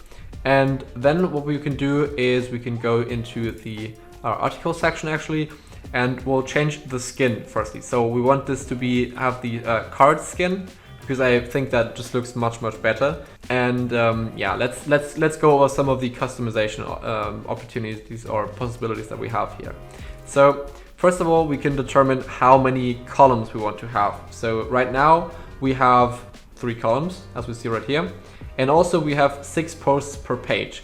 Obviously we could change it around. So if we said we wanted to have 1 column only, you see we have all these articles below each other, but usually 3 columns is the way to go, and it's the most common layout, I think. Now if you want to have more posts per page, you can do so like bumping up this number. What happens to the posts that aren't displayed on the page anymore? Well, I can show you what happens with them as well. So if I only want to display 3 posts, then the other posts just aren't shown, but I have the option to add in the pagination. So if I turn that on, you see we now have different pages, and if I click on the second page, then the other articles will be displayed as well. So that's what happens when you have more posts than are actually being displayed on the page. We'll turn it off for now, and we'll go back, we'll turn it off like that, and we'll also go back to having 6 posts per page, because that's what we want to work with right now. Now we do want to show the image, because I think that just looks nice. I think the image size could be a bit bigger, so maybe we'll pump that up to like 1,000 so that the quality is much better. One thing that is important with websites is load time, obviously, so you have to keep that in mind when you're displaying these images in this high quality, because it just drags down the amount of time your website takes to load.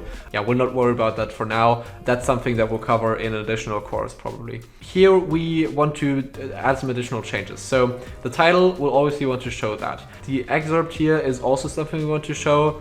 We can also show like the date and the comments. And now, as we don't have any comments, I think we'll just turn them off, because we are just not going to include them into our page, and then leave it like that. Down here we can have this like read more button. I think that's fine. We can leave it like that. Right, so the badges up here, they can be used to display categories, for example. But since we're not using categories in this course, we'll just leave them out. It's pretty simple, and I'll probably have also like additional content on that as well. But for now, we don't need any categories, and so we'll just leave it like that. And also, I think I want to hide the avatar, because we'll not have an image in here, and this could be used, for example, if you want to display the author of the post on the blog page. But for us, we'll just leave that out for now, because it just looks nicer without like that. So okay, perfect. And now we can update it. All right. Now, one thing I just want to quickly show is that you can actually use a query right here, and this is a bit of advanced stuff, so you don't need to worry about it right now if you don't want to. So what it allows you to do is to determine what kind of articles are shown here, depending on different filters that you set, for example. So you could say you want to include all of the articles written by a certain author. So for example, in my case, that will probably be my Janosch@janoschworkspace.com author or account in WordPress, something like that. Or you could also say you want to include only posts from a certain category. But again, we're not going to talk about categories in this course, so you don't have to worry about that right now. Okay, so now we'll just click update, and then we'll go over to the style tab to go over some of these style settings. So I think the columns gap is maybe a bit too big. Maybe go with like 20. and also for the rows gap, like 20 for the rows gap. Okay, so like we'll adjust this to 30 and then 20. I think that should be fine. Yeah, for the card, I think the background color, maybe we'll choose like a really light gray, but I don't think that looks good. So we'll probably just keep it as white as it is. And we'll give it a bit of border radius, so 5 pixels. I think that looks good, just like we do always. And then for the meta box border color, we'll just use the text low saturation value. That also should look fine. Now for the image, I think the spacing on top is a bit too much, so maybe we'll put that down to like 0, and I think that should be fine as well. And then we'll go on to the content. Just quickly go over the content elements. Pretty much the styling is the same as we always do. So would have something like the title color. Maybe we want that to be the secondary color like that. The typography, maybe like H3, but I think that's even too big. So maybe we'll go with H4. Yeah, I think that should be looking fine. We'll just leave it like that. For the excerpt, we'll actually make that be the normal text size. Then we can also, like, the spacing is a bit too much. So again, we'll like turn down the spacing to maybe like 10, something like this. Again, I'm just going over that really quickly. I'm not really going into too much detail on the individual styling elements, because I think by now it should have been clear like how you can actually style your pages and how it actually works. So I'm just going to go over the settings real quick, and then maybe like increase the size of the read more button a bit. So we'll give this give this like a typography, the button style, and maybe we want it to be a bit bigger even. I think I don't want it to be like capitalized, so I want it to be the default. So let's take a look. Maybe we'll increase the size a bit more. No, that's too much. Okay, so we'll just leave it at like 16, something like that.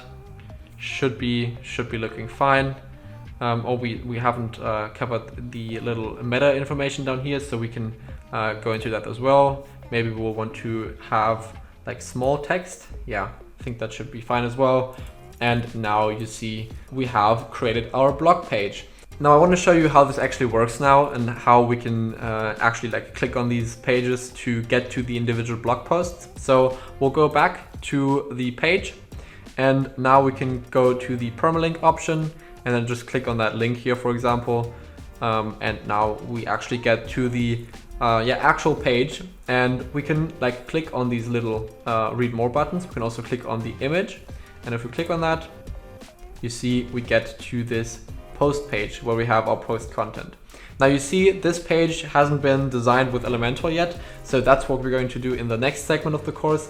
But just so that you know, like this is how the blog posts work, and now we have this beautiful blog post page where we can like add in our new posts. And the beauty of dynamic content is that this page now will automatically update if we add in a new blog article. So that's something I want to show you as well. We'll just go back to our dashboard. We'll go to posts, and we'll go to add new, and we'll just say something like test demo post, right? And we'll just like paste in a bit of demo content here as well. We'll give it a quick featured image, like just choose anything like that. And then we'll hit publish. And now if we go back to our blog page and we click on refresh, we actually see that this demo post now appears right here as well. And we didn't have to manually add it into our page. It just updates like that. And that's nice, because now you can, even if you don't know how to build websites with Elementor, which you obviously do now, but if you're working with someone else on your website, he or she can easily write a blog post, and he doesn't have to worry, or she doesn't have to worry about where this post actually appears, and like you don't have to manually add it to the page because it's just there like that.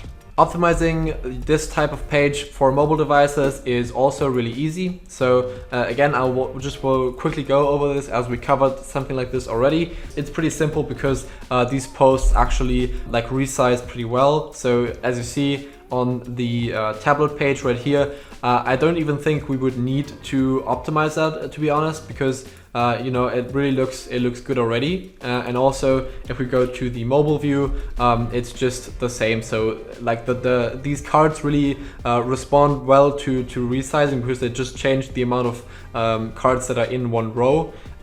So yeah, you can obviously go over this and like make little changes to really like adapt it to how you want it to look, but it's basically already done for you, and that's the beauty of Elementor. Alright, so that's it for the blog page. In the next part, we're going to go over how you can create the individual post page, the one we saw earlier, which we haven't optimized yet or we haven't designed yet. So we'll cover that in the next part of the course. So see you there.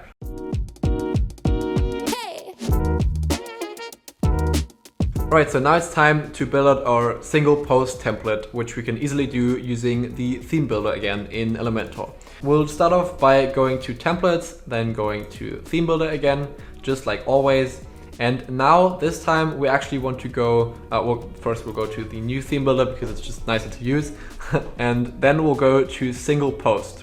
And then we'll click this little plus icon again, and we'll get to the single post template editor. Again, we have these pre-made templates, which we don't want to use. We'll start off from scratch like we always do, because it's just yeah, much easier. So there's a couple of post specific like widgets that you can use in Elementor, and I want to show you some of them yeah, in this video. So we'll start off by creating like the first heading section like this.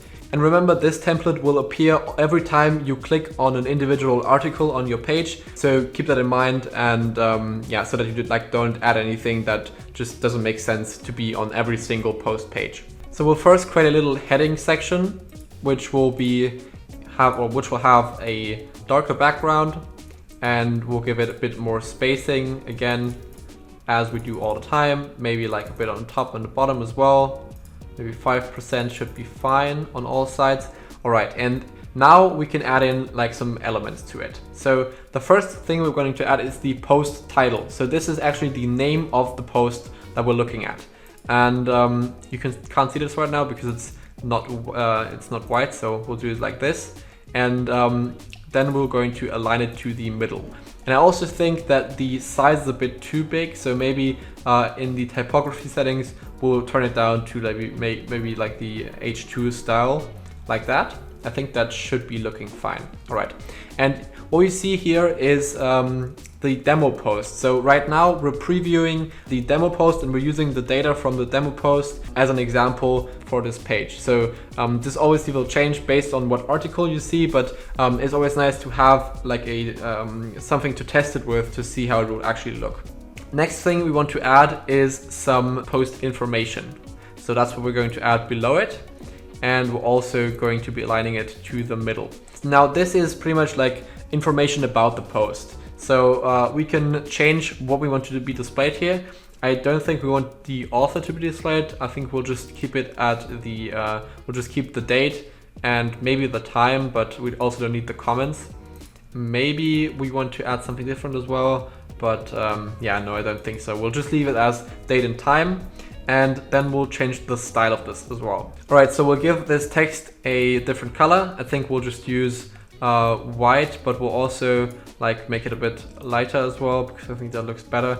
Again, this isn't best practice. You should use colors that you included in your design system. I'm just going to do it quick right here, quick and dirty. So yeah, don't do this on your own website. Instead, use the global colors. All right, so for the typography, I think that should be fine. I just want to change the icon as well, so I think that should be something like maybe like white. Yeah, I think that should be fine. Maybe increase the size of these the icons a bit, like that. Maybe have it be a bit more indented, like that. Perfect. Okay, so now where do we want to display this? We obviously want to display this for all singular posts. So singular in this case is like the post type, the normal post type. We want to display it for all individual posts. So we'll just click on save and close, and then we can go on to design the other parts of our website. So next we'll have an additional section, and this is where we want to add in our featured image, like that. Now this will load in the featured image that we chose earlier. And one thing we're going to do is we'll make it smaller because it's just way too big. So maybe like 50% of the width. I think that should be better. And we'll give the section padding again, like all the time. And in this case, I actually want to do something different, I think. So what I'm going to do is do like a little trick with the margin and the padding to move this this element out of this box and to like make it overlap a bit with the top section. And for that to happen, I think I need to give this a bit more padding as well. So maybe like 8%, or yeah, 7 should also be fine probably.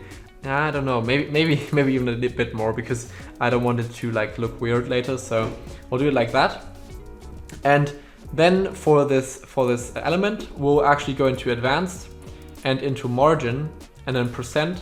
And for the top margin, we'll do a negative margin like that. So you see how it like now overlaps the top part of the top section. This is actually what we want to do.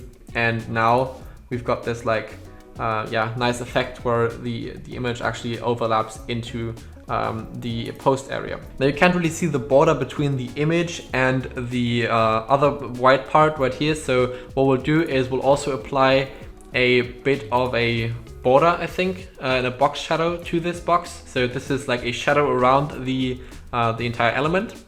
And we can like change this up. So we'll not make it that dark, we'll make it a bit lighter. And we'll also make the blur a bit bigger, like that. Maybe like that. Maybe even make this a bit lighter still, something along those lines. Perfect, and now you actually see the difference between the image and the other part of the site. Perfect. The next section we're going to add is going to be the post content, actually. So this just pulls in the content from your actual post into this website. And since this is way too wide, I'm actually thinking about just making this entire section smaller. So maybe something like 900 pixels or maybe even 800, because you always want to like make it easier to read for people, and having a smaller post width is just just makes things easier to read. Now we also have to change up the image width again. See, this is like always like this kind of trial and error. Maybe we can make it full width. No, I think we'll just keep it at like 75%, something like this. Should be looking fine. Perfect. So this is our post content. You obviously could have images in there as well, so we just haven't added any, but we'll go over the WordPress editor later as well in more detail. This is just our post content for now. Next, we'll add in a sharing section. So imagine somebody reads through your post and then you want them to share the post to social media. Well, Elementor gives you a really easy way to do this by introducing a share widget, which is really easy to implement, and I'll show you how it works right now. So it's that one right here, the share buttons, and we're going to implement them down here. Now we want to change the colors of these actually, so we'll go to style and we'll actually change the color from official to a custom color theme, and we'll adapt that to our color theme. So we'll make this this blue color, and I think that already should be looking fine. And now what actually happens, which I'll show you later as well, is when you click on these buttons, you actually get like redirected to the different social media networks, and you can automatically share the page that you're on, so the blog post, to your social media following. So people that read this article on your website can easily share it to their social media accounts as well. Next, we'll add in the author widget, so the author box like that. For this widget to work properly, we need to add in a bit of information to our profile in WordPress. So I'll show you how to do this as well. We'll go back to WordPress, we'll go back to our dashboard, and here under users, we'll go to all users, and this is where we see our user account that has been created. Now we can edit that, and now we're going to add in some information that we can then display in the author box on our post. So I'm just going to enter in my name, and I'm also going to enter in a bit of information about myself. So I'll just say I'm Janosch and I like to create websites using WordPress and Elementor. Okay, so that's just a really basic information here. You can also add in a profile picture. You have to do that through Gravatar though. So again, something I won't be going into more detail now, but just imagine that this is also the profile picture that then will be displayed in here in the author box. So now if we save this profile like that, and we go back in here and refresh the page, we now actually see the information has been added in here. And for the last sections of this page, we're going to add in both the post navigation, and then we're also going to add in the posts again. So post navigation, and we'll probably add a bit of spacing here as well because it just looks a bit crammed. And yeah, I wanted to look a bit better like that. So maybe 5 pixels, 5%, sorry. And now we're going to look at the post navigation. So the post navigation allows users to navigate between your blog posts. So for example, yeah, you can click on the previous post and also the next post. Now, obviously, as the post that we're previewing right here is the last post that we added, there is no next post. So what we can do is we can change the post we're actually previewing by going on this little setting button right here, going to preview settings, and then just going to a different post. So I think I created one on landing pages. Yeah, the perfect landing page. Then click on apply and preview. And now you see how the entire content is being changed because we're now previewing a different piece of content. And now you also see that now we have a next post because now the demo post is the next in the order that we created them in.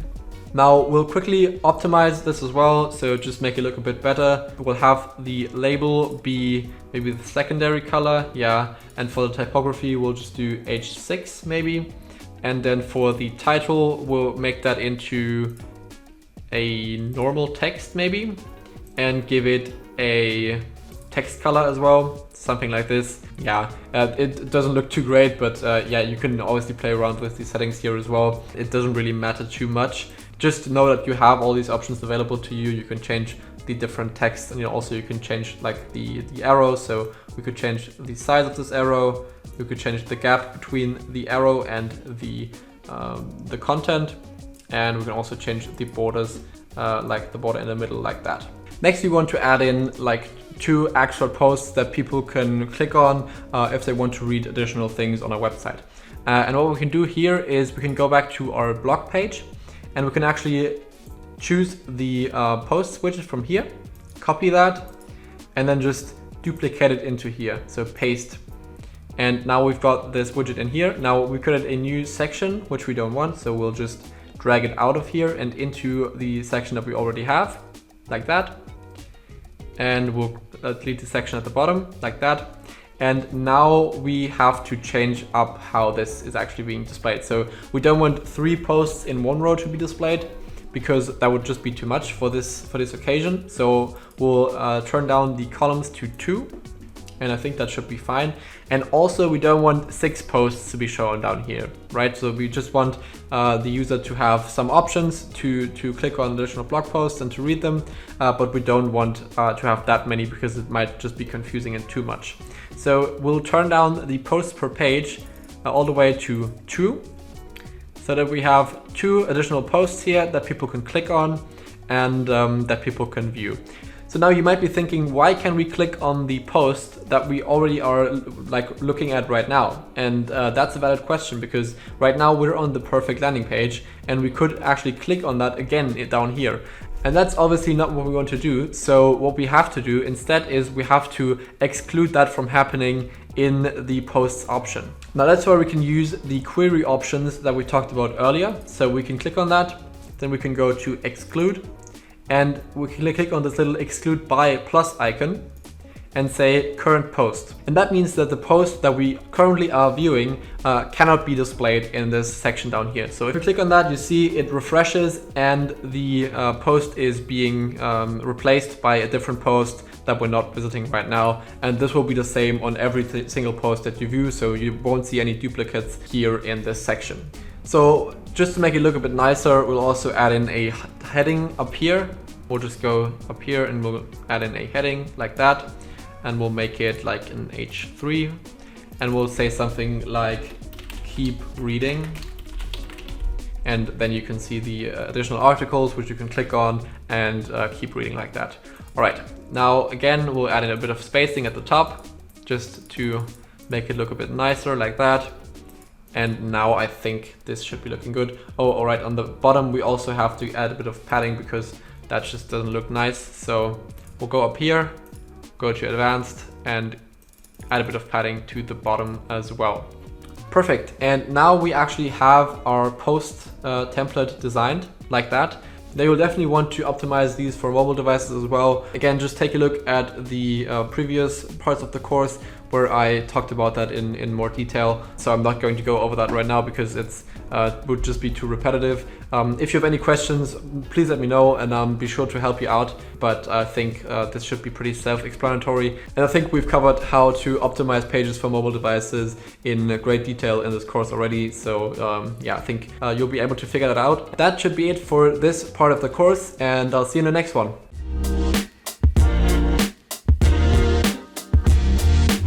In this part of the course, we're going to create an archive page for our Elementor website. Archives are a feature of WordPress and they are displayed in various different circumstances. I want to show you an example of this. So we're in our WordPress website, and if I go to the actual page and then go to our blog page, and then, for example, just click on one of the articles. We added this meta information right here, which shows the date that the post has been published. And this type of meta information is clickable in WordPress, which means we can click on this, and now we are on the archive page for this specific day.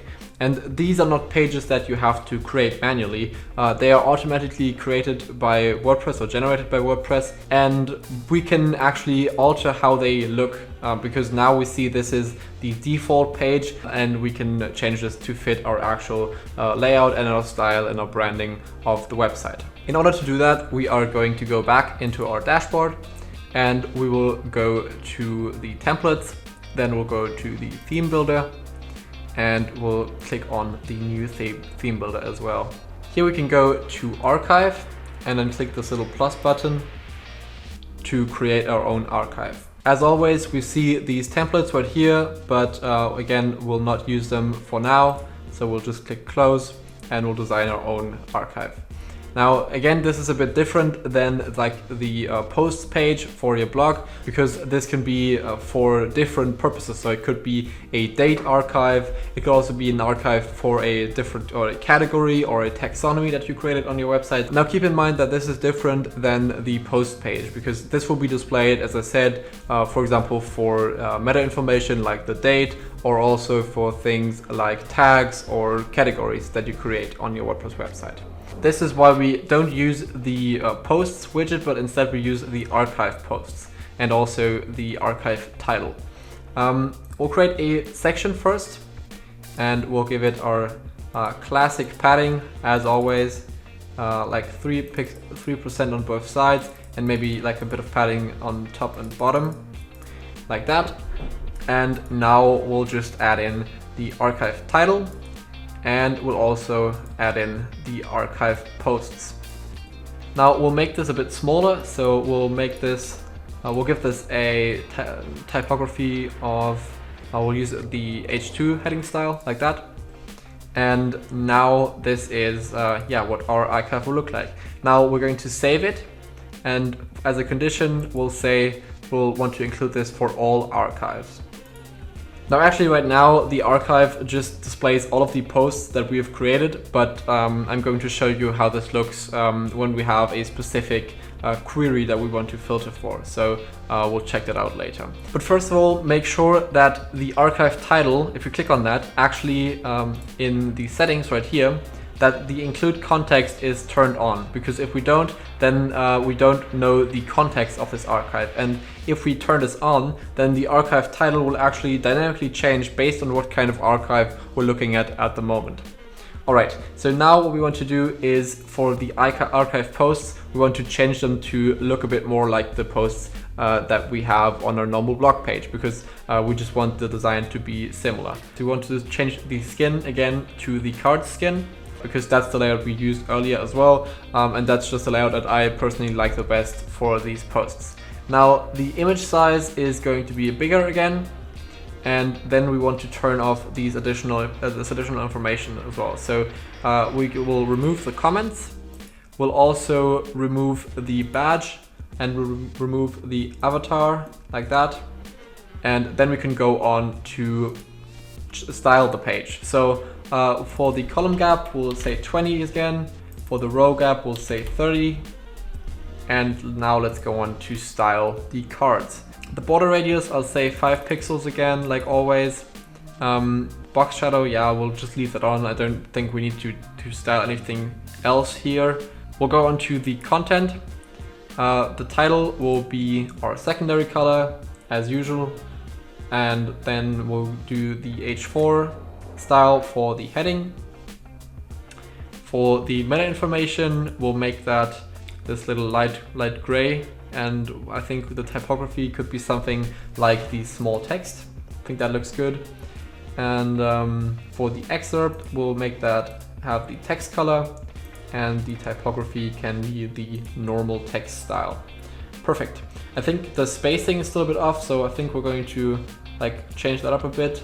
Yeah, 10 right here should be fine. Maybe for the image, we'll do a little bit less of spacing as well, maybe even 0. Yeah, I think that should be fine. Going back to the content, for the read more button, we'll say make this the primary button, and we'll change the style to buttons like that. And now I think this looks pretty much the same like our normal post page, which is great because, as you know, I like consistent design, and I think it's great to do that here as well. So that's great. And now I'll add a bit of spacing here as well, just to make it look a bit less crammed, like 3%. I keep on saying pixel, I don't know why. 3%. Perfect. So yeah, now actually the archive page is already ready. There's not much else to do here. So I'm just going to go back out of the editor, and I'm going to show you how this actually looks now on our page.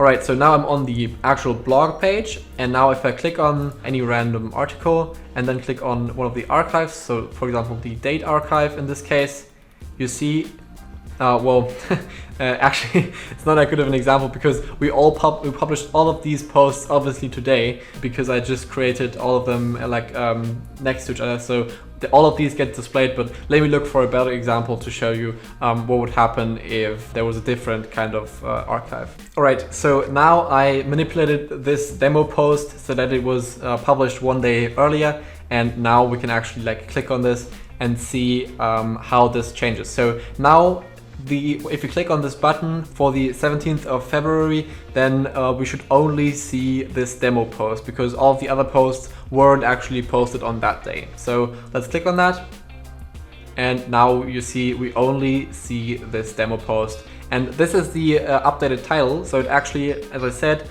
the context is automatically updated, and it now says this is the archive for all of the posts that were published on that day. And same if we go back to the other posts, so all of them were published on February 18th. If I click on that, this obviously says February 18th now, so the demo post that was published one day before isn't showing up here. And it works that way for pretty much any type of metadata. Again, this could be a category or some type of search term, doesn't really matter. In all these cases, this is how the archive works. Right, that's it already for the archive pages. I hope that this was helpful to you, and I'll see you in the next part of the course.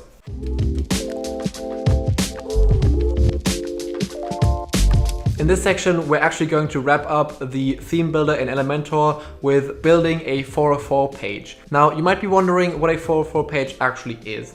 And pretty much it's an error page that shows up whenever somebody tries to click on a link on your website that's leading into nowhere. So as an example, on our website, if I just type into the URL bar something like learnwithjanosch.com/404test, which is a page that doesn't exist, I get this error message saying the page doesn't seem to exist. And this is also a part of WordPress that we can design using Elementor, and I'm going to show you how to do this in this section of the course. Just as in the last sections of the course, we're going to go to the templates, theme builder, and then we're going to go to the new theme builder.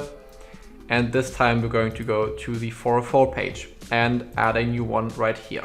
Now for 404 pages, there's really not that much to them.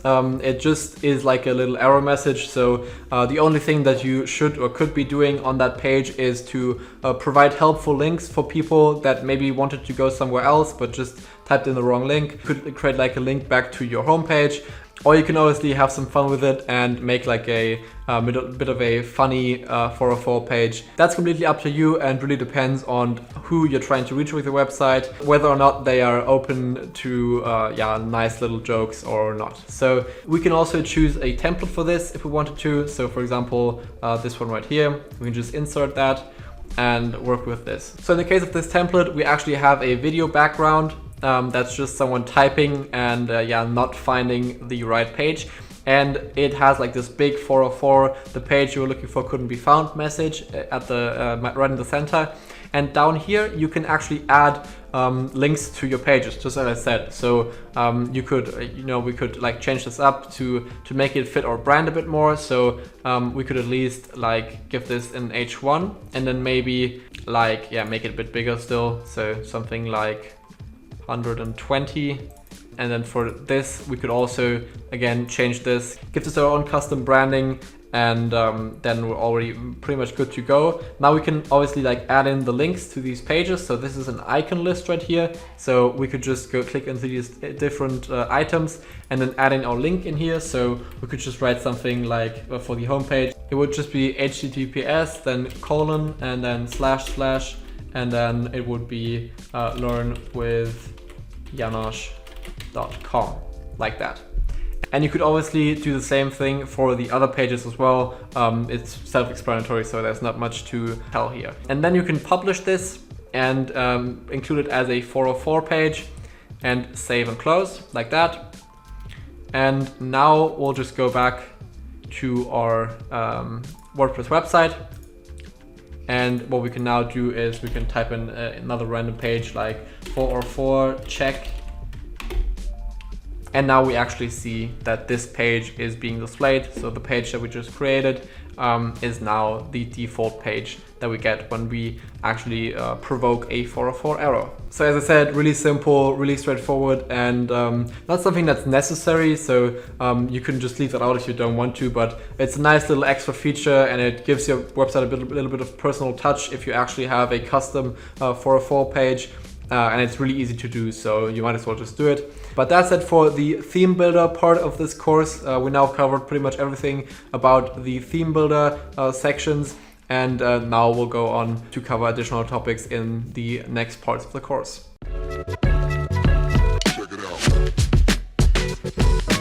Now that we've created our blog post template and single post template successfully in Elementor, it's now time to take a look at the blog post writing and building experience in WordPress itself. And this is called the Gutenberg editor, which is a new editor that WordPress introduced in 2018. And it works quite similar to the page builders that you know already, like Elementor, because it also has this kind of drag and drop system with different blocks that you can arrange on your canvas, and it allows you to build your blog posts and your posts in a really nice and visual way. To use it inside of our WordPress dashboard, we're going to go to Posts, and here we're going to click on Add New. Now this is the same builder that you used previously to add in the dummy posts, but now we're just going to take a much closer look at what you could do with it. So first of all, of course, we have the title up here. So we could just say this is our blog post title. Now below that you have the actual post editor, and how it works is there's the different ways, but you can first of all type in / to get this little drop down list of different blocks that you can embed.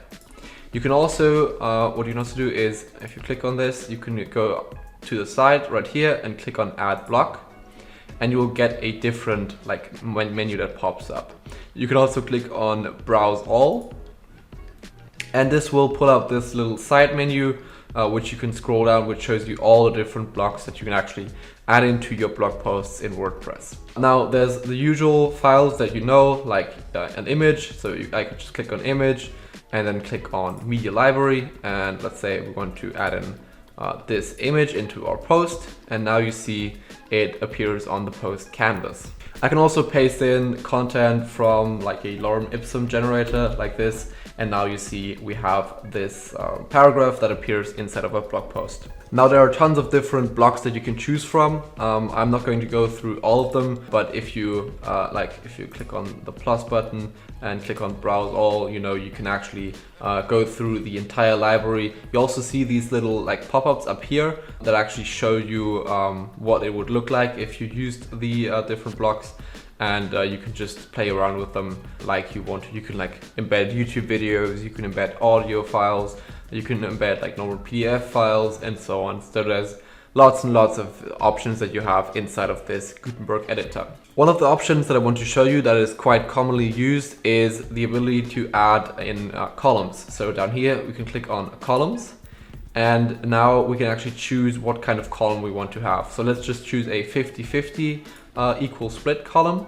And now you see we have these two different columns, which if we click on them, we can actually add in content in here as well. So for this, we could say, well, let's add in another image in here, and we'll just choose this one right here. And then maybe for the other column, let's just add in a paragraph again, just for demonstrational purposes. And let's add in this text block. And maybe even, let's say we also want to add in a button below that. Click here like that, and now you see we have this really basic layout created inside of the Gutenberg editor. Now obviously I wouldn't recommend that you actually use this to create your pages. It's just to structure your blog posts and to make them look appealing. It's not that powerful. I think it's not like powerful enough to create actual pages, but it's really useful when you want to make your WordPress posts look good. Next, I also want to show you how you can add in a YouTube video. So we'll search for YouTube like this, and then we'll just enter in the URL to the video, click on embed, and now you see this video is actually appearing within our content as well. And if you use the Elementor content block inside of your post template, then all of these visual elements that you add in here will also appear within your blog posts on the Elementor template page. And there's even one more really useful feature that the Gutenberg editor has, and I am sure that they will actually improve this as well. And this is called patterns. And what it does is, if we click on the add block button again and go to patterns, it actually allows you to have predefined patterns that are implemented in Gutenberg and to use them within your blog posts. So right now we only see the buttons, but we could also say, let's go to gallery. And now we see how a gallery pattern might look. Or also we could go to columns, and we have these different layouts right here that we could choose. Let's just choose that one. And now you see it actually adds in the different blocks that are needed to create this pattern directly into your blog post template. This can be really useful if you're designing your blog posts and you just want some inspiration on how you can lay out your content. Or you just want to have a shortcut that quickly gets you to where you want to, and you could use these patterns to speed up your workflows and to create more beautiful layouts within the Gutenberg editor. Alright, so now we've added in all these different layouts and all these different styles onto our page, but we also can actually style them using the Gutenberg editor. So for example, you see for this text, you see this little box up here. And I could, for example, say I want to highlight this, and then I can just make it bold like this. Also, I could choose these words right here, and I could add a link to it. So I could choose the YouTube link that we just used. Also enable open a new tab if I want to, and then you see it now has a blue background, which indicates that it's actually a link. And there are lots of different ways you can do this. Same as in Elementor actually, for each of the blocks you have this little side panel right here, which actually also gives you access to some settings. So for example, for the typography, for color settings as well, and also for some advanced settings where you can use CSS and so on. For example, I could say, I want to make this entire text maybe green. And if I click on green, you see the entire text turns green. Also in here you have some additional options if you need them, like inline code, like keyboard inputs and so on. So if that's something that you need, just know that it's there. Basically, mostly you want to use the panel up here, and then for some styling settings, you can use the block kind of styling settings in the right side panel. This also works for other blocks, and all the blocks have different settings. So if I click on the button here, you could see, I could also like change the outline style. So I can make it outline, I can make it fill, I can adjust the border radius like this. I could like style the link settings and so on. And I can also like, add the CSS and HTML tags if I want to. So when it comes to this, just play around with the settings a bit, and I'm sure that you actually like find out how to use the different elements. It's not that complicated. There's not that many options like compared to Elementor, for example. So don't freak out. I think now that you've also like played with Elementor a bit, it will be quite easy for you to understand how Gutenberg works. Now that we've talked about the Gutenberg editor, let's talk about the publishing settings for your blog post, because they are also quite important, and I'm sure that you will get something out of them. So same as the styling tab, it's actually on the like right side of our Gutenberg editor, and you have to click on this little post box up here. And then you have all these different options for your publishing your post and like general information about your post. Let's start from the top. The first one is the visibility. So this is right now set to public. I could also make this private, and I can also make this password protected if I wanted to. So I could enter in a password, and then the page or the post will only be available to people that actually enter in that password. So this might be nice if you have like a membership area that you don't want anybody to have access to, or similar things like this. Next, we have the publish options, and this is right now set to immediately, which is the default. If I click on this, I can actually like determine a post date. So I could say I want to schedule this post to be published on maybe April 15th. For example, or I could like schedule it way more into the future.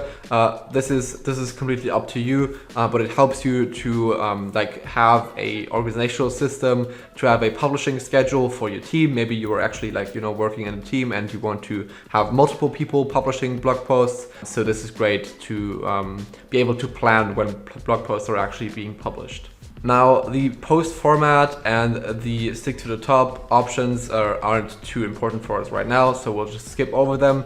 Move to trash, obviously you can also move the post to the trash, which we also don't want to do right now. The next thing that actually is important and that's helpful is the permalink. So this is actually the link that comes after your URL, or like the slug that comes after your URL, which links to the post. So if I click on this, you'll see that this is right now the post that we just created, and this is also the URL that this post will be found under once we've published it. And this is like important for SEO purposes. So usually if you have a good blog post title, you don't need to change this, but if you have a certain SEO strategy, you might want to adjust it, and that's where you can do it in WordPress.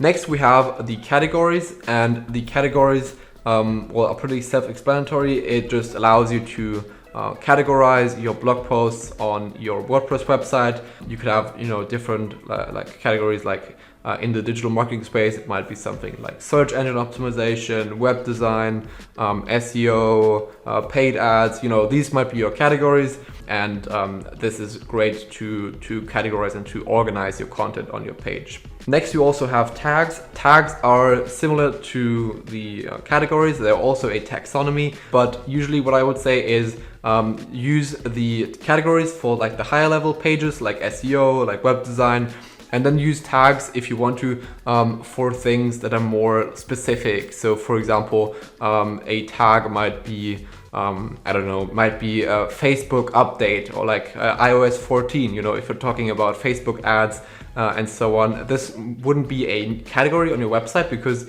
it's probably something that's temporary and that's over at some point. So this is where you would use these tags. Next up, we have the featured image. You used that already. So this is just the image that will appear in on the top of your blog post. So these images right here, you can add it in to this featured image box, and then that's where it will actually show up. Now the custom excerpt is also something that's interesting. This is optional, so you don't need this, but what it does is actually it creates a custom like preview or custom excerpt of your post, which will be shown on your blog pages as well. So right now on our blog, you see we have this lorem ipsum phrase right here, which is like the preview. And where this comes from is actually like Elementor pulls this from the beginning of our page, so or of our post. So if I go to the perfect landing page, you see this is the beginning of the actual blog post content. And if you don't want it to be the beginning of the content, but rather a custom excerpt, you can like change that within this little excerpt box. All right, and that's it already for the Gutenberg editor and the publishing settings. You can now publish your post if you want to. So just click on publish. You'll have this little check again, and then you can click on publishing. And now the post is online. We can click on view post, and now we see how the post appears. We didn't add the custom preview image, but that's okay because it's more for demonstrational purposes. All right, I hope you enjoyed it, and I'll see you in the next video. Take care and bye.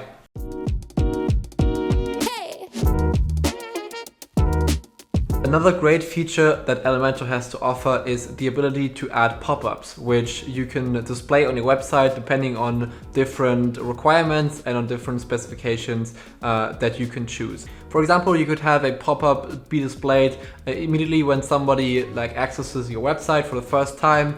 If you have an online store, for example, you could have some kind of discount. You could have a pop-up for your email list and so on. So there's lots and lots of different ways to use these pop-ups. And in this part of the course, I'm going to show you how you can do this in Elementor. All right, so to create a pop-up, we're going to go to the templates, and then we'll go to pop-ups. Now here we can easily create our own pop-up like that by clicking on this button, and then we'll just call it something like test pop-up. We'll create the template. And as always, we have a library of templates to choose from if we want to, but we again are not going to use them, and we're going to build our pop-up from scratch. Working with pop-ups is a bit different than working with pages because just of the nature of the pop-up itself, it has some unique specifications that we need to take into consideration. So we have this section here as our pop-up, and we can create, let's say we'll just create a normal structure like that. So this is going to be the content of the actual pop-up, how it's going to look like. For pop-ups, we actually also have a different set of settings, which is down here. So if we click on that, then we can open up the pop-up settings with all the different options that we can choose from. Now we're just going to create a really simple email sign-up pop-up, so there's nothing too special, but I'll show you how this works. We'll start off by adding the content to our pop-up, so we'll add a heading like this. We'll also add a bit of text, I think, and then we'll add a form as well. So search for form, and then add it in here as well. Now we're ready to work on some of these settings here. So this might be a bit too big for this type of pop-up, so we'll make this a bit smaller. The text is too small actually, so in this case we'll make this the normal size. And for the contact form, we're only going to need the email field, so we can delete the name field and the message field. And also we don't want the label to show up, so we'll click on hide right here, so we only have the email field and then the send button. Now we're going to remove this line again from this text field right here, like this. And now we can work on the actual email form. So what we're going to do is we'll change the style of the button. Instead of saying send, we're actually going to say subscribe.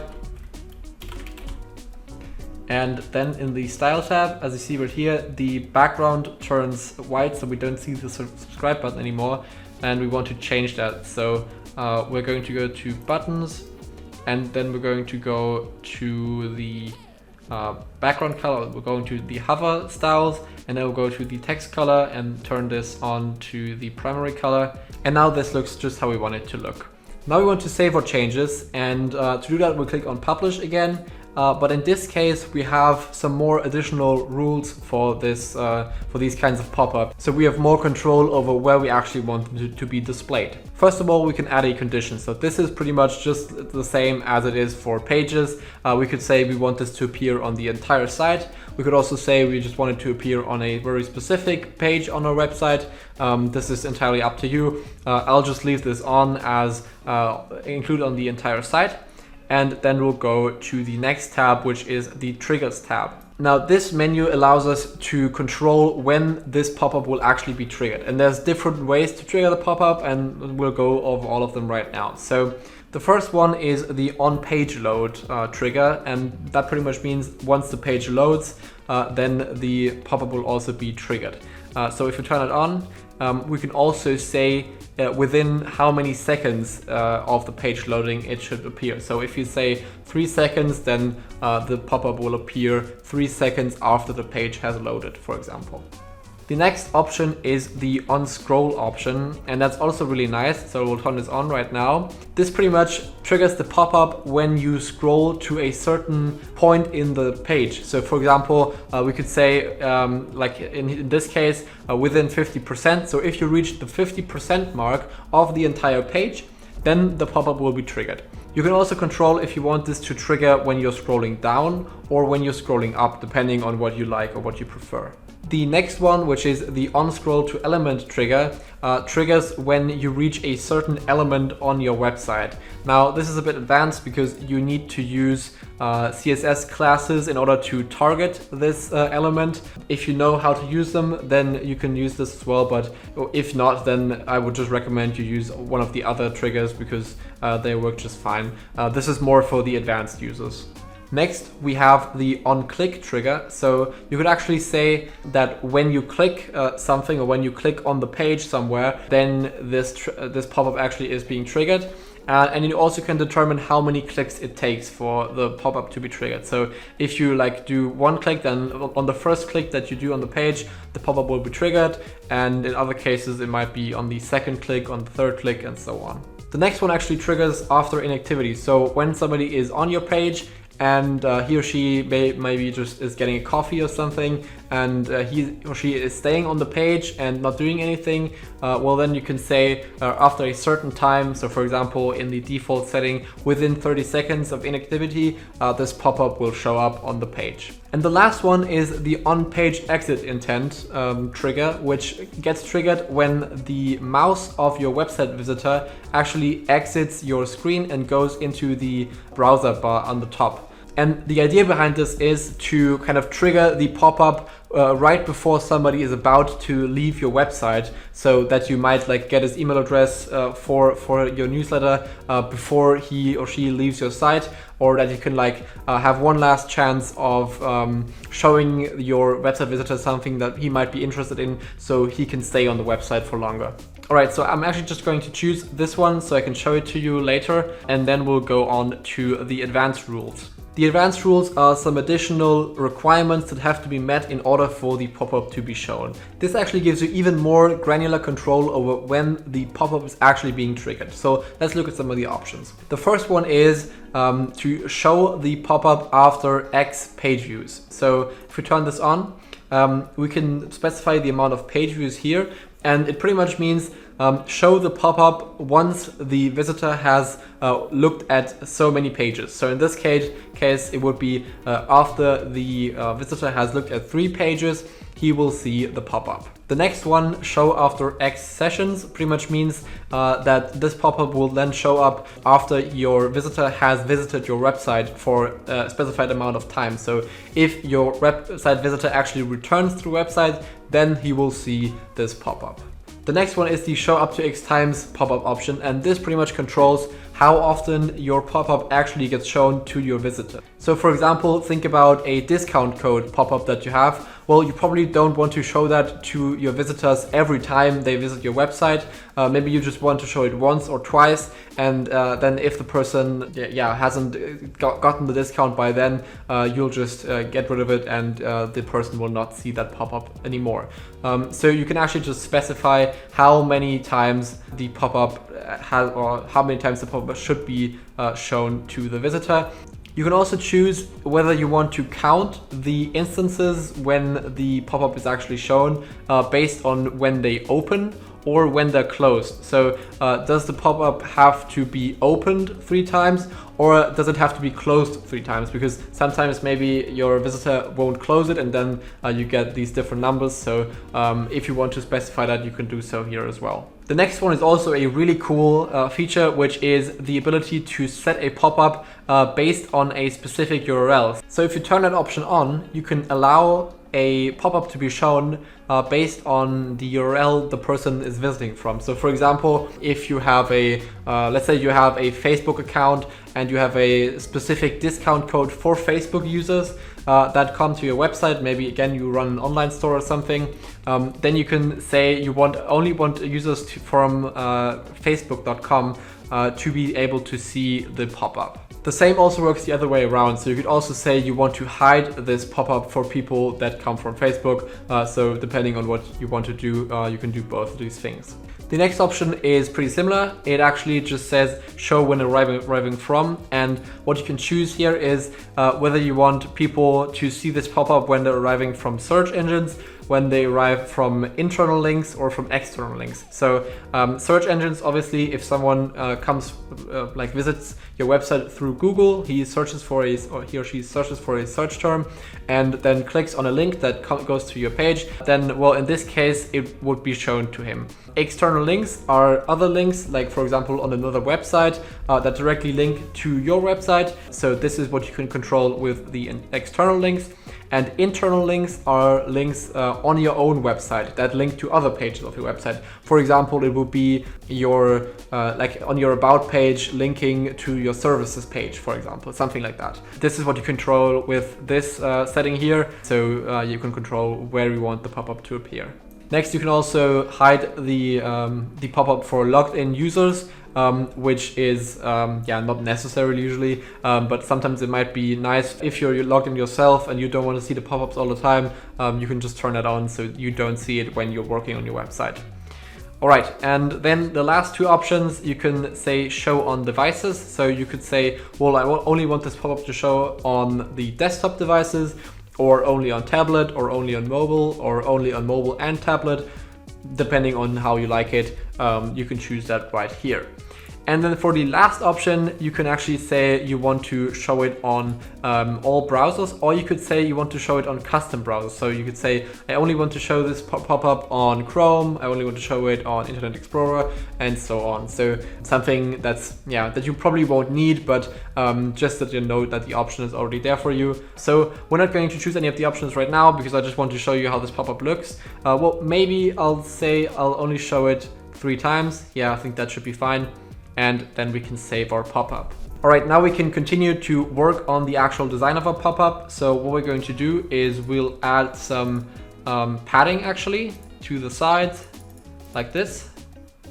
And I think we'll also make the edges round again because that's just the style of this site. But I think I have to do this in the pop-up settings actually. So we'll go into style and border radius. Yeah, and we'll have to do it like this. Now you see the edges are a bit rounded in here. Let's just quickly go over all of the other settings here so that you know what you could do with these pop-ups as well. So the first option you have is you can determine how wide your pop-up is supposed to be. So we can make this much smaller or a bit bigger, just how we want it to be. So maybe let's say like 400 pixels is a good size. You can choose the height to be either fit to content or fit to screen, so it will be much bigger like that, which you usually probably don't want to do, or you can set it to be a custom size. We'll just go with the fit to content because it actually works good for our design in this case. Alright, so the position is going to be centered, so both horizontally and vertically. We could also like put this at the bottom, like right of our screen like this, if we wanted to, but I'll just keep it in the middle, yeah, because I think it actually looks quite good. Alright, so the overlay, that's actually like the background behind the pop-up. So if I turn this off, you see like it doesn't have any background anymore. And I think it's actually nice to have this kind of overlay so that you have like a bit of contrast to your actual website when you are opening this pop-up. And the close button, that's actually this little button up here, which if we like hide it, it doesn't get shown anymore. But usually you want to have that so that people can actually like go out of your pop-up or like close your pop-up if they don't want to use it. For the animations here, we're just going to choose like some really basic like fade in options and fade out. We haven't covered this actually yet, but pretty much you can animate any of your widgets or elements or sections in Elementor using a couple of different animations. And we'll just choose like a really basic animation, maybe make the animation duration a bit shorter, and I think that should be fine. So now we're going to work on the style settings up here, and we're going to go to the overlay, and I think we'll choose a different color for this background overlay. I think I might just choose the primary low saturation color, although maybe that's a bit too light. So maybe I'm rather going with the secondary low saturation. And I think, yeah, that works better because it's just more clear that it's actually a background. So I think we can leave it like that. For the close button, we'll actually say we can leave this on the inside. You could also have it outside of the actual pop-up, like this. So you could like move it outside of the box, but we'll just leave it as inside. I think the position is also all right. I think I make it a little bit bigger, like maybe 25, and maybe put it a bit more into the corner.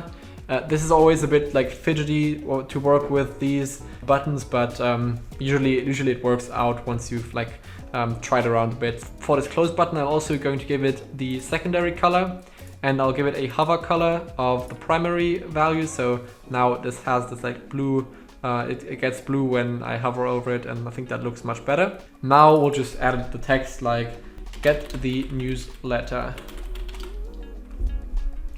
Maybe the weekly newsletter. Daily? Hope this fits. Yeah, perfect. Get the daily newsletter, perfect. Enter in your email and subscribe to the newsletter. And I think that's going to be it for this pop-up. So now we'll just check how it looks on mobile devices. Okay, so that looks good actually. And this also looks good. Maybe I want to give it a bit of like space on the sides. So maybe like make the view width be like 90%, and now it actually looks good. So it just doesn't clash with the corners or the borders of the screen. And I think now we can use it like that. So now I want to show you how this actually works. So as you know, we set it to trigger on page exit intent. So whenever I go out of my screen canvas and onwards to the like Chrome tab on the top. And so if I do this right now, like this, you see how this little pop-up appears. We have this little overlay around it, and I can enter in my email address and then subscribe. Obviously we haven't set up like the email newsletter because that's just outside of the scope of this course, but you could like enter in your email address, or you could also close this through this button right here, like that. And then it just appears and you can navigate the site like you could before.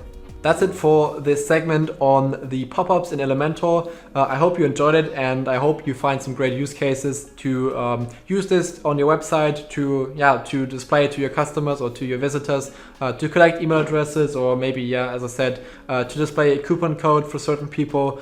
These are great use cases you can use the pop-ups for. So I'll see you in the next segment of the course. Bye.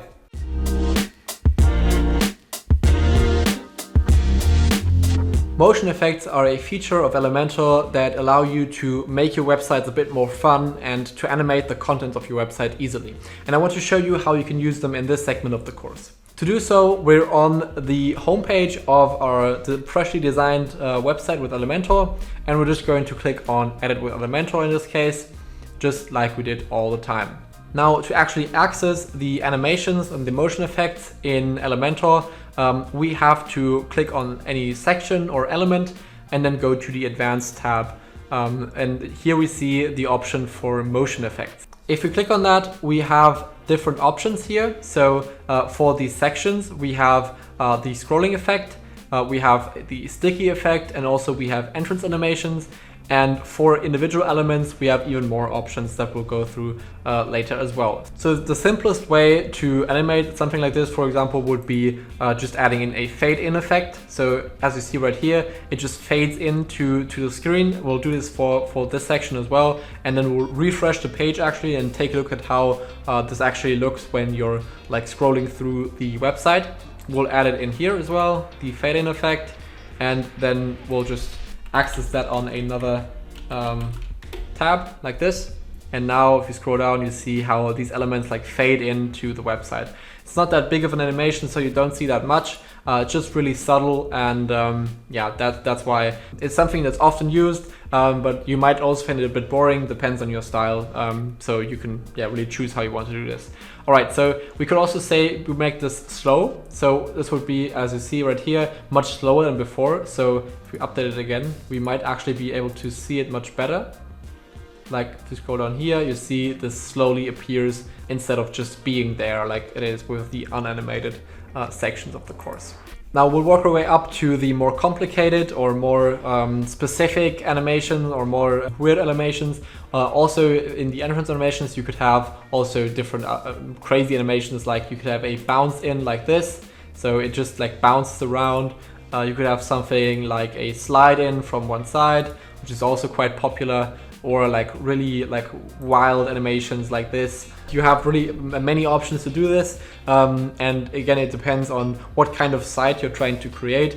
My personal recommendation would be to not overdo it with these animations. I personally think that subtle animations are really nice, but if you like apply these crazy effects like I just showed you, something like this, it often just looks really weird and not really professional, at least. So maybe if you're creating a site for children, then this might be a good choice, but usually I would stick to the like a bit more sophisticated and a bit more subtle and elegant animations. The sticky effect is something we already covered when we talked about the heading. So that's what we are actually using for our header right now. If we scroll down, it actually stays on top of the site. Usually that's also like the biggest use case you would use this for. For some other elements, it's just a bit more of a pain to actually implement this correctly. But I'll just show you how this would look like if I actually like try to apply a sticky effect to one of these elements. So if I would say like stay sticky to the top,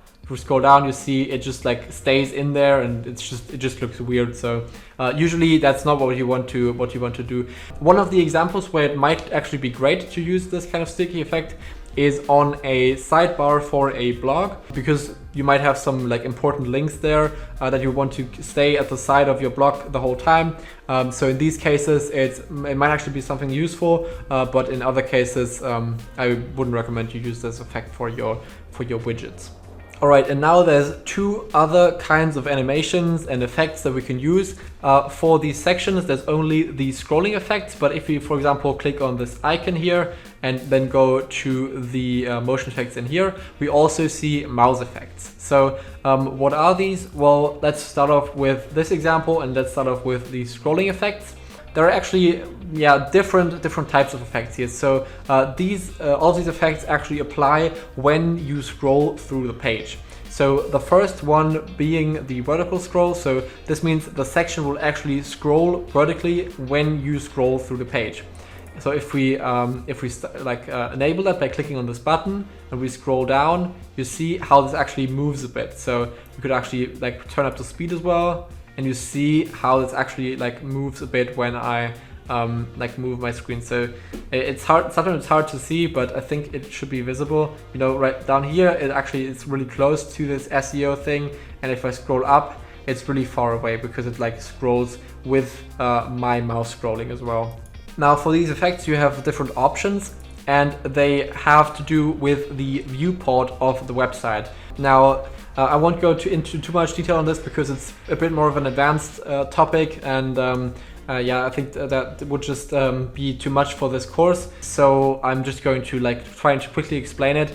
So the viewport is pretty much like your screen, the screen that you're looking at any given time. And where you drag this, kind of determines when the effect will actually be triggered. So at what percentage of the viewport the effect will be triggered. So like in this case, if I say 50%, you see the effect pretty much doesn't appear right here, but if I scroll down here, you now see it like the whole effect is happening. And in the other case, if I drag the top viewport down like that, I would actually get this effect to appear way when I'm scrolling past it. So that just doesn't make any sense.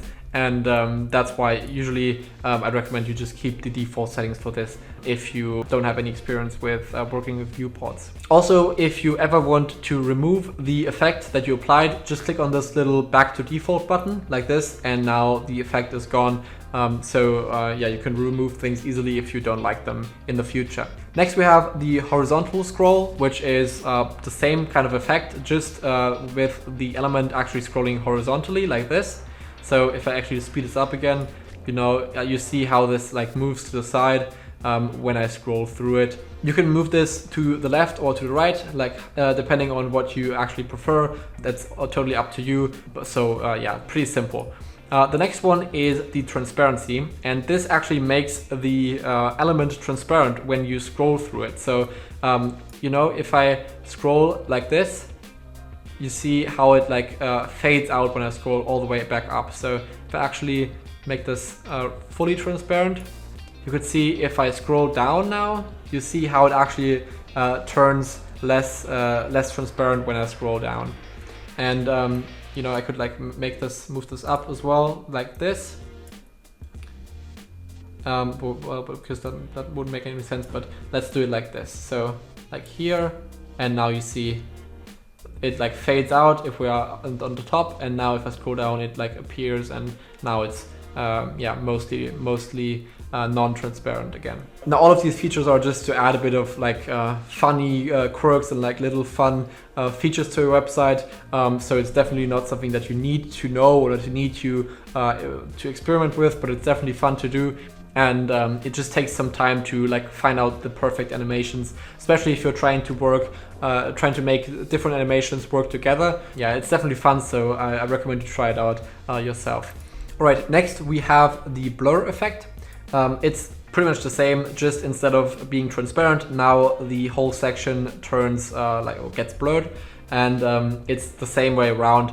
If I scroll down, you see how it yeah, it isn't as blurry anymore. I can make this, move this over here so we actually see the difference. So if I scroll down now, you see how it's not blurry right here, but if I scroll back up, it gets really blurry, and yeah.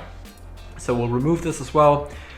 Next we have the rotate option, which is also quite crazy. So it just rotates the entire section when you scroll. Also a crazy effect that you can use. And then lastly we have the scale effect, which just scales up the element when you scroll through it like this. And there's even the option to scale the element down and then back up, and the other way around. So yeah, also something that you might want to play with. And all of these effects can obviously be applied on the different device types as well, and you can choose whether or not you want to display it on each of them. So you could say you only want to display on desktop or only on mobile, depending on how you actually want to do this. All right, now we're going to take a look at the other kind of effect that there is, which is the mouse effect. So maybe we'll just choose something like this logo here, like my actual logo, and we'll use the effects on this. So we have the mouse effects, which we can turn on. And here we have two different things that we could do. So the first one is the mouse track effect. And what this does is it pretty much makes the element track my mouse. So as you see, depending on how I move my mouse, the element moves with it. And we can have this be in the opposite direction. So as you see right here, if I move to the left, the element moves to the right, and then if I move back to the right, it moves to the left. But we could also say it should move in the same direction that I'm moving in. So now it pretty much follows my mouse. and this can also be a pretty nice effect to use. We can also increase the speed. So if I bump the speed up, it really like follows me around the complete page. It just moves way out of its bounds in here. So if that's something that you want to use, then yeah, experiment with that. But usually I think having this at a really low speed is already fun enough for your website. All right, and then the second mouse effect is the 3D tilt. And if we enable that, you see how this element like kind of shifts. I think it's a bit too small to really see. Yeah, now you see. So this kind of resembles a 3D effect. So it kind of like shifts around when we when I move around it. I think that it should work better on an image. So maybe I'm just going to look for an image that actually makes it better. So like maybe the media carousel, and turn on the 3D tilt here. And now you see how it like actually has this wobbly 3D effect that you can use. Also, you can again use the opposite direction, so like it tilts in the opposite direction of where your mouse is going, and you can again like have fun with that. That's something that actually might be quite useful if you like are trying to sell a product and you want to make like a product showcase where you show how your product works or how your product looks. Then this actually might be really nice for people to be able to see the product. So yeah, that's might be a good use case where you might want to use something like this. And with that, we're already at the end of this little animation tutorial for Elementor. I would say play around with these animations, but usually I try to not overdo it with them. And I think there's a limit to how many animations you can fit on a page so that it actually still looks good. So yeah, I think less is more when it comes to this. But it's still fun to use, and I think you can come up with really nice creative ideas. So if you have a nice website where you actually use this, please send me the link to your website and I will definitely take a look at it, because I think it's really fun to use these effects. And yeah, that's it, and I hope I'll see you in the next segment of the course. Bye!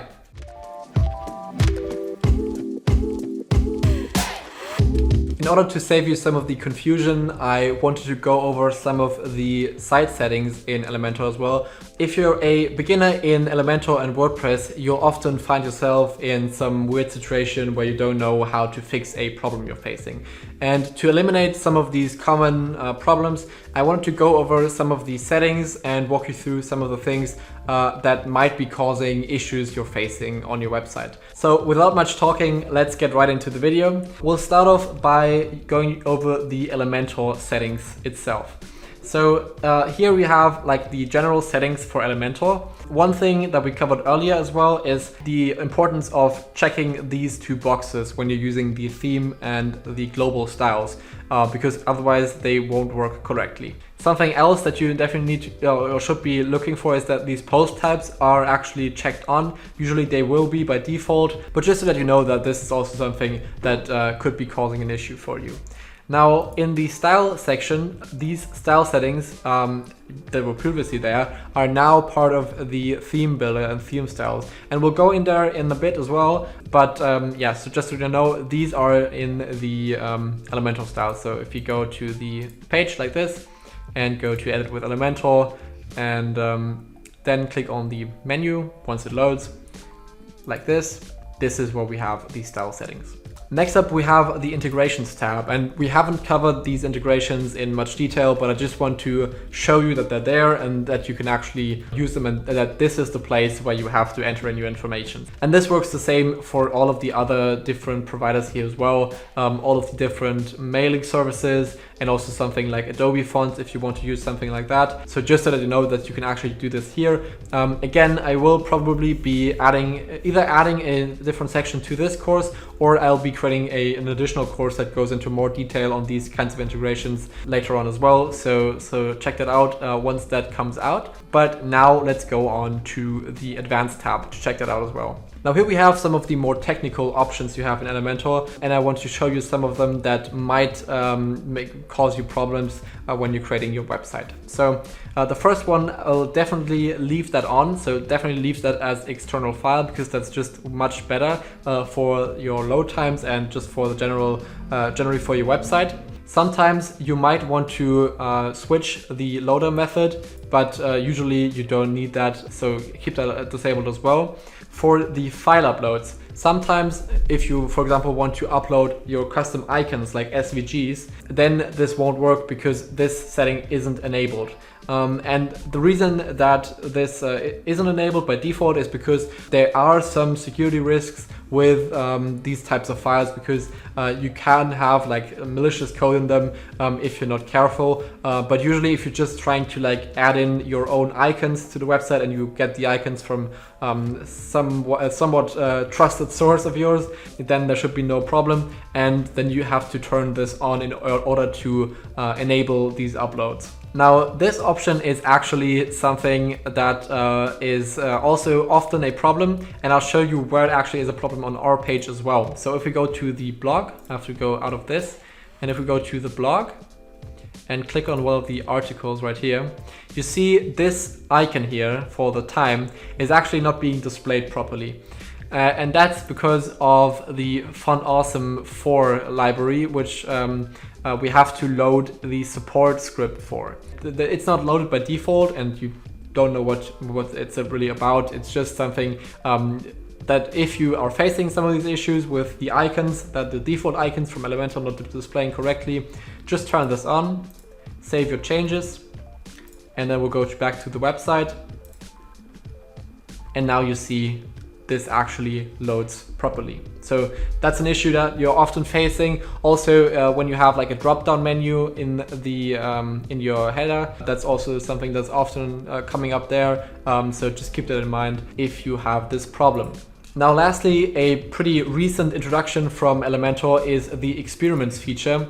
And that's also something that you want to be careful with, because it allows you to actually activate experimental features in Elementor on your website, which also might cause you problems. So my recommendation, if you are not too comfortable with your WordPress website yet, would be to not activate them, so to have them inactive. And yeah, just leave them like that, because these might turn into problems if you don't know what you're doing, and you might be facing some bugs on your website with these. All right, so now we'll go through some of these settings in the Elementor editor itself. So we'll just go to our front page as well. Click on Edit with Elementor, and now we'll go back into this little menu, and we'll go to the site settings. Now, down here are a couple of things that we haven't covered yet. Some of them also include some of the styling options, but also other things that might be just helpful if you don't know where they actually are. So first of all, we have the site identity, which we talked about already. This is where you can add in your site name, your site description, your site logo, and your favicon if you have one. Then the second one is the background. This is where you can actually add in a consistent background for your entire website. So you could say you want the maybe you want the default color of your background to be, I don't know, blue or something, and then you could like create a blue background for your entire website. Obviously, you usually just want it to be white, but in some occasions you might want to have some kind of different color as a background. Maybe you have like a dark theme, so you want like a dark background. So this is something you can set up in here. Next, we have the layout. This is where we earlier changed our content width.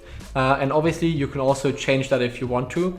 Then you also have the option to change the default widget space. So now, if you remember from earlier, we often were like working on the spacing. Maybe sometimes you want it to be a bit bigger, sometimes a bit smaller. So this is something that you can edit here if you have any preferences for this. Usually 20 pixels is a pretty decent size for this, so usually you don't want to, or you wouldn't want to change anything here, but you have the option to if you need to. For the next part of this, we're actually going to go back into our design system so that I can show you what I'm about to show you, which is the feature to enhance the lightbox. So what is a lightbox? Lightboxes are when you click on images and you enabled a lightbox to appear, like we can do right here. So we could say media file, and then we'll say lightbox yes. Now if I click on this image, we get this image like as a big screen with some additional options, like to make it bigger, or to share the image, or to like close the lightbox again, things like this. And we can change the styling of this by going in here and going to the site settings, and then going to Lightbox and like going over these changes. Now I won't go through this in more detail because it's pretty straightforward, and we have talked about so many styling cases that I think you will be fine doing this on your own. But I just wanted to mention it to you that you can actually do this in here as well. And lastly, something for the advanced users, or something that we might be covering in one of the next courses for the more advanced users, would be custom CSS. So you could have custom CSS codes in here for your entire site if you actually want to have some custom code in there. Now, going out of the site settings again, we're going to take a look at the user preferences we have.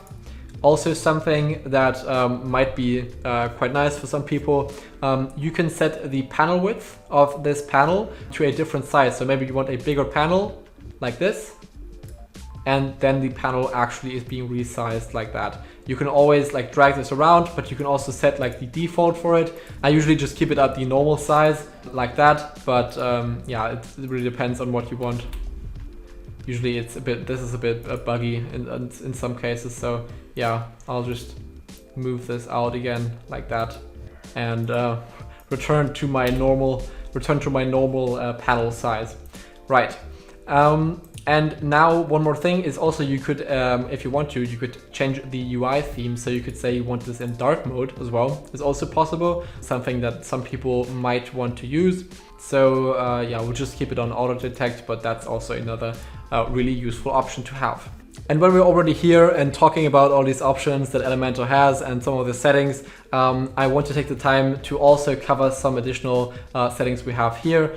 Just go over all of these different things that we can also do. So you have the option to upload custom fonts. I will probably be creating an additional content for this as well. You have the ability to upload custom icons. You can also add in custom codes. Again, don't worry about that. You don't need to do this. And also you can have you have a role manager, which means you can have different roles for your users in WordPress, and they can do different things based on their roles in Elementor as well. Again, something I'll probably be doing another video on.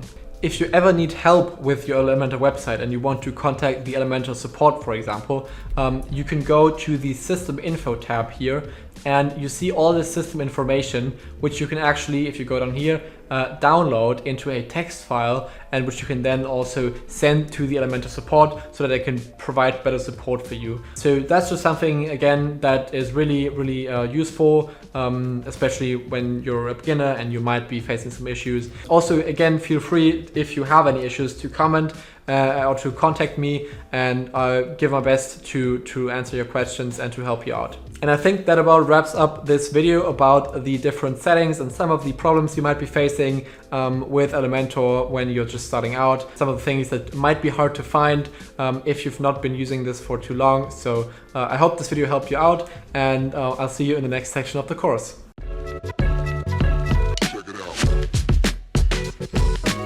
Once you've gained a bit of confidence working with Elementor on WordPress, you might want to think of ways to actually speed up your workflow in order to become more productive and to get things done faster. And that's why I want to introduce you to some tools that Elementor gives you that help you actually to speed up these workflows and to create your websites blazingly fast. We'll start off with the Elementor Finder. This is something that you can access by clicking on Control-E, and it pops up this little window right here. You can actually pop this up anywhere on your WordPress website. So no matter if you're within the Elementor editor or like I am right now outside of it, and you can actually type in anything on your website, any page or any like setting in Elementor that you want to access, any template, and you can like actually click on it. So let's say if we added in, if you like typed in an A, just to like demonstrate that, you see we have the option to edit all of these different pages and templates.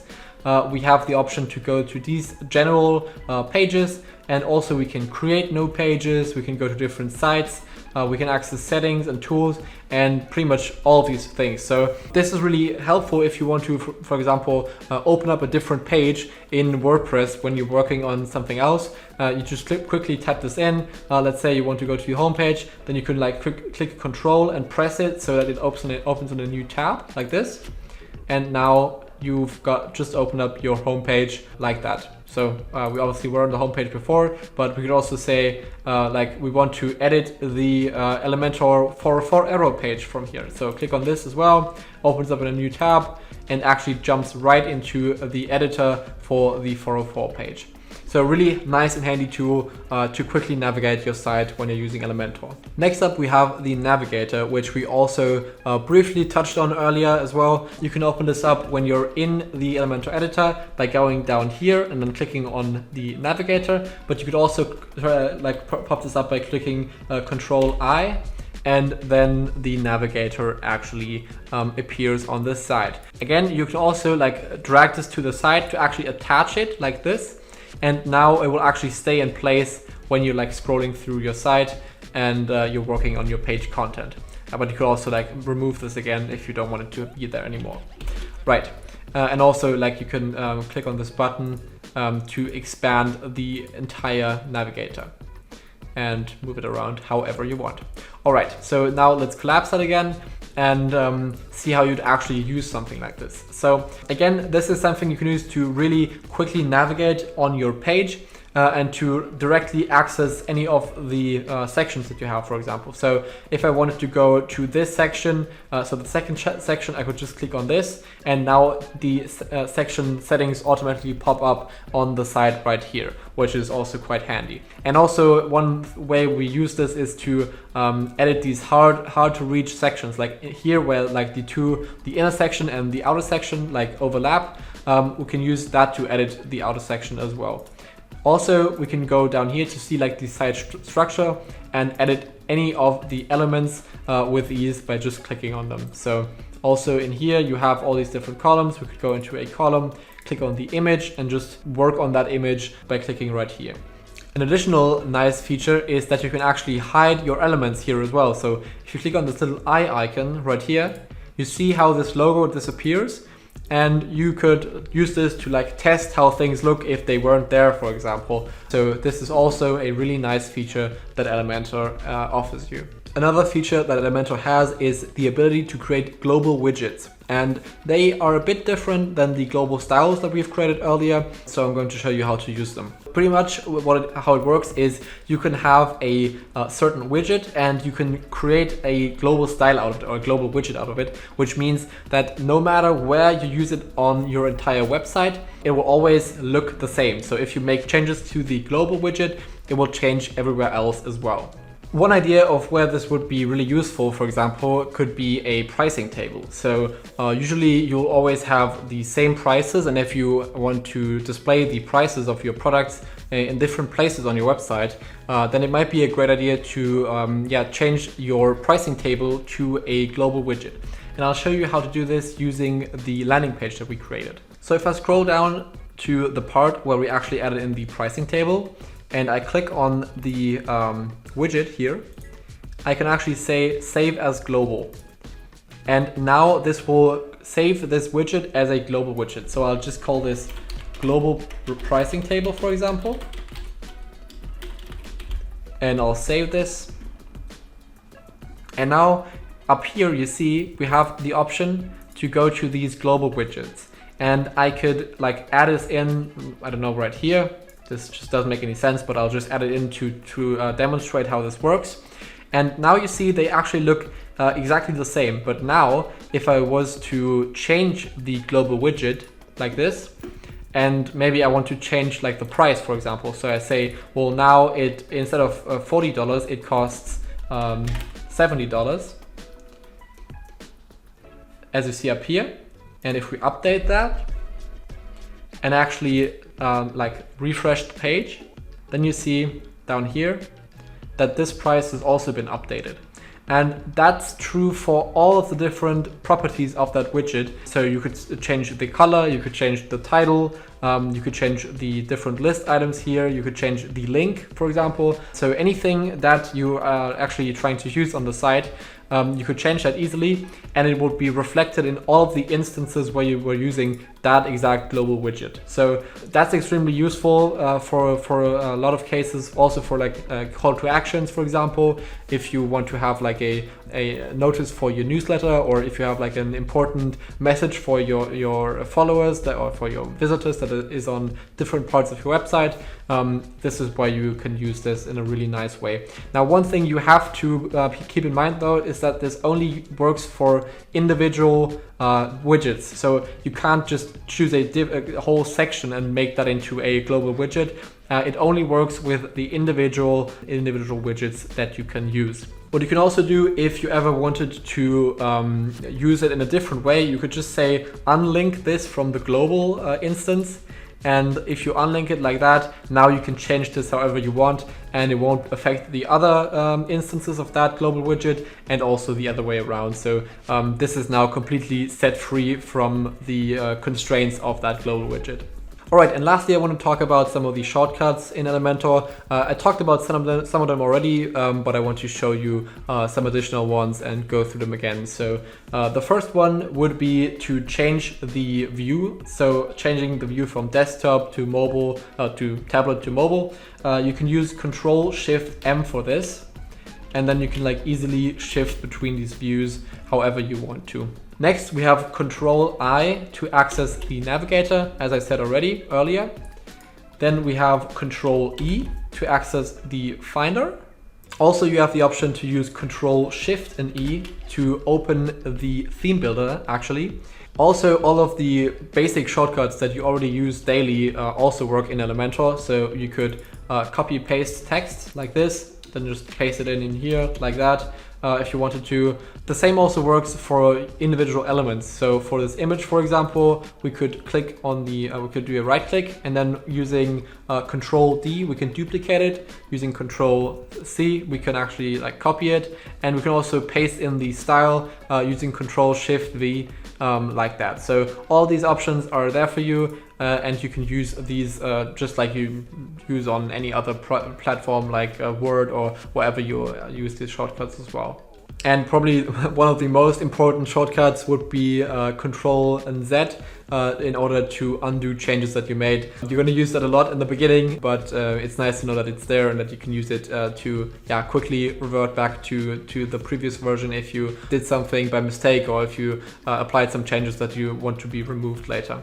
And that's it already for these productivity tips in Elementor. I hope you enjoyed them, and I hope that they can help you to speed up your workflow and to work on your website in a more efficient way. Other than that, I hope I'll see you in the next part of this course.